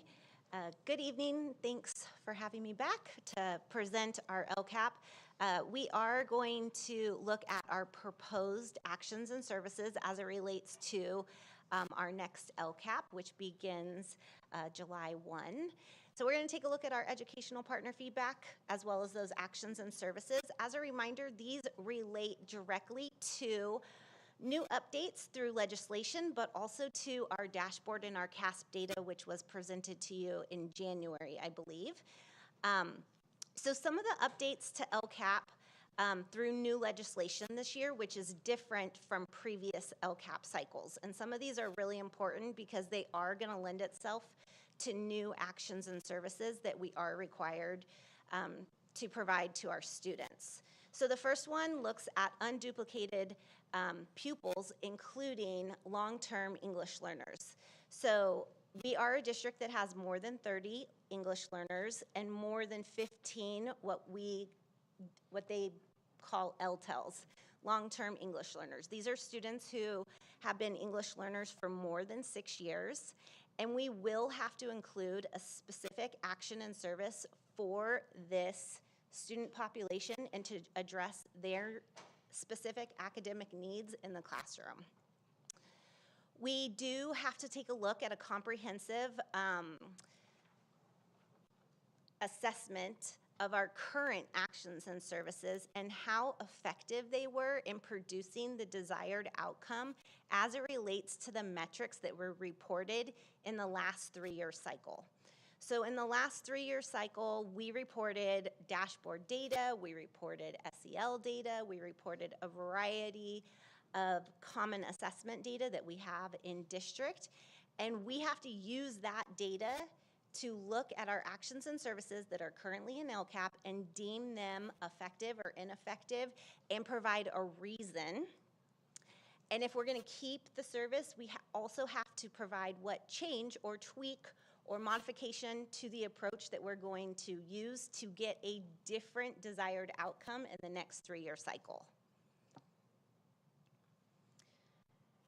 If we provide an action or service that relates to a district-wide service or action, we are going to have to tie a specific metric to it. So for example, I'm going to use, I don't know, let's do literacy service.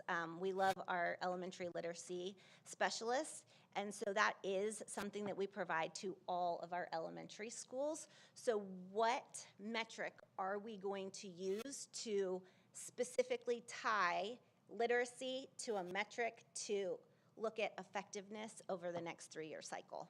So it's a direct correlation to the data that hasn't been done in past LCAP cycles.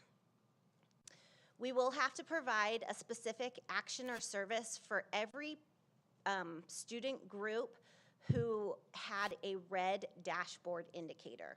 And this is for not only the district dashboard, but for each site's dashboard. So we get a district dashboard, but every site gets its own dashboard. And so for every student group who fell within that red indicator, which means that they didn't make progress from one year to the next as it relates to CASP, we need to take a look at what action and service are we going to provide that directly meets that group's need.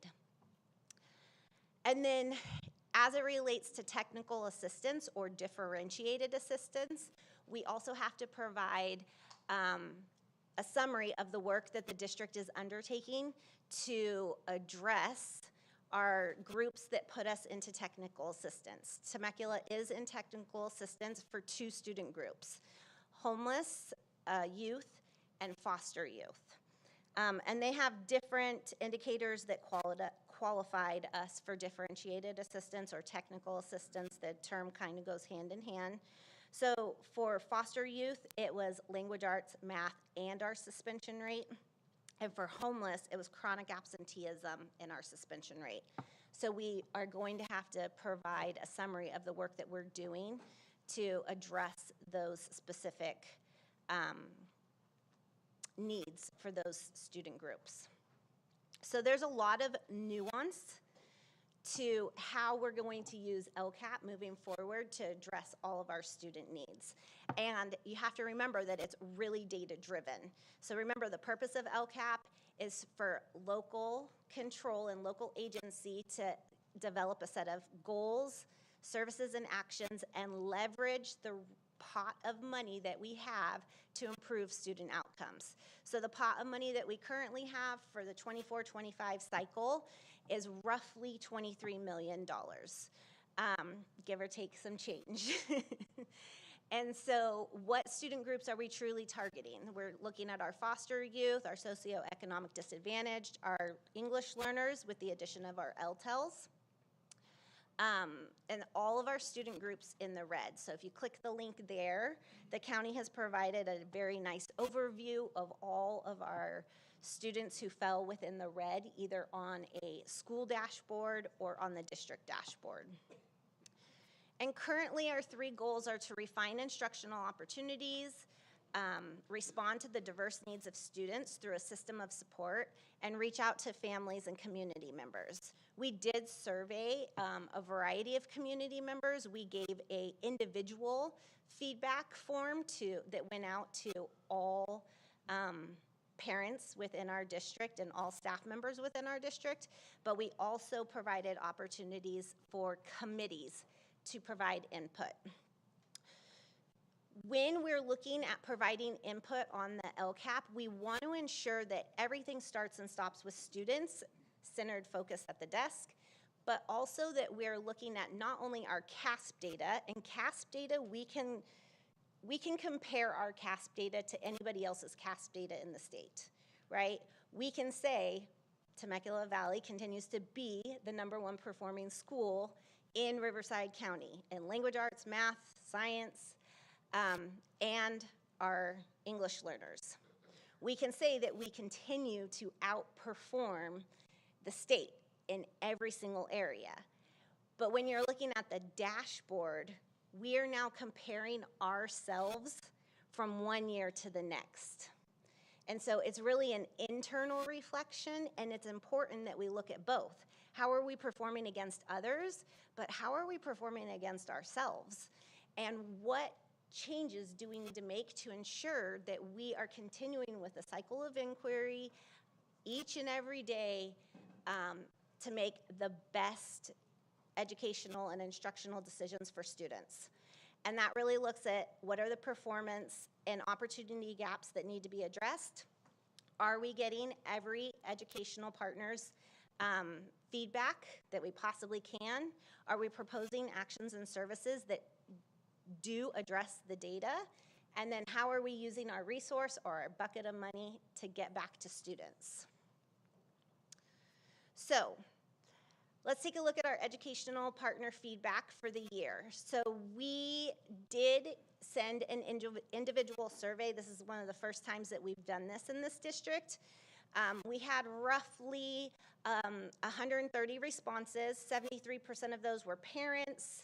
21% represented both the parent and staff perspective of TVUSD, and 6% were staff only.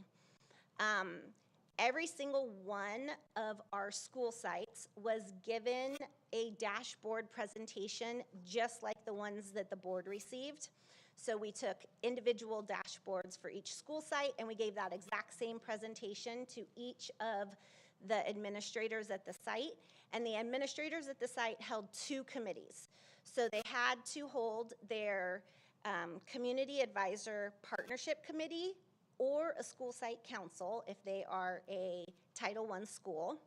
And they also have to hold an ELAC committee meeting where they present that presentation, walk their parents through the data in the dashboard as it relates to the school site, and submit a feedback form on LCAP and the actions and services. So every school did that for both their ELAC and their community advisory or their school site council. So we also had several principals that kind of took it a step further, and they wanted to present their data and ensure that their teachers had a voice in this process, so they presented their data either at a staff meeting or through an instructional leadership team, and they also were able to submit feedback.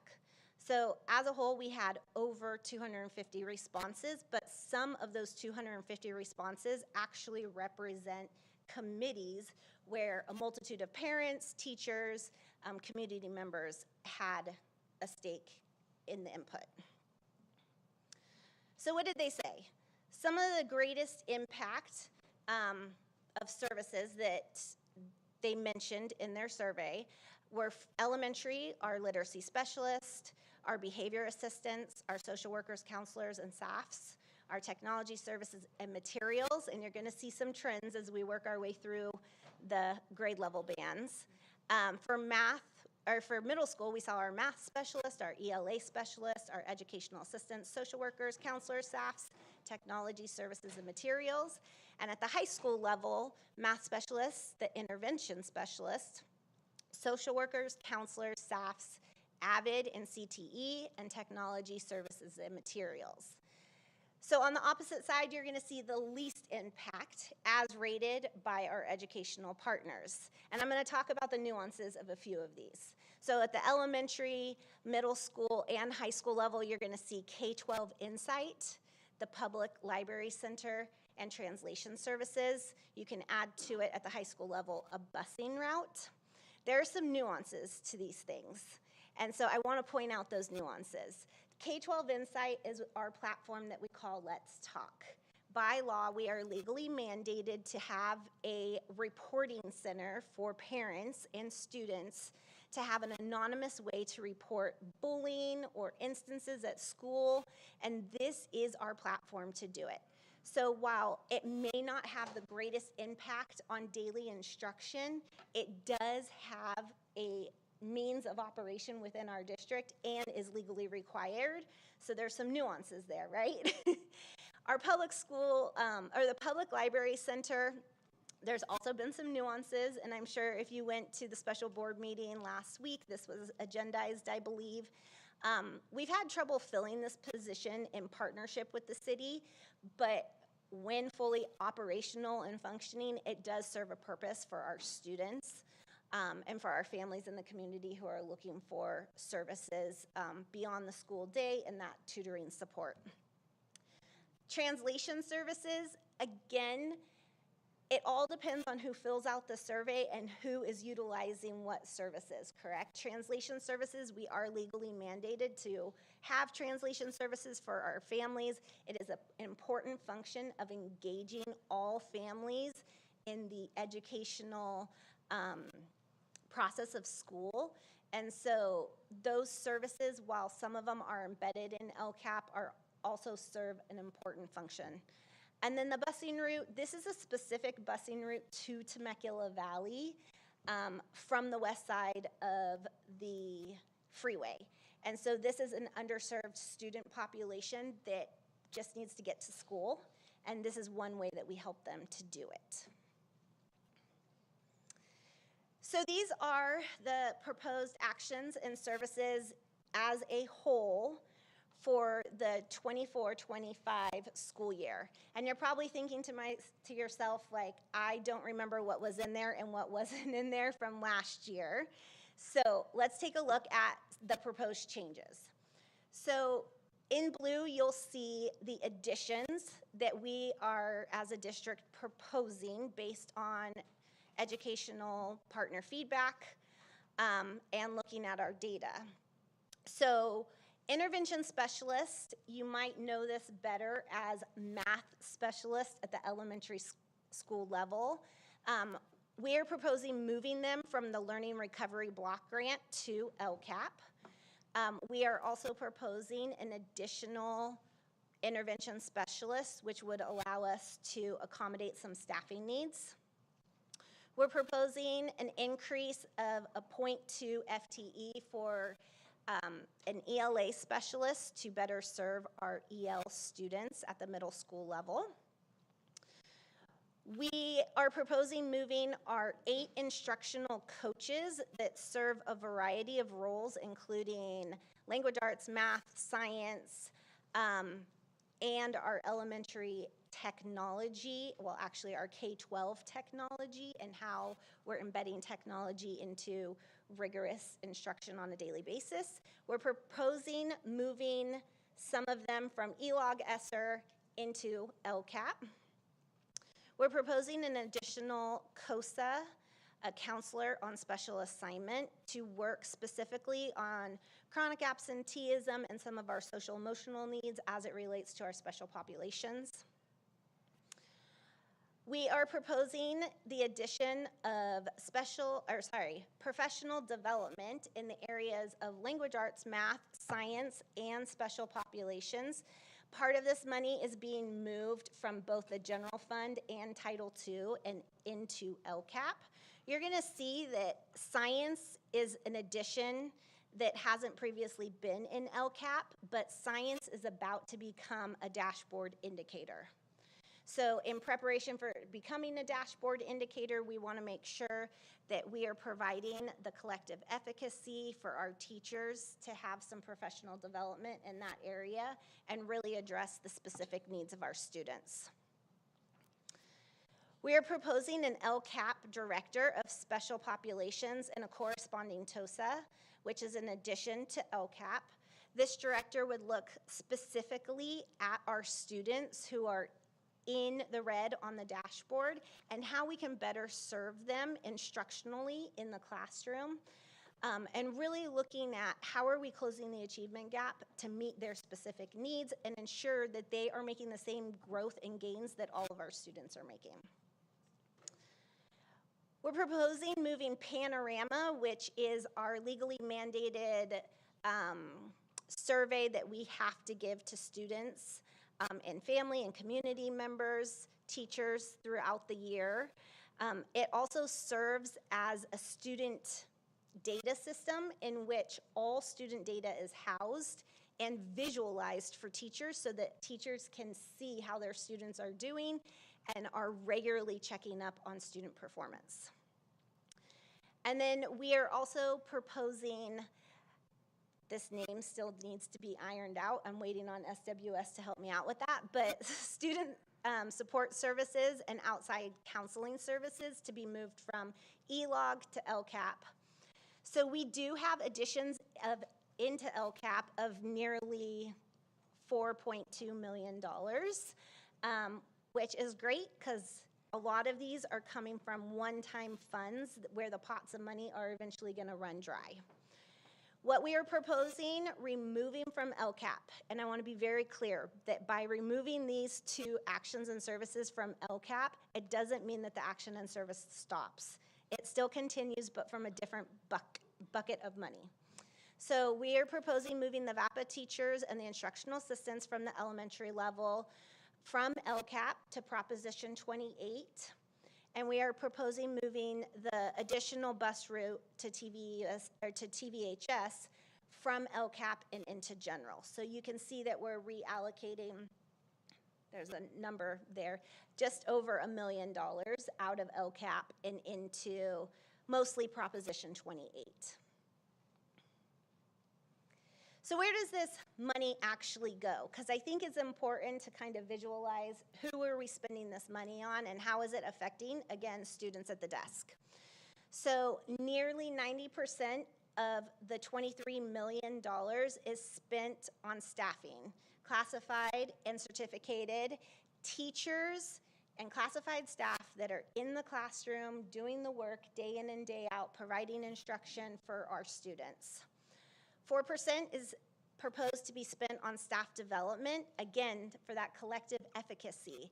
Research shows that if our teachers all have the same knowledge and the same buy-in and believe that all students can achieve, that is the #1 indicator that you're going to have increased student performance.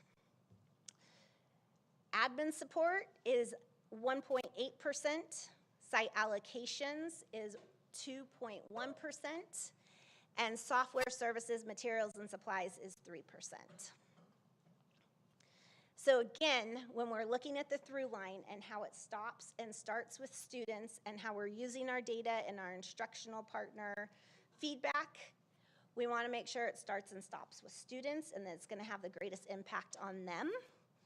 So with that, we can take one more slide, to the finish line here. So where are we going in the next 3 months? We're going to continue to elicit educational partner feedback now that we have our proposed actions and services out there. We'll complete the LCAP template. We'll submit it to RCOE because we want to make sure that it's state compliant before we bring it to you for adoption. And then we'll hold our public hearing on the 11th and the board adoption hopefully on the 25th. As a reminder, it does have to go simultaneously with the budget. So you adopt the LCAP first, the budget second, and they have to go back to back. So with that, questions?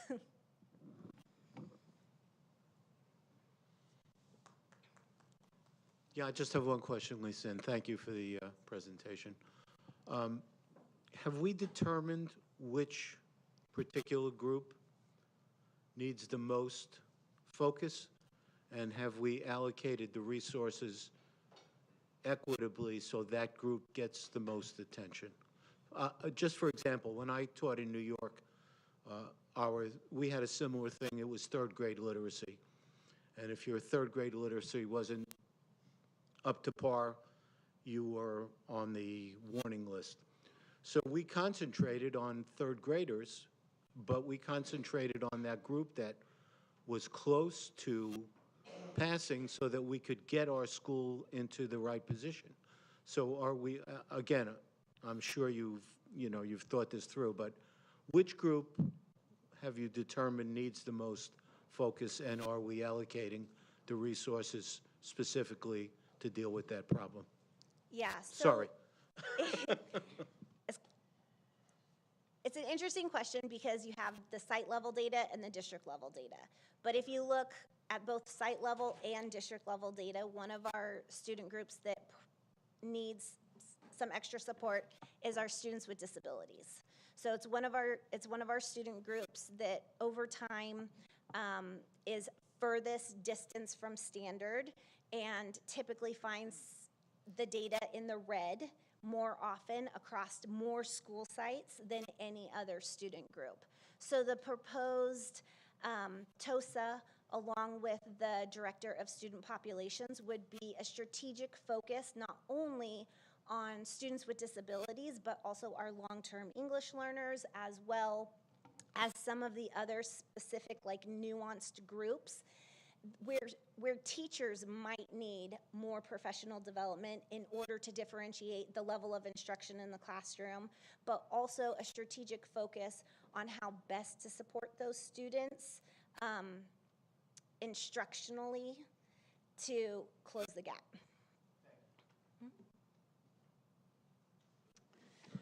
Okay, couple questions. Who, and I'm sorry if this is a repeat, who is currently focusing right now on these specific minority groups? Has it fallen under curriculum assessment testing? whose watch, whose baby has it been in terms of where we've been for the last few years? So I will say the data that was shared with all of our board members goes back to 2016. That data in regards to all of these populations that we're talking about has been a collaborative effort. Our Ed Services Department has worked exceptionally hard on all of these subgroups in collaboration with Crystal Fielstra, who oversees our English Language Learner Program, along with Breck Hilton, who oversees our students with disabilities. So it is very much a collaborative effort. So there has not been a very targeted, very specific focus on these particular subgroups. But as Lisa was talking about, we've heard from our educational partners, including our teachers and our principals, that this is a real need to be able to, how can we centralize and really look at these populations, which really do need more and better in some cases to help bring them up to really to standard, as Lisa shared. So it's really been a collaborative effort across the board, but I think the one piece that's missing is the targeted piece. So thank you for answering that. Here's a follow-up question. So I took some time this weekend to talk to several different perspectives because I think that's always helpful to do. So for me, I was really trying to dig deep. So, I mean, we know that evidence-based strategies apply to everyone, but there's going to be differentiation in the classroom for SPED. For example, you know, they need something different.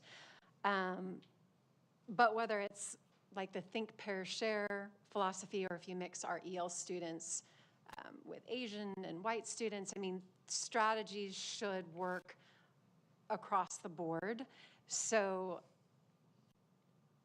that's one question, is kind of what's been done there. And then would there also be the flip side, and I think you mentioned this, with principals? They're the boots on the ground, right? So they know their classes and a lot of the dynamics that are within the student body. And so we want accountability there, and we know they're busy. There's assistant principals and there's interventionists doing their amazing things. So we always want the services that most touch the student, right? So is there anything you can comment in that way? Like, am I thinking correctly that strategies apply across the board, obviously understanding you're going to make some nuanced changes because you need to and you want to. But I think where I'm going with this is with the surveys, for example, I'd love to see them. I'd love to see the feedback and what was shared, because with the perspectives I got over the weekend, it just took me thinking in different directions of we have so much talent and collaboration that goes on, which is incredible. So for me, well, maybe I'm jumping ahead and need to wait for the position. I'm just looking at all those factors, knowing we want accountability for principals and help. We want all of these students to get the services, right? We're going to try for equitable resources, knowing you might not always hit that just right, but that's the goal, because these students are just as important as anyone else, right? Everybody. So what would you say to that as far as the strategies, or any like looking back at what you've done collaboratively and how it translates to goals moving forward and then a new position? So I kind of go back to John Hattie's work, which is what gets you the biggest bang for your buck when you're looking at student performance levels and how to move students. And his work says that where you get your biggest bang for your buck is collective teacher efficacy. And the way that you get collective teacher efficacy is by someone or a position, typically a director, assistant superintendent, a principal, assistant principal, bringing a group of teachers together and getting them to buy into an instructional routine, concept, movement, for lack of a better term, where they all believe that students can achieve in the classroom, and that collective efficacy has been deemed the #1 factor in student performance. So to provide strategic professional development and have a specific person spearheading that movement for our kids is essential to getting our underserved student groups moving in the correct direction. And some might say that there's a lot of us directors, and we hear, right, that there's a lot of administration. But when you look at the pot of money for LCAP and where the money is going, less than 2% is spent on administrative services. But this one person gives our district the opportunity to truly create some collective efficacy as it relates to these special populations and our students with disabilities, our long-term English learners, our foster youth, our homeless, and provide teachers with strategic strategies that really allow them to better serve the students daily. And this is something that we haven't necessarily had as like a pinpoint person in our district. I think a lot of us have been doing a lot of things to try and get at what this particular position could be able to do for our kids. One last question. I want to know if this is true or not with California Distinguished School Recognition.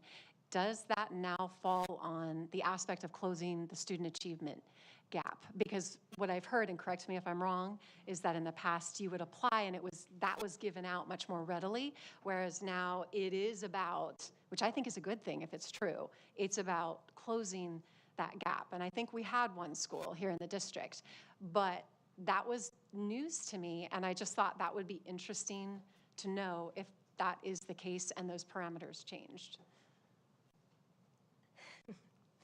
So this is interesting, right? Because you can get California Distinguished School and still have student groups in the red on your dashboard. Sure.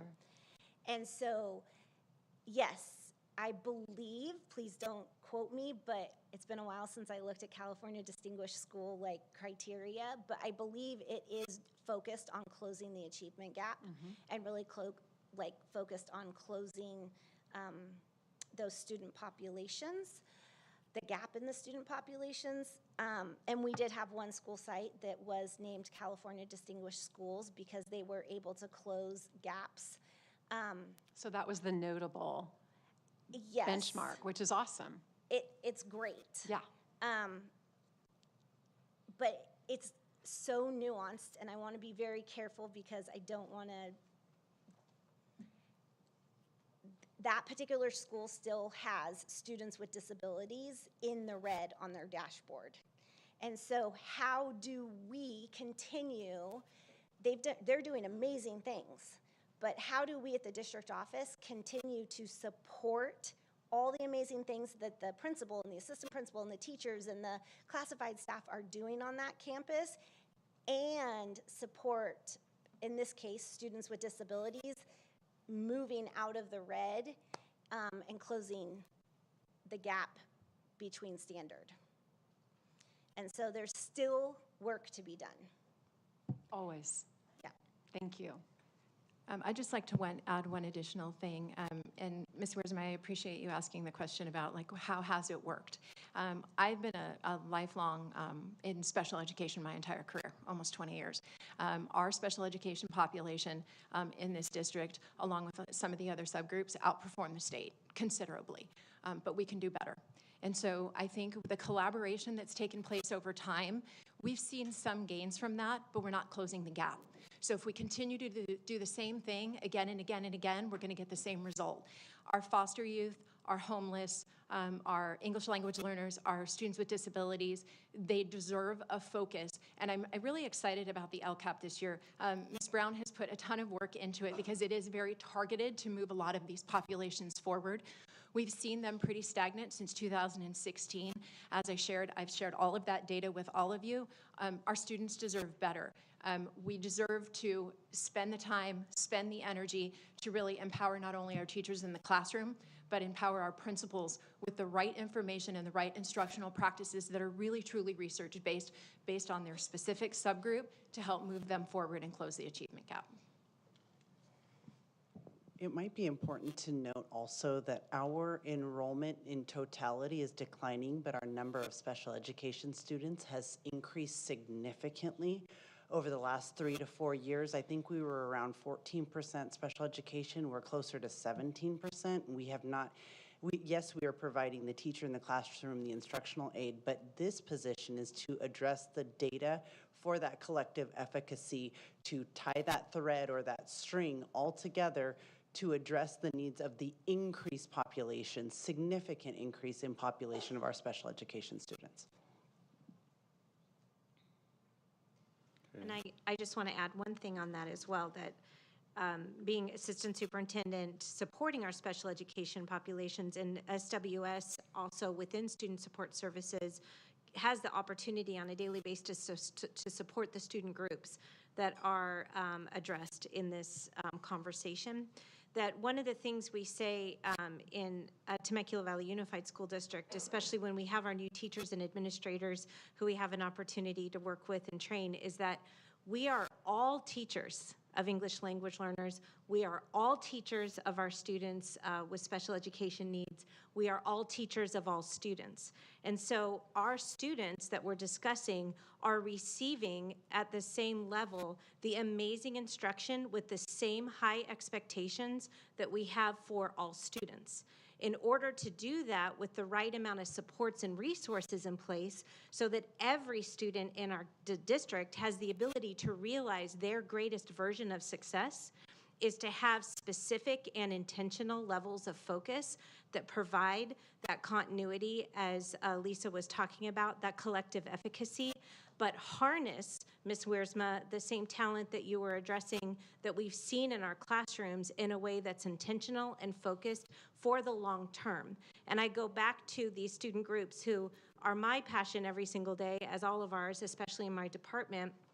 And we look at what LCAP is requiring of us with these metrics that are going to be put in place for the specific measurement of the data that Lisa is bringing up here, and having an ability to harness that with more intentional focus now that we've seen what that talent and differentiation looks like is exciting on behalf of my department as well.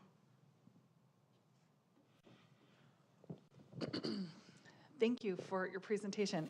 I know how complex LCAP is, and to you, it's like you can just come up there and talk about it like you do it every day or something. But you know, for us, it's a really deep subject that our understanding, I know, just scratches the surface. So we appreciate you interpreting that for us.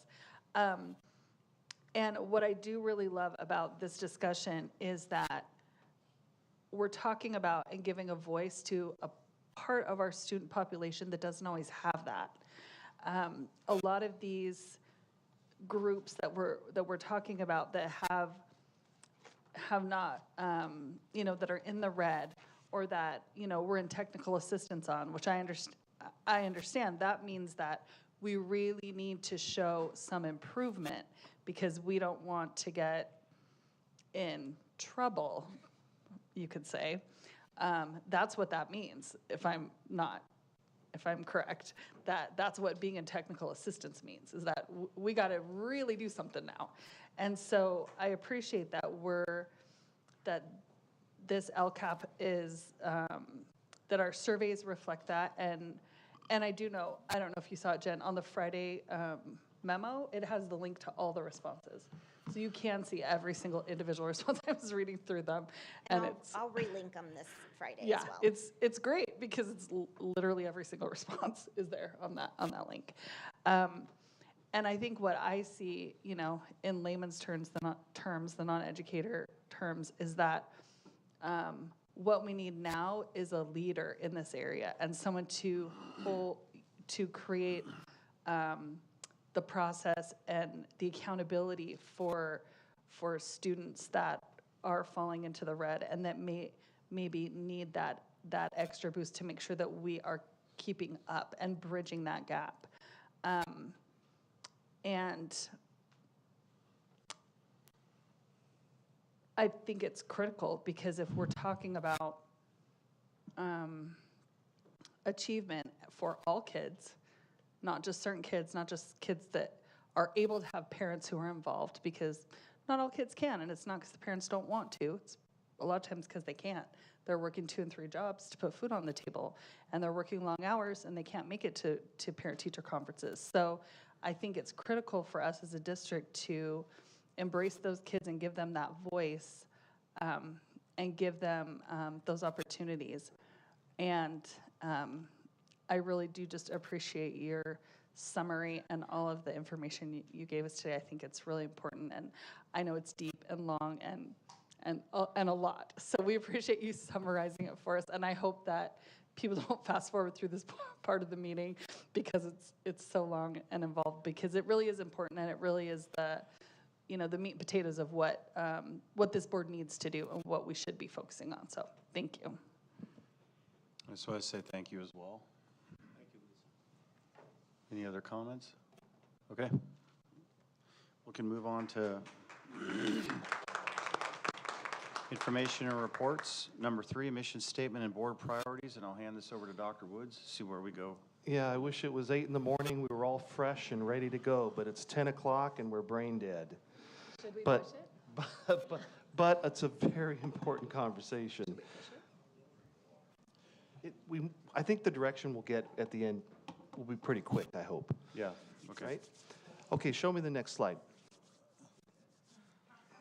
All right, we started with this document last month. We talked about the priorities that were established in 2018, but that was 6 years ago, and it was a very different 6 years ago with the pandemic right in the middle of it. There's no doubt that we all understand that it's time for the board to continue to discuss what's important to the board. This document uses priorities, and I had a chance to show this document to a group of our esteemed teachers, and very few of them really even knew much about the document.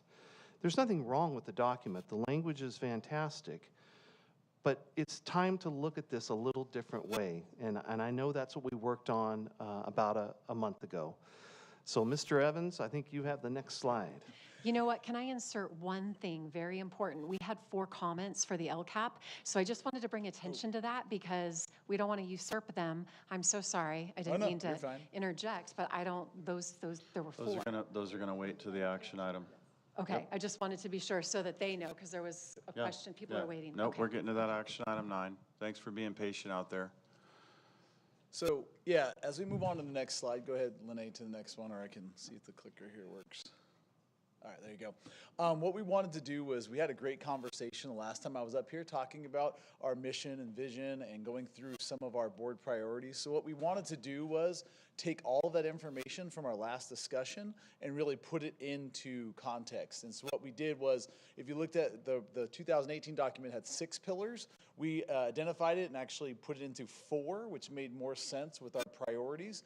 It also, we added the addition of leadership, which it would talk, I think, Joseph, you talked about adding leadership as a big part of one of our pillars that was going on. So what we did was we took all of those comments from the last one and we tried to implement it. And we also noticed that from the 2018 document that the SEL piece wasn't present there. So we really wanted to make sure that all of the pieces that we talked about and that we had agreed upon were inserted into the document, as well as from that 6-pillar large document, made it much more user-friendly. We were trying to make it much aligned with what was going on with the document and where we were moving forward in terms of those categories of care, experiences, opportunities, and now we have leadership. With that, I'll kind of summarize. Like, I was pretty excited to hear the word elevate used many times tonight throughout the different levels of organization and people talking. I think that it's already become a buzzword, but I think that you'll see that these pillars will talk about elevating, like I said, each one of those categories. And I think it does a great job in not just identifying the instructional and the academic, but also connects to making sure those students they feel safe when they come to school. Do they have nutrition? Do they have a way to get to school? Do they have experiences? Are we preparing them for the job market? Are we making sure that we're being intentional about them really moving forward with their social and emotional health? So I think that what we did was encompass everything that was talked about from the board, and as well as honored those 2018 priorities and just taking all of that together and making a usable document. So this piece would be the more detailed piece from board priorities that were actually relabeled board values, because we really feel that it has more meaning. Priorities seem to be more logistics, where values, it means that who we are and that's what we're about. So the 4 categories are there, and this would be our new internal document, which is really geared for telling, and having the board follow those guidelines with that. So Dr. Woods, I don't know if I missed anything on that. Okay, next slide. So the external piece would be this graphic that's right in the middle. We've got all this data on either side that gets us to this point. One thing about strategic planning, the external piece has to be simple. It has to be 1 page. You cannot have 2 or 3 pages. People just aren't going to read it. This thing represents a lot on 1 page. There's even a logo down there of a hot air balloon, which has a whole nother conversation around it. But I'll be working with, I got some great feedback from teachers. I'm going with a group of students tomorrow. I have leadership next week and a group of parents, a number of parents next week, who will also sound off a bit on this graphic, looking at it, giving me some ideas. But right now, we've landed on this graphic as representing what we believe is important as a board and, of course, as a district. And so with that, we wanted to, getting down to those pieces that we added in everyone's input, as well as the 2018 document, we wanted to get back to that conversation which we started last time, that kind of giving you some options. We did say that we have been utilizing the first mission statement kind of as a district with the we elevate experiences, opportunities in each other. But what we wanted to do is provide some other options. I know that there was energy and a desire to kind of see that move forward, but we also wanted to give some other options for you guys to take a look at, to maybe give some input. If that wasn't something you wanted to move towards, or if it is, we tried to give you guys some options in terms of moving forward with what our mission statement might be. So we're looking for direction for this from you, and I'm here for questions and anything further. Thank you, Jimmy. This is awesome. I've been advocating for this for quite a long time, and we're now at I think the hardest part was the values part that we discussed last time. And it was my thought is to generate multiple mission statements, and maybe we pick one tonight, and then, next meeting a vision, and it would be just so incredible. And then, possibly Dr. Woods can attach his goals. He's done over 70-something site visits, over 150 interviews, and all that is embedded into the goals, which can be embedded into the mission, vision, values, which can, it sets a direction for the district. The functional role that this plays is the values, mission, and vision statement have a functional role directed to the LCAP budget, why we prioritize, what we prioritize. And anyways, I'm really, really excited. Thanks for giving us these 4 possibilities, but this is really kind of us. And I had no agenda. I just wanted us, and I knew we would be able to come together, all 4 of us, as divided as we are sometimes. I just thought this would be fun, and it has been more fun than it has been painful. Maybe somebody disagrees, it's fine. But I'm excited, and I kind of like number 3, pushing leadership to the top. But, I'm open to any. What do you guys think?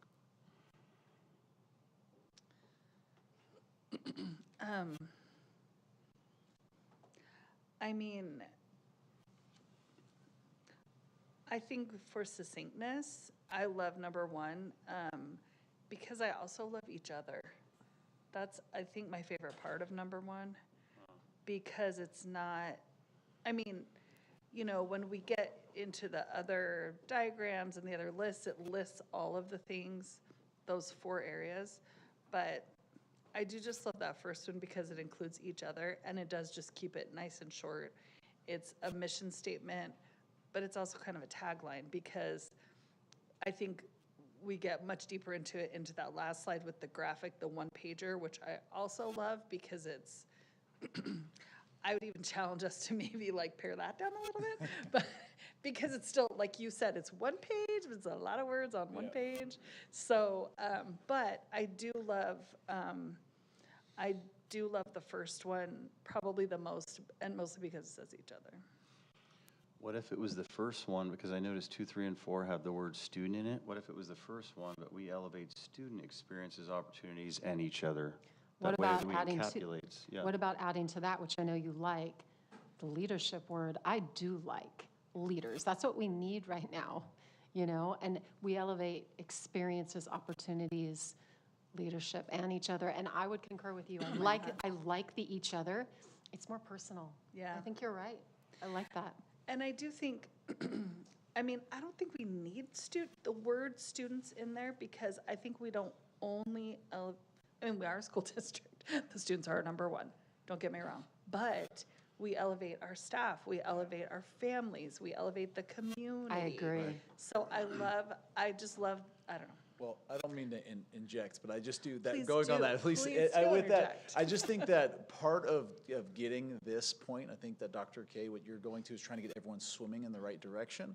And there is a point to saying, when we say we elevate and leave it kind of broad without the specificity, is that our maintenance crew is elevating. They're not necessarily directly involved with students, or that are nutrition services. And sometimes we have so many people in this organization that do so many things. It's really hard to, not that we're all about students generally, but it doesn't always mean that direct contact. Sometimes we have amazing, some of our custodians work at night and they don't even see students. So it would be, we want everyone to buy into the mission regardless of where you are in the organization. So what that's you're part of it. saying is this is the most inclusive. Yes, that is right? correct. It is the most Yeah, inclusive. it's And I feel like everyone. everyone can rally around that vision.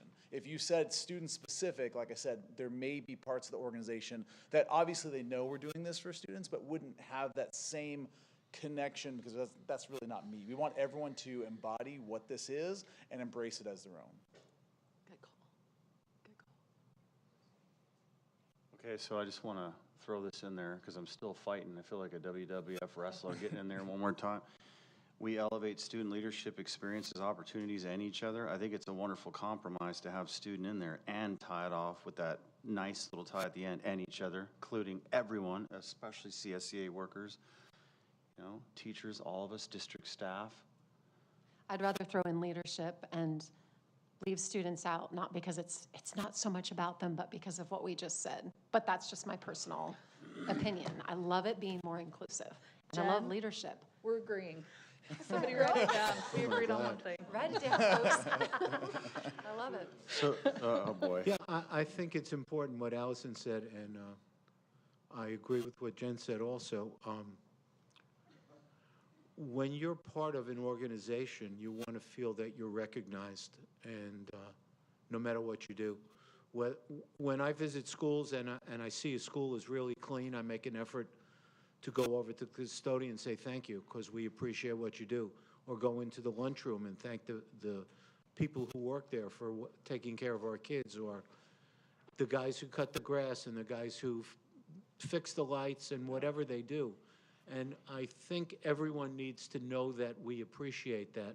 Yeah, we have a day, we're having a day for classified staff, we're having a teacher recognition day. But if part of our statement is we value what you do and everyone, I think that's really important. And yeah, I think it's a good idea. I like it. So do you think we could say we elevate leadership experiences, opportunities, and each other, leave out student? Yeah, each other includes students. Because I do like leadership as well, and I think it should be the forefront. Yeah. Can we put leadership later? Because if you put leadership first, when you read it out loud, it sounds like you're saying we elevate leadership experiences. Okay. You know what I'm saying? So we elevate. Even though you're having a comma in there, as would be grammatically correct, but when I you're know, I hear what you're reading it saying. out loud, if you put it a little bit later in the sentence. So maybe we elevate experiences, opportunities, leadership, and each other? Jimmy, I know you want to say something. Does you see my face? No, I just do. wanted to clarify that. Remember, like, it kind of is like a funnel. So if you're talking about like the documents you saw earlier, it's like very broad, and then we're getting more and more and more specific. Really, we're hoping, just like if you think of Nike, like just do it, right? We're hoping that we elevate in and of itself could actually be the point where everyone can latch onto. So if you're looking at, it goes from broad and funnels all the way down to the idea where we would hope that something like #WeElevate on different platforms, like that would be something that's going on. So understand that regardless of what you guys land on, it's still that point of understanding, less about the exact verbiage on this. And in fact, mission statement is actually, the mission is more for us to understand internally and is not necessarily as externally focused. Where the we elevate should be the external focus that people would, just like we would for Nike as consumers, we know just do it, right? We don't necessarily know their mission statement. So this would be a little bit more internal focused than even the tagline, which would be we elevate, would be external. So you're saying experiences is kind of broad, opportunities come within those experiences, and leadership because we're differentiating, you know, something that we feel is important, especially internally, and each other. Well, each other in the boardroom, yeah. each other on a campus, Well, each other. I would even say that the we part would be leadership. Because if we together are doing something, then we're leading at all levels of our organization. So in fact, when we're talking about we, that could be actually the first point of our pillar is we itself means that we as a leadership group will be doing these things. So like I said, it's up to you. The semantics aren't as important as understanding of what it is more important. I like it clear. I like we elevate, and I appreciate that, Jimmy. I really do, but we'll see what you guys think. I like we elevate experiences, opportunities, leadership, and each other. I really think it's good to have it explicitly stated.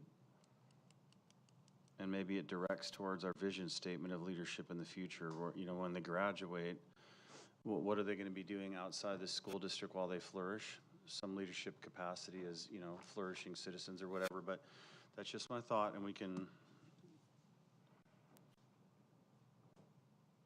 So what do you think, Allison? I love leadership. Again, just my personal thought, I like it a little shorter without it, but you know, it's late. My eye itches, it's whatever. Jen? Does this have to stick in concrete tonight? Like, No. Okay. In fact, we could meditate on it and bring Can we? it with the vision statement next time. We can combine both. We can mull it? Yeah. Okay, because I do like the leadership aspect, but, you know, I think you're right, fresh eyes, fresh brain. Like, if we can continue to mull, Right. that would be good too. At least we got the exposure up here, but we're like pretty close on that one. So close. We hope the next time is an action item, so we can literally make a decision and move on. Sounds right. good. Great work. Okay. Thanks, Jimmy. Thank you, Jimmy. Thank you. And to be clear, next time we're going to do the vision. So. Okay. Okay. Now we're on to action item 9. We have comments. I'm not sure if we have the same remaining amount. For those of you in the audience that wanted to comment on this, thank you so much for your patience. How many do we have, Lene? We have 3. You want to do 2 or 3 minutes? You guys decide. 3 minutes, like we were. Oh yeah, we did 3 on the earlier action items. Okay, so the first speaker. Sorry, first up is Steve Campos, followed by Upney.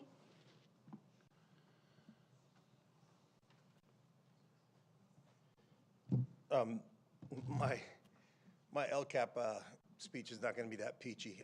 Basically, I think in 2013 and 14, the LCAP was basically hijacked by the current director. And one of the things I think that people need to understand, I know that there was 250 responses, and we talk about community stakeholders and this, that, and the others. I think there's, 1,200 teachers. I don't know how many parents. But to only get 250 responses, I mean, I will tell you this, most teachers that can't even tell you what LCAP is. They didn't even know what it stands for, what the abbreviation is. You ask them LCFF, they don't know that. And I'll tell you why, because a lot of time administrators don't talk about that. A lot of times from my perspective within a teacher, and I've been involved in LCAP when I was with the LCAP committee, I understand it. And one of the things is I think we throw out a lot of these buzzwords and all this other stuff, but the reality is there's a disconnect between what's going on at the district office and at the site level. And most teachers have no idea. At the end of the day, we usually get a presentation, okay, we've got $10,000, how do we want to spend it? Oh, computers. There's no discussion. And it's been hijacked. That's how it's been since 2013, 14, I think, when it first got instituted. So anyways, I will say this. You know, you talk about ELAC and DLAC, we mentioned that. Go to any site and just check out whatever elementary school, middle school, high school, and take a look at their ELAC and DLAC minutes. See where they're posting. Some of them are 2022, 2021. It's not updated. And so I think this process has been hijacked. This particular position, when we think about LCAP, if we're going to spend $200,000 on a position, we're taking away from LCAP services. as I read through this job description, we have directors of instruction, technology, 1. We have director of curriculum instruction and assessment, 3 of them. Director of assessment, 1. We have a director of SPED. We have a director of information management system back there. All those people can take care of this job and save us $200,000 so that we can use that money to actually give services to kids. Whenever I don't understand why we're even creating directorial positions right now when we know the way the state of California is going with money. And so to me, this is kind of careless. I have so much written here, but there's no way I'm going to get it down in there. But I really think we do need to look at the stakeholder input. Because as teachers, I know that goes out, but why don't we take one day where we just get the teachers at a staff meeting and say, hey, why don't you guys take a survey on what you know about LCAP, how it serves you? Most people don't know that. Most teachers don't. Ask them, just say, hey, what does LCAP stand for? I don't know. Local Control Accountability Plan? Does that ring a bell? Probably won't answer it. But I really think you guys need to look into kind of how this is being addressed, how the monies are being spent, and consider all the stakeholders. Because right now, I can tell you, most people don't know what's going on. Thank you. Upney, followed by Emil Barham. So from the LCAP results shared in January, it was evident that the most vulnerable students, including English learners, foster youth, students with learning disabilities, and potentially homeless students, are struggling. The funds were specifically allocated to enhance the students' outcomes. Dr. Woods, I really appreciate your patience in response to the comprehensive 8-page document that I sent to you in January, encapsulating a lot of issues, and this was one of them. And the issue of possible administrative overspending has been raised. So I did look into it and what are the details of the general funding formula. And I discovered that there are ED codes 41400 to 41407, which prevent such an issue. The school district faces penalties if they exceed a specific ratio, which is 0.08 for our district, which is a unified district. The district must complete a worksheet annually and will be penalized if the ratio is exceeded. This is like a way to control bureaucracy, that we don't have too many directors, basically. And I haven't recently checked this, but would this role also contribute to that ratio even though the funds are not coming from the general fund? In the list that I had provided you, there was a suggestion of inclusion of a success advisor role, which would be focusing specifically on these students and serving as a point of contact for foster students or students facing unique challenges, like, parents with limited English proficiency. So while I'm glad to see this item on the agenda so that our most vulnerable student populations can get help, I'm curious if this role's responsibilities will also include being available on campuses to interact with the students, in addition to curriculum work, or if their communication would be strictly with the teachers. I didn't see this explicitly in the job description, but it could potentially fall under observation and feedback duties for our special populations student curriculum implementation. Would it be beneficial to include this, like, that you will be going on site visits and so on? And what would be the initial duration of the contract for this individual? Because our LCAP cycle is, I believe, 3 years. Are we going to do it for 3 years or 1 year, just in case it's not working out? Then we can swap it, we can look for somebody else who will, additionally, I had also inquired, for method of success, because we are actually not comparing different segments of student populations. We are comparing all of them in the same group. We're not comparing them to each other or any of that. So how they're doing within the group, are they making improvements? What measure are we going to be using? Because we cannot use the same measure as a student. If somebody has a learning disability, we can't use the same measure.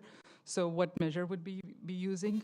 And has the board already approved that rubric? What are the academic achievement measures going to be for the students?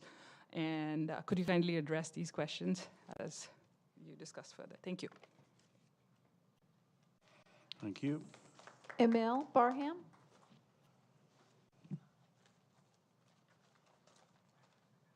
Emil Barham here, thank you. First, I'd like to commend the district for coming up with some proposed solutions to meet future LCAP goals and closing achievement gaps with regard to special populations. This is important for student achievement and academic growth, particularly amongst English learners, special ed, homeless, and foster youth, which are seriously trending in the wrong direction, while there are other populations that are holding steady but still trending negative. Some questions to think about as you embark upon discussion with regard to approving this new position. In relation to the past LCAP cycle, whose responsibility at the district level was it to ensure targeted intervention for special populations effectively took place and that resources were allocated effectively? Did this not happen? If not, why not? And is this why you are creating this new position? In relation to the past LCAP cycle, whose responsibility at the district level was it to ensure evidence-based strategies were implemented in the classroom through site support and professional development? Did these things not happen or just not happen effectively? And is this the reason for the new position? In the past LCAP cycle, whose responsibility at the district level was it to identify and monitor curriculum and instructional needs specific to special populations? Was this not happening or just not happening effectively, and thus the reason for the new LCAP position? How about data collection and monitoring student achievement for these populations? At the site? Should be. In the last cycle, various LCAP administrators, intervention specialists, ELA and math specialists, and other support staff were paid out of LCAP funds. What responsibility do these individuals, as well as site administrators, bear for not reaching LCAP goals? Why are these very smart people with current district support not able to reach LCAP goals? To me, this is the real question. And while COVID learning loss is part of it, how long do we use COVID as a reason for not progressing in the right direction? The point is this position an efficient use of taxpayer dollars? It seems as if these LCAP responsibilities are being siphoned off from other district and site administrators who should have been competently executing these duties in the first place and moving students in the positive direction, not negative. By creating this new position, LCAP money will be distributed to new administrative oversight as opposed to being allocated to the classroom where it matters. I might be persuaded, but not right now. In light of upcoming budgetary constraints, efficient use of taxpayer money is important to achieve optimal results. I look forward to it. Thank you. Okay, we are on to discussion of new administrative job description, director, instructional practices for special populations. I think we should go one at a time maybe and then enter into discussion if we want to, unless we just want to take this to vote.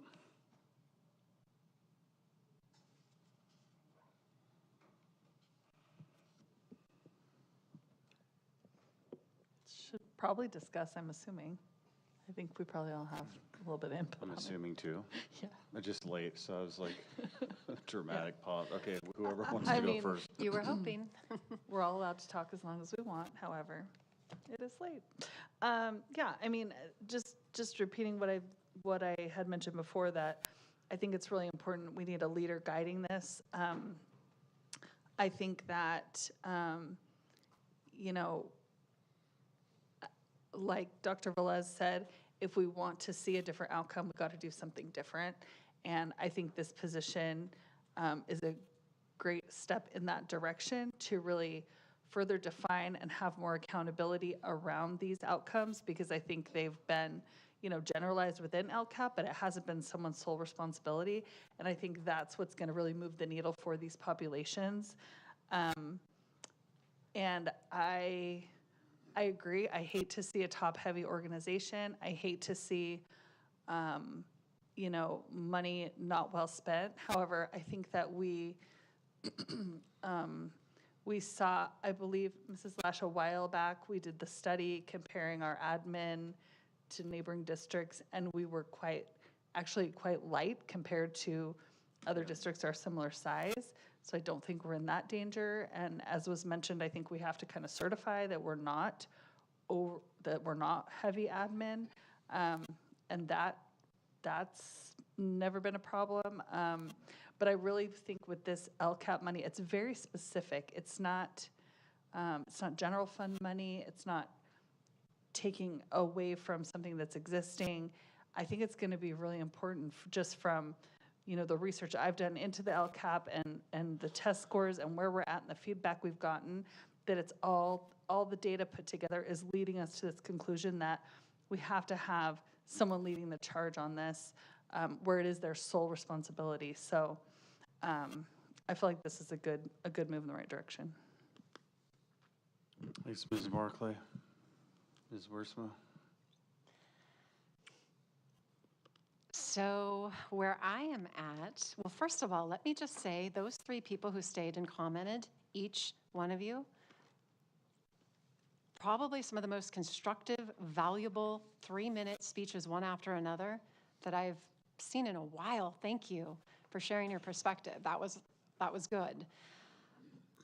Where I'm at is I want people to understand, for me, right at this point, it's certainly not about wanting the best in the services and for the academic gap to close for our foster children, these minority groups, our special education students.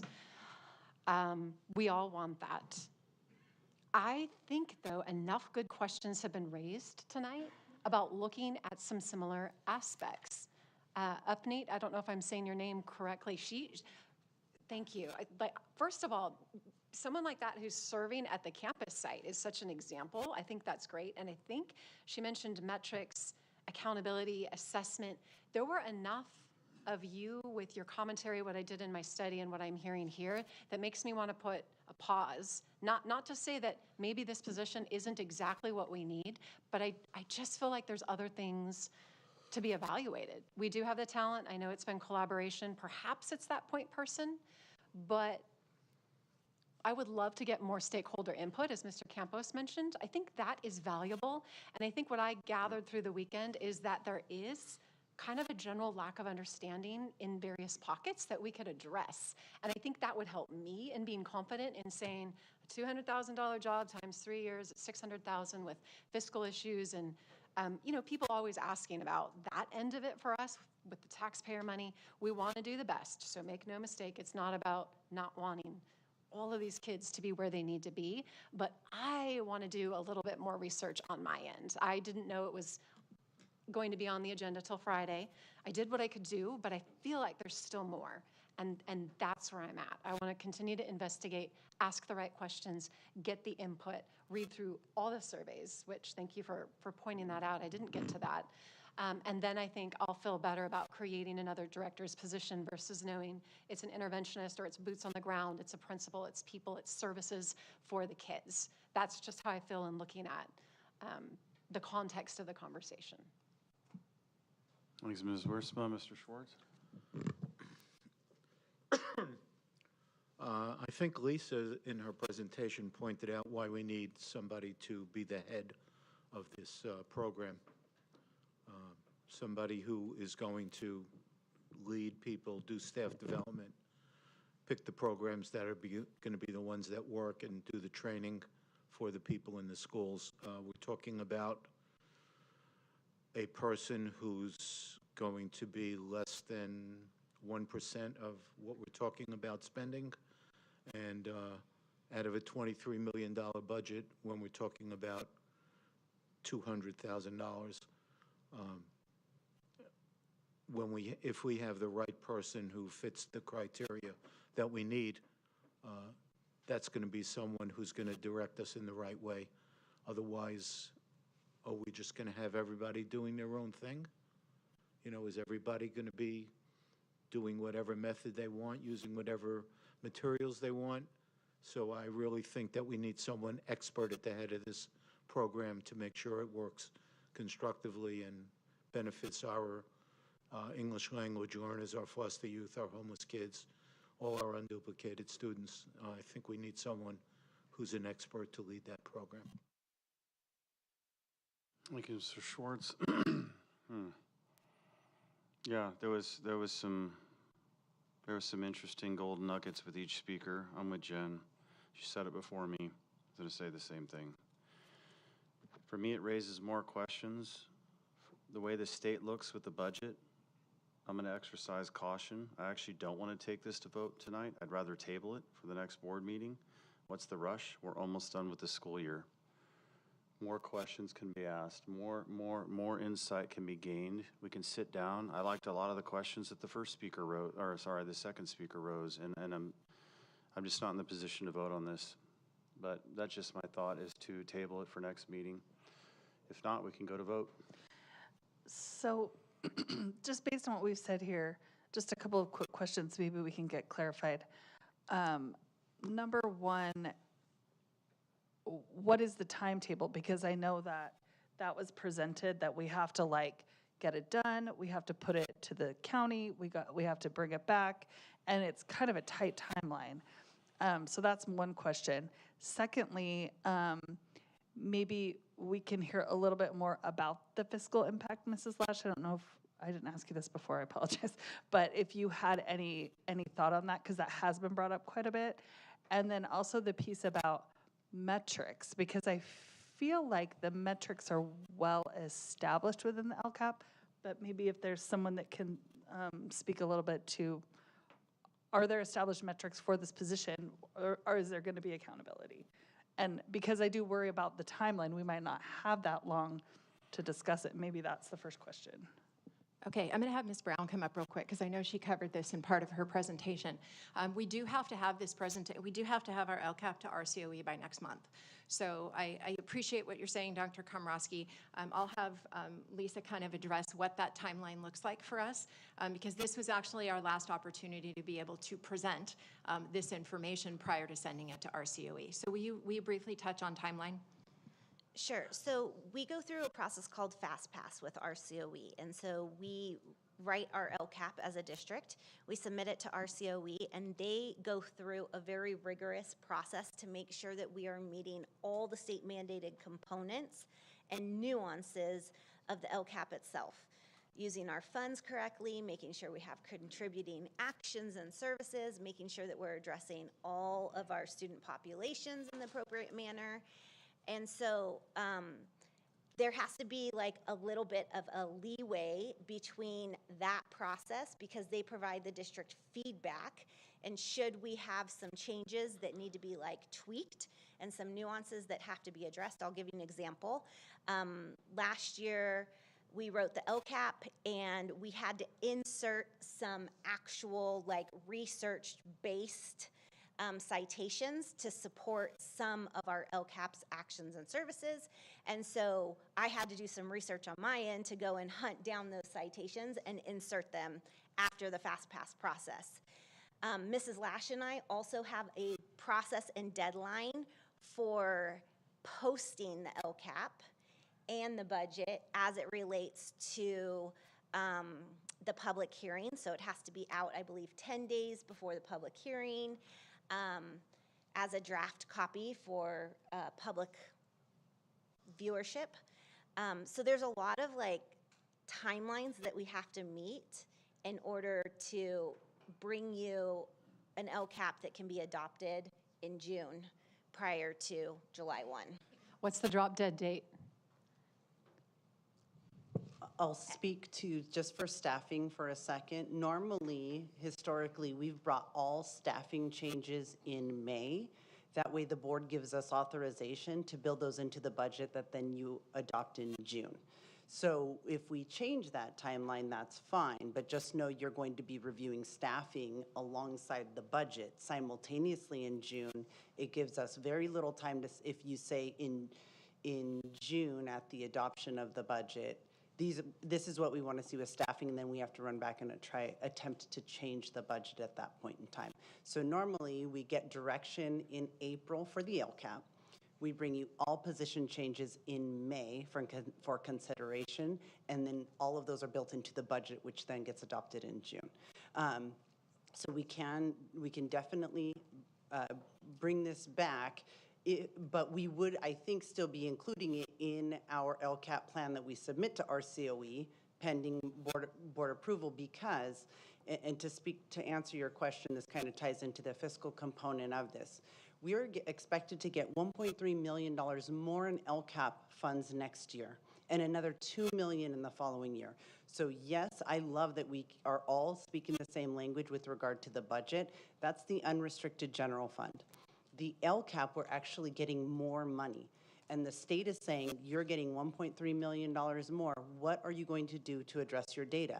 This isn't the only thing that we're adding. You saw a whole slide on all of the things that we're adding that are specifically to address data. The component that this specifically addresses is our special needs population. They're saying, how are you addressing this dashboard specifically? And staff's recommendation is this position. We've heard a lot about accountability from the board with regard to site administrators, and we heard that loud and clear, but accountability doesn't come without support. And so this is our solution to A, the dashboard, and B, accountability and support to our sites to address that specific metric. But there's a lot of things, new things that we're doing to address all of the data. And so to make sure to kind of put a bow on this, we are not taking money from the sites or anywhere else to hire an administrator. This is all levels of support, additional support, in addition to what we were already doing. And so, again, from the fiscal lens, we have to spend $1.3 million more next year than we did this year to address the data. So to piggyback on that with the troubleshooting, you had mentioned submitting things to RCOE pending board approval. That in a sense is you moving forward on some level while working on some back end things. Like just this pause with this conversation, super helpful. So where I go is, okay, with what we heard today, with additional questions, with additional stakeholders, with reading and reviewing, that's where I would like to go, not to make anyone panic, but to go, this is, to go here, whether we get the extra million or not, to me, is the wiser way to do it. And then bring in more skin in the game with people, because that's how we'll get to even better, a better place with that position and accountability and talking about it. I just think that's the more, I don't want to say just way to go, but I just feel like that's where I personally am. Can we submit to Riverside County it that way with a pending board approval? I mean, we submit every year to Riverside County pending board approval, right? Because we submit in May and then we bring it back to you in June. So in essence, we do that every single year. I think the difficult part in writing a plan for me, right, as the author, is making sure that as we're writing the plan, we're checking like all of the different nuances that lead itself to a full and complete plan. Stakeholder input is important, and actually, if you look back over multiple years, this is the most stakeholder input that TVUSD has like ever received. So I know that 250 doesn't seem like a lot, but part of that 250 represents a variety of committees that may be 10, 20 people or more big. And for the first time ever, we gave an opportunity to every single teacher, every single staff member to provide an individual survey response. 130 of them took the opportunity, some didn't. The timelines are important. I also kind of want to address the metric issue. So when you're looking at a metric, something for this particular position, you are gonna need to look at our dashboard. So for better or for worse, that is the measure of accountability that the state of California has for our student population. So one of the metrics that we're gonna need to look at for this position is the dashboard itself. It is the indicator that says that we need an action and service of this nature. But we can couple it with other metrics. So we can couple it with an iReady metric. That is a diagnostic that all of our students, K through 8th grade, take 3 times a year. We can couple it with a common formative assessment or a common interim assessment that we have strategically placed throughout the grade levels. So there's lots of different ways that we can measure it, and we can work with a variety of stakeholders to determine what that metric is. But we are kind of looking at some timelines that we're going to have to address. I think it's also important to state that this is not the only accountability measure we're going to be presenting. This is a piece of it. Our subgroups are not moving. Let's face the facts. We need to do something. But we need to do other things too. For example, in the summer, we've already set up individual meetings with each of our principals. They will be coming in front of our group, our leadership group, and presenting their action plan on how to help us move these various groups through LCAP. And one of the things that each individual school site has at their disposal is what we call site allocation through LCAP. So they have a pot of money based on the number of unduplicated students at their school site, where they get to use that pot of money to determine with their educational partner group how best to meet the needs of those unduplicated students at that school site. So I believe one of the parents in the audience talked about going to one of those meetings and looking at the data, and then that group informs how those site allocation funds are used. So while there's district accountability and district services, there's also site accountability and site services. Yeah, I just want to emphasize that this is a unique approach. It is 1.8% of the overall budget. It's a minimal ask. And to get things to move, it takes people. It's the people. It's Mr. Schwartz in the classroom. It's that connection you make with a kid that gets them to move. And that accountability piece is being worked on as we speak. It'll be, I think, the first time we've done this. Is that correct? That is correct, Dr. Woods, and I appreciate you bringing that up. I think this is one piece of a larger strategic plan for next year, as you stated, to move all of these groups. But our sites will be looking at us as an Ed Services Department and as TVUSD district leadership. How are you going to help me move these subgroups? Otherwise, it is 100% dependent on their work. Okay.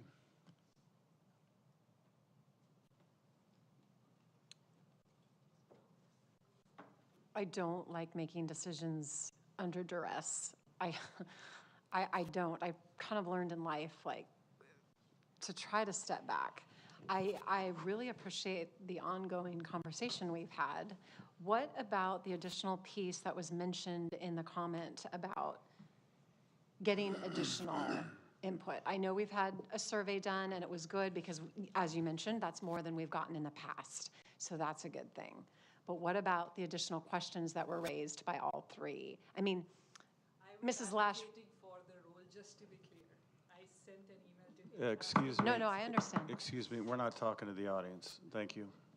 So the one thing I want to circle back to again, and again, I'm not negative on this, it's again, when push comes to shove and people want to advocate for what they really think needs to happen, you start to see things pop and people talk. And, you know, instead of it, that's what a governing board does. We are providing oversight, and that's what I want to make sure that we're doing. And that's why I asked about the date. Like, what are we up against if we come back in a month? If we can still get the same thing done, but have some of these additional questions answered and people heard. That's what I'm thinking, because you can't avoid, it is a small drop in the bucket, and it depends how people deal with 200,000, depending on which side of which issue they're on. It's really funny to me. Sometimes it's no money at all, and sometimes it's everything and an atrocity. So, I mean, every dollar counts. But again, I just want to say one more time, is it doable to be able to do a few additional things, take in and absorb additional information, come back in May, without the entire bridge falling into the water and causing? I mean, I think we can do anything, right? Yeah. There's a lot that you can do. I think in full transparency, I will begin writing LCAP, and we can always make additions, changes to that before and after we submit it to our COE. So, would there be room for a subcommittee of sorts, for just a couple people to talk, to connect with a few people, to feel like there's an additional layer of collaboration or discussion, just so we've done our due diligence? Dr. K, I mean, I don't know if you've changed your mind, or if you feel similarly, so don't let me overtalk, but. Let me just say this. I mean, I think what we need to go all the way back to remembering is that this is the LCAP, and there's a ton of rules around it, and there's a ton of guidelines around it, and it's pretty darn specific. And we have to respond to the exact specific data that the state has laid out for us with very specific action steps. And we have had the best of the best put their heads together, looking at years worth of data, looking at years worth of operational procedures that we've undertaken in the district, you know, really far above our pay grade here of what we can really understand and comprehend as far as all of the things that have put into achieving these goals. And this is what has come forward. And, you know, it's not as simple as, you know, what we're gonna serve at the snack bar at the basketball game. It's a very complex issue that I think has been, I'm sure, discussed and tossed around and looked at very deeply by the best experts that we have here. If we have additional individual questions, totally valid. But I think for me, even though I was generally in favor, what Mrs. Lash said really like solidified it for me was that we have an additional $1.3 million. And what we have to do with that is move the needle on these populations. We have tried many things over the years to move that needle, and we just haven't done it yet. So when all the best minds came together, what they said is, we have all these ideas, we have teachers doing things, we have these different procedures and all of these things, but what we need is a leader to put that together, to have the accountability, to direct these in a more systematic fashion to get what we need out of it. And we have to do it. We have to do something with the $1.3 million. Because if we do reconsider this and come back and we go in May and we go, you know, actually, no, we're not going to do that. Well, we definitely don't have time to go all the way back to the drawing board and go, okay, let's reconsider everything we've ever done and reconsider all the different things we could do, but we have to move the needle. We're on technical assistance, which really means like we got to do something, and it has to work this year. And if we don't do that, we're going to be in trouble. So in my mind, we have the money that is specifically for this, and we have to get it done. And they have come to us with their proposed solution. And I just think we need to respect their opinion and play it out. And let's do this year.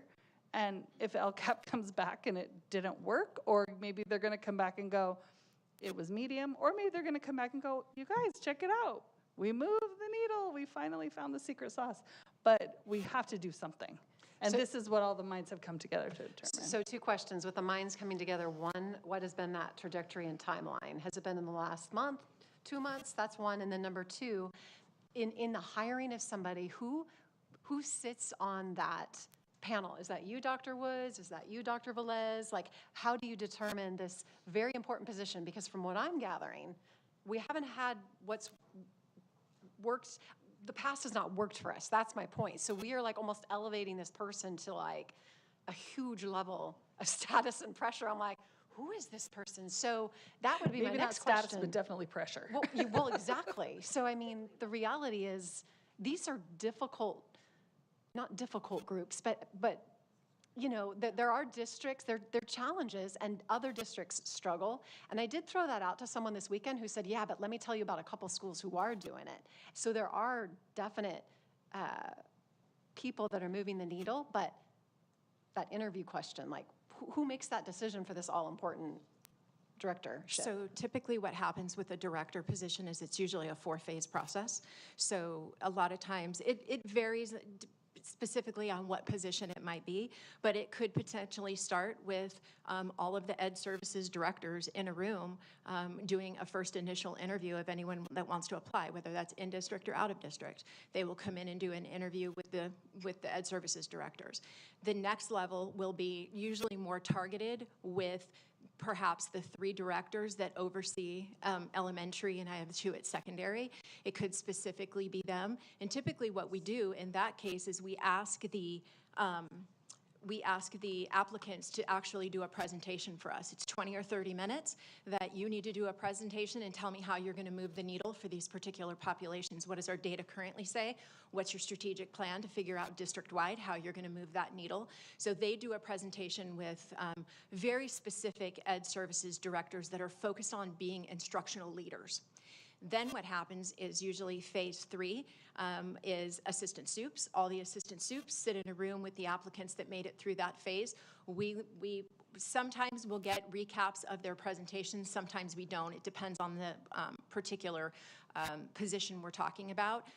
That's probably one of the harder interviews to have with assistant soups in the room. We all have a collected real effort. I mean, even from a fiscal standpoint, how are you going to appropriately use our funding to be able to move this needle? And then usually the very last stage is the superintendent. So it would go to Dr. Woods. So it's actually a very lengthy process. I see Frank holding up his finger over there, the HR guy. I just want to add to that, Dr. Velez, that because it's a pretty intense and time-consuming process that we go through, timeline purposes, this is what we call hunting season. We're in the middle of really recruitment. This is because typically at February, kind of March is where people start resigning, retiring, those types of things. And so through natural attrition, folks are out there looking at these types of pools, and there's interest. And what we want to do is we want to be able to fly as soon as possible so that we can attract people at the top of that pool. That is correct. Thank you for adding that. And Jen, you asked a first question. I don't remember your first question. It was timeline, and I just want to remind us that LCAP is a 3-year plan. This is year 3. So we do a complete overhaul, establishment of the LCAP, and then every year after update it based on data. Now, because they came out with a new template this year, it felt like an overhaul. It felt like, I asked Lisa, is this year 1? She said, no, this is year 3. This is year 3, next year will be a year 1 cycle. Right, but So it this feels like person would year be 1. starting year 1? This person would be A year 1. technically a year 1. The hope would be year 3, which would be, say it's 200 times 3. That's versus, because what you just said, I went, oh, is this just 1 year before No. you would decide? Or Yeah, my point is that we've been working through this specific LCAP plan. This is the 3rd year, and now we're building year 1 for next year. But we've been gathering data and having stakeholder input all year long. And I believe the slide that talks about proposed actions and services addresses all the stakeholder input, where it talks about what stakeholders said was effective and not effective. If you look and you see what it says was effective, we're going to continue to do all of those things or even add to what we're doing to make sure that we are meeting that stakeholder input, and it's not just set aside over here and then we just come up with some other plan. We're addressing all of that stakeholder input as part of this plan. This is just one piece to address one metric in a huge plan with a lot of data in it, if that so makes those sense. stakeholders, are those the 150 or 200 that answered? Those are the ones that you're referring to. So there was a lot of input. They said the literacy specialists are working, and we're keeping those. A lot of sites appreciate the site allocations. We're continuing with that. So I just want to make sure that you understand we did seriously take into consideration the input from our partners. What do you education partners? Well, like one of the things proposed by our educational partners were our math specialists at the elementary school level. So if you look in prior LCAPs, we had math specialists at both the middle school and high school, but the elementary were housed in a different pot of funding.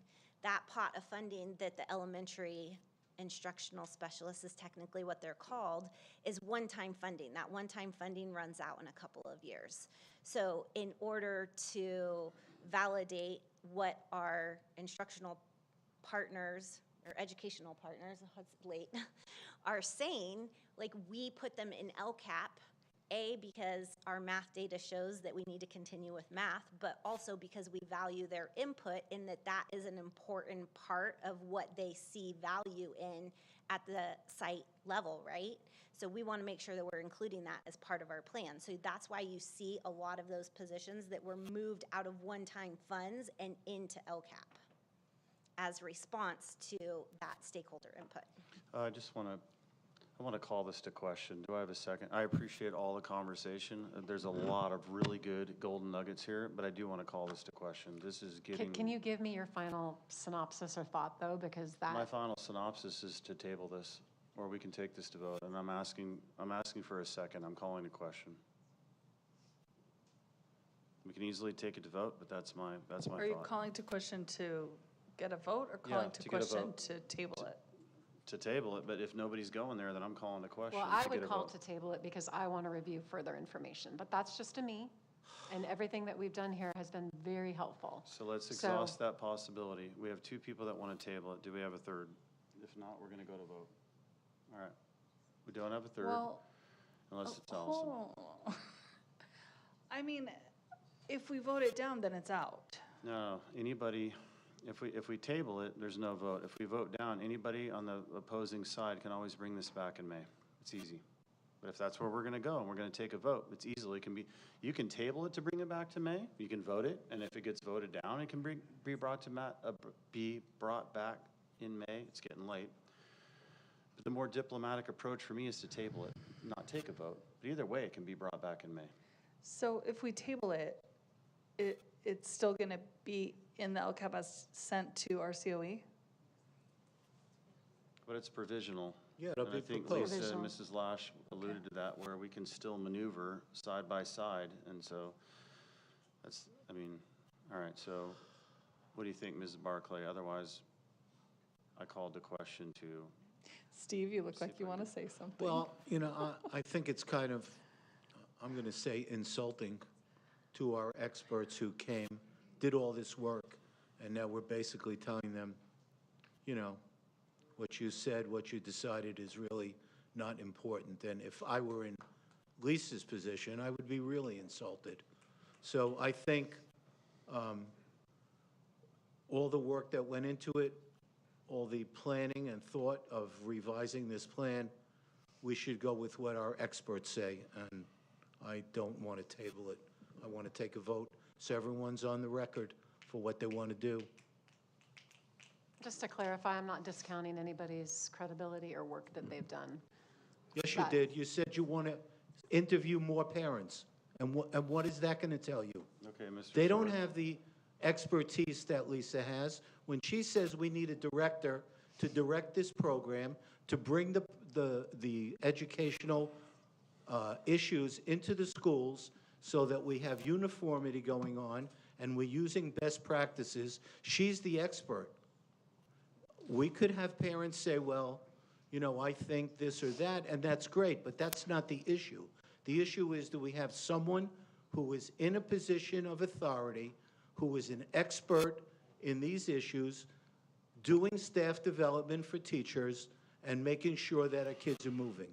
So I want everyone to be on the record and take a vote, just like every other issue. Do you second my motion then to call the question? Yes, I second Good. your motion. Then we're going to take it to vote, and there is no further discussion. We've had a lot of discussion, so we have a motion and a second to call the question. Now we're going to take a vote. Lene, would you mind calling roll? Barclay. So this is the vote, whether or not we're approving the job description. That's right. Okay, yes, I approve the job. Schwartz. Yes. Wiersma. No. Komrosky. No, motion not adopted. Thank you. Dr. Woods, I would ask that you work with our board to give Ed Services some direction in terms of bringing it back next month and what that looks like. Because as of right now, we don't have the appropriate actions and services in LCAP to support these subgroups. Very good. Okay, we're on to negotiations update. Mr. Arce? I'll be very brief, Dr. Komrosky. We met, or we will meet with CSCA on Monday, April 22nd, and we met with TVA for a full day of successor negotiations on Friday, April 12th. During that session, we discussed a variety of topics, including Article 5 hours, Article 10 on leaves, and our next session with TVA is on Monday, May 6th. And that's it for me, Dr. Komrosky. Thank you, Mr. Arce. So we have board comments. Anybody up? Yeah, I'll be brief. All right, Mr. Schwartz. Saturday, I went to the Math Olympiad at Great Oaks. It was amazing seeing these kids and what they were doing, and it was really exciting. I just want to report 2 pieces of news that I saw today. Number one, there's an article in the Press Enterprise about the State Education Department telling Murrieta that they could not enforce the policy that requires parents to be notified. I think we should go, Murrieta has agreed not to enforce the policy. I think we should agree to do the same. Secondly, there's an article about a lawsuit that was brought against the district. According to the Press Enterprise, the settlement calls for the district to pay the plaintiff's lawyers $75,000 to cover the legal costs, and that's all I have to say. Thank you, Mr. Schwartz.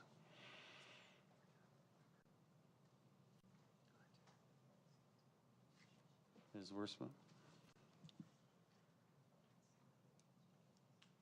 All right, I'll try to go through this quickly. This month, I had the pleasure of sitting in on the Secondary Curriculum Council, where we discussed new course approvals for the principles of entrepreneurship, law, and new society, and dual enrollment Art 100. Stopped by Temecula Preparatory, where Julie Fuller, head of schools, and I discussed their growth, facility additions, current challenges, and amazing opportunities for families. Loved being at Alamos for their elementary open house. Tried to shake as many of your hands out there as I could, visit our classrooms, say hello to teachers, greet the junior ambassadors, some of the watchdog dads. Shout out to Mr. Vickery. I went to the ICS training at TVUSD, where we discussed emergency preparedness, proper protocol, procedures, chain of command at our school sites. Super helpful for me to learn about what's coming down the pike. Thank you, Mr. Vickery, for your leadership in that. Speaking of curriculum, I am anxious and would love to see where the boy in striped pajamas is, and if it will come back. We had a teacher come and really kind of share a couple heartfelt words, and you could see that she had some things to say, and I know there was discussion behind the scenes of collaborating and talking about how to bring it back, and I know, Mr. Schwartz, this was of concern to you. So I would love to see that, and in addition, I have heard at Chaparral before COVID, they had this incredible museum for the Holocaust and to bring awareness to it, and it was a cross-curricular collaboration of folks in the art department and English, and it tied in night, and I just heard so many good things from students, well, I shouldn't say students, from the teachers who were involved, and then I read comments in the newspaper. So it was really a beautiful thing, and I think in this era, that would be an amazing thing. I know that's not my decision point, but just wanted to throw that out, and I think a teacher next month is gonna come talk about that. As mentioned earlier in the public comments, TVUSD, along with the CHP, will host the Smart Start driver safety class from 6 to 8 at James L. Day Middle School. Yes, Kate Sanchez has been a supporter of the program, so if you're interested in meeting your assemblywoman, she'll be there. Parents, you might get a certificate that your kid gets that night that can give you a discount on your insurance rate, so I know we can all use that. One thing that I'm going to end with here that I am super excited about for all of us, and we've had some good moments tonight, is about a program called Above the Influence that I would love for us each to check out. I know with DARE that fell flat. There were teachers, colleagues who felt like that wasn't the right program. There was a question of money. Again, it was $5,000, and money is money. So what I discovered with Dr. Woods is this program that's out in Orange County that looks to be an amazing option. So I know Rusty spoke about that tonight, and he's not here, but when I heard that, I was like, oh, you're gonna miss it. I'm super excited about this chance to check it out, and it's different from DARE, and where they really focus with these 5th and 6th grade students is let's talk about the drugs that you might see versus all the things, it's the marijuana, the vapes, the alcohol, some of those things, and then what they do is talk to kids about the science in their brains. So I know we have a 3-minute spot just to roll on ABC 7 because I don't want to keep talking. I want you to hear from the kids and the people who have implemented it. And then just know this is a free opportunity for us where they have said they'll come train our people, and free is good as long as the quality's there. So just check it out, and this is what I'll end with. Drugs and alcohol can be a difficult but essential lesson to teach students. Philip Palmer shows us the SoCal solution that's keeping kids above the influence. 5th and 6th graders at Del Cerro Middle School in Mission Viejo are learning that poor choices early in life can lead to long-term struggles with addiction. We never, ever, ever take prescription medicine that is not prescribed to us by our doctor. In January of 2021, the Orange County Sheriff's Department introduced a new substance use prevention program. Above the Influence has a streamlined 6-week lesson plan focusing more on what substances kids are likely to see instead of a broad-based approach that teaches them everything they might see. Kids aren't going to see psychedelics at a young age. They're not going to see cocaine or methamphetamine in high school. And what we want to do is ultimately increase their perception of harm that drugs do by talking about the ones that they likely will see. That exposure is more likely to be alcohol, tobacco, marijuana, or prescription medication. Above the Influence first tries to connect with students, so it's more likely they will listen to what is being taught. And the message is direct and based in research, because young people don't always get that clarity away from the classroom. They talk about like brain research and how the brain is developed fully at 25. So it's giving the students the knowledge to know that you will have these decisions to make, but let's wait a little bit longer until 25. So it gives that background of just like the science of being smarter. It's not just why they're bad. There's many more reasons too. When it started, why is it bad, how is it bad, and all that stuff. We're learning the reasons, like why not smoke cigarettes, because it has 7,000 chemicals and 7 of them could cause cancer.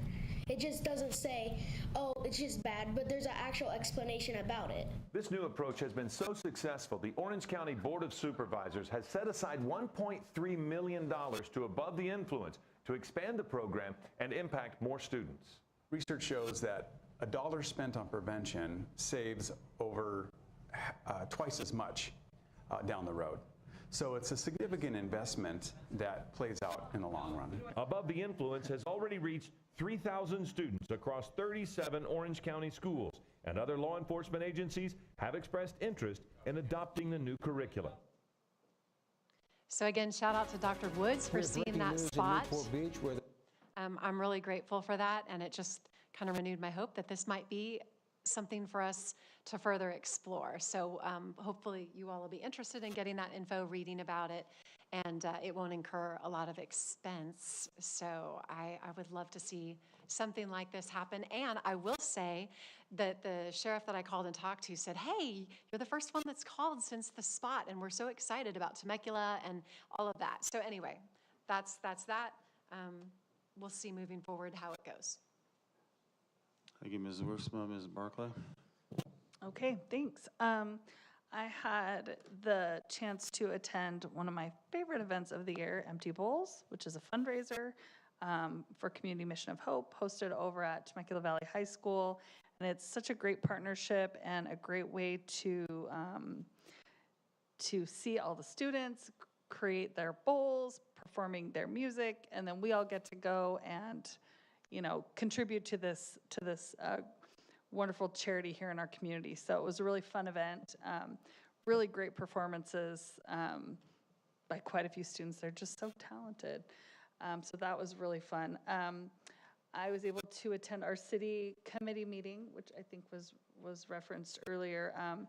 And you'll probably see the agenda was posted, and I think the minutes will be posted, but we got a chance to, Joe and I are on that committee. We had two of the city council members there, and then we had the cabinet and city staff, and it was a really, really great opportunity to talk about things that we can address together. The joint use agreements, the library tutoring program, e-bikes, skate parks, the SRDs, all of those things were discussed, and I think it was a really productive meeting, and our plan is to do those a little bit more often. I think we haven't had one in several years. I think COVID kind of got in the way. So yeah, so we really had kind of a renewed commitment to continue those meetings. And then, of course, it is stunt season. I have to mention it, and I do have to thank Dr. Woods and Mr. Arce, who came and attended some stunt games. And yeah, got to see my daughter in her full dancing glory on the sideline. But yeah, it was really fun. And stunt season, don't worry. If you haven't gotten there yet, there is still time. Tomorrow night, Great Oak. Games go from 5:30 all the way till 8:30. So pop in, check out this new sport. And it's a lot of fun. And the girls work really, really hard and have really big muscles. So support our student athletes. Thank you, Mrs. Barclay. Okay. Yes, I missed the bowls event. I really, really, really wanted to go. I was gonna call Lene, give her $20 and say, can you please get me a bowl? Because my bowl broke last year, the turquoise one that I so coveted. But now I'm just gonna maybe schedule a site visit and go right in there and say, can I just get a bowl and buy it right now? They gotta have leftover bowls. Oh. It needs to be blue, maybe kind of slightly turquoise. I mean, I'm pretty sentimental. All right. Okay. All right, that's great. Yes, and earlier, so I got a bunch, but I'll be quick, because I had Diet Coke and I'm slightly more awake. I'm into 5th gear. The purpose of reading Push earlier was it's disgusting literature. I don't really like reading that. The purpose of doing that was to give an illustration of how a book could trigger 5 definitions, all 5, and just say, look, this isn't supposed to be in our district. On those lines, I heard a couple of parents complain to me this last week about, let's just say, pervasive profanity in the classroom. Forget the school books now and the core curriculum and the supplemental material. Let's talk about high school students cussing really, really bad, frequently. The F word, the S word, on and on. And my thought is, you know, it's hard to, I mean, I'm a teacher, but my students are, or a professor, my students are 18 and above. But I pretty much regulate that. Nobody's cussing in my class, but if they did, I'd say, hey, let's not do that. Or like if my chess club or philosophy club, sometimes students are cussing left and right, and I was like, hey, I tell the club president, hey, no cussing in here. And it takes a little bit of courage because some teachers feel really uncomfortable to say, hey, no cussing. But what I'd like to do is ask the teachers throughout the district maybe to reach out and say, are you having this kind of problem in your classroom? I want to advocate for you. Maybe we could do a workshop or maybe bring something up in the next board meeting, but I want to discuss that. It's not a latch on to board policy 6000, but specifically Ed Code 48900, you know, a pupil shall not be suspended from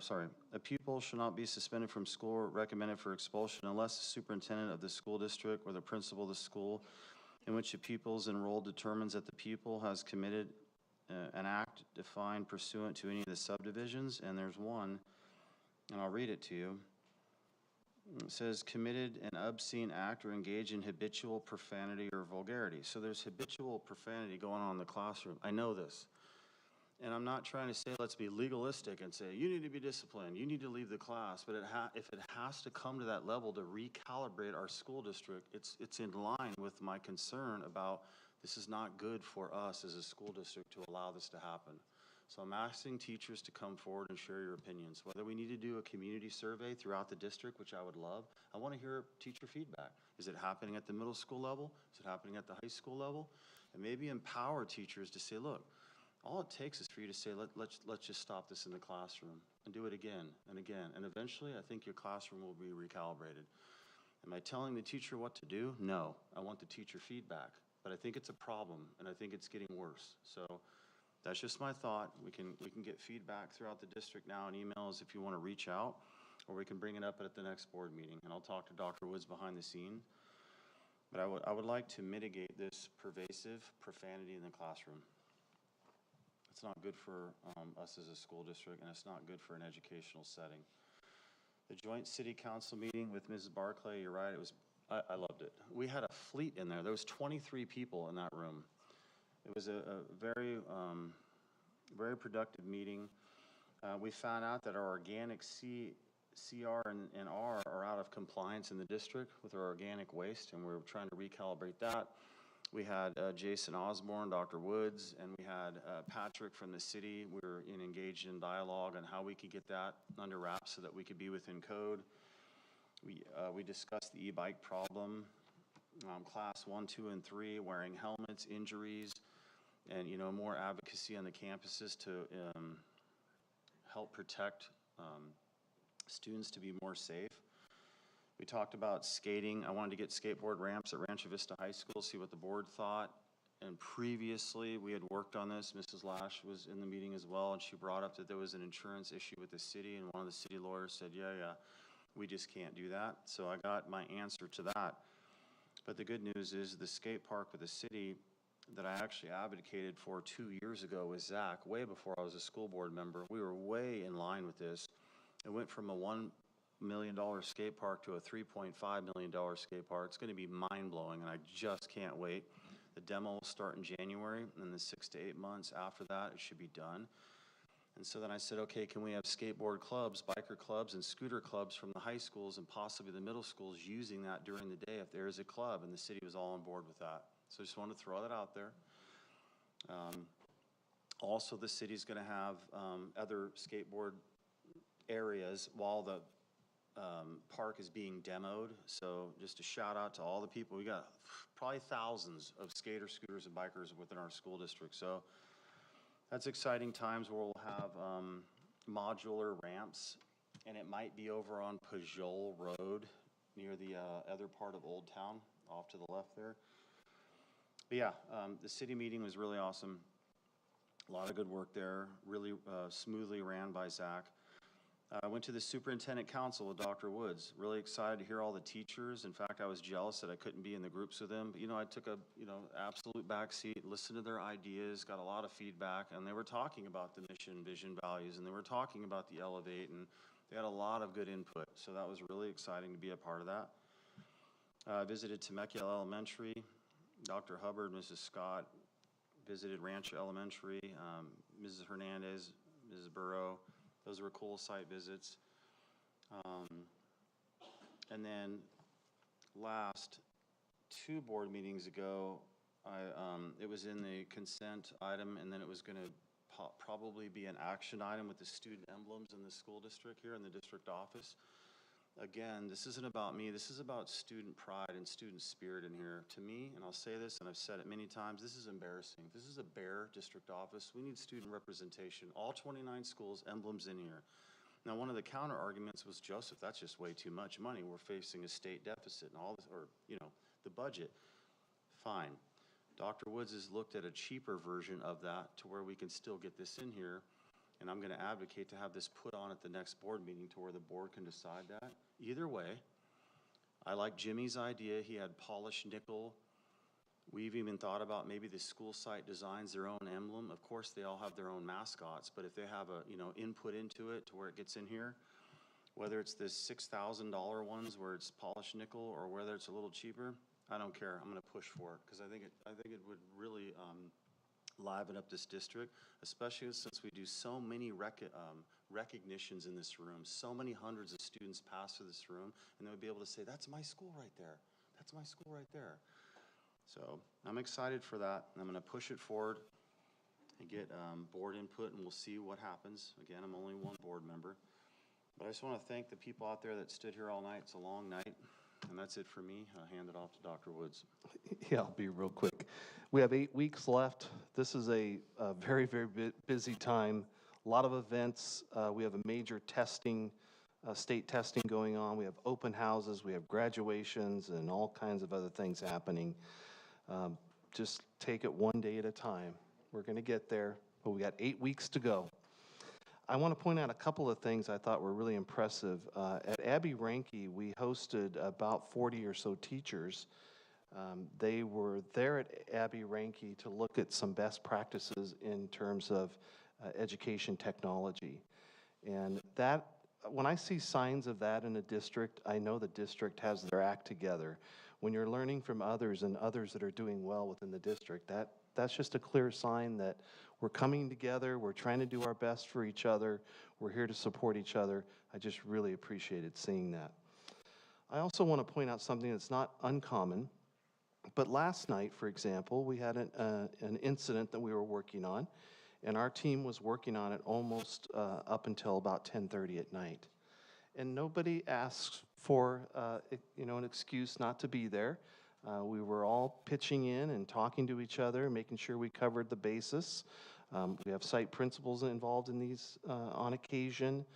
Teachers sometimes have to get involved. But I was just really proud that we had such a fine group working on an issue last night until 10:30, and nobody was complaining.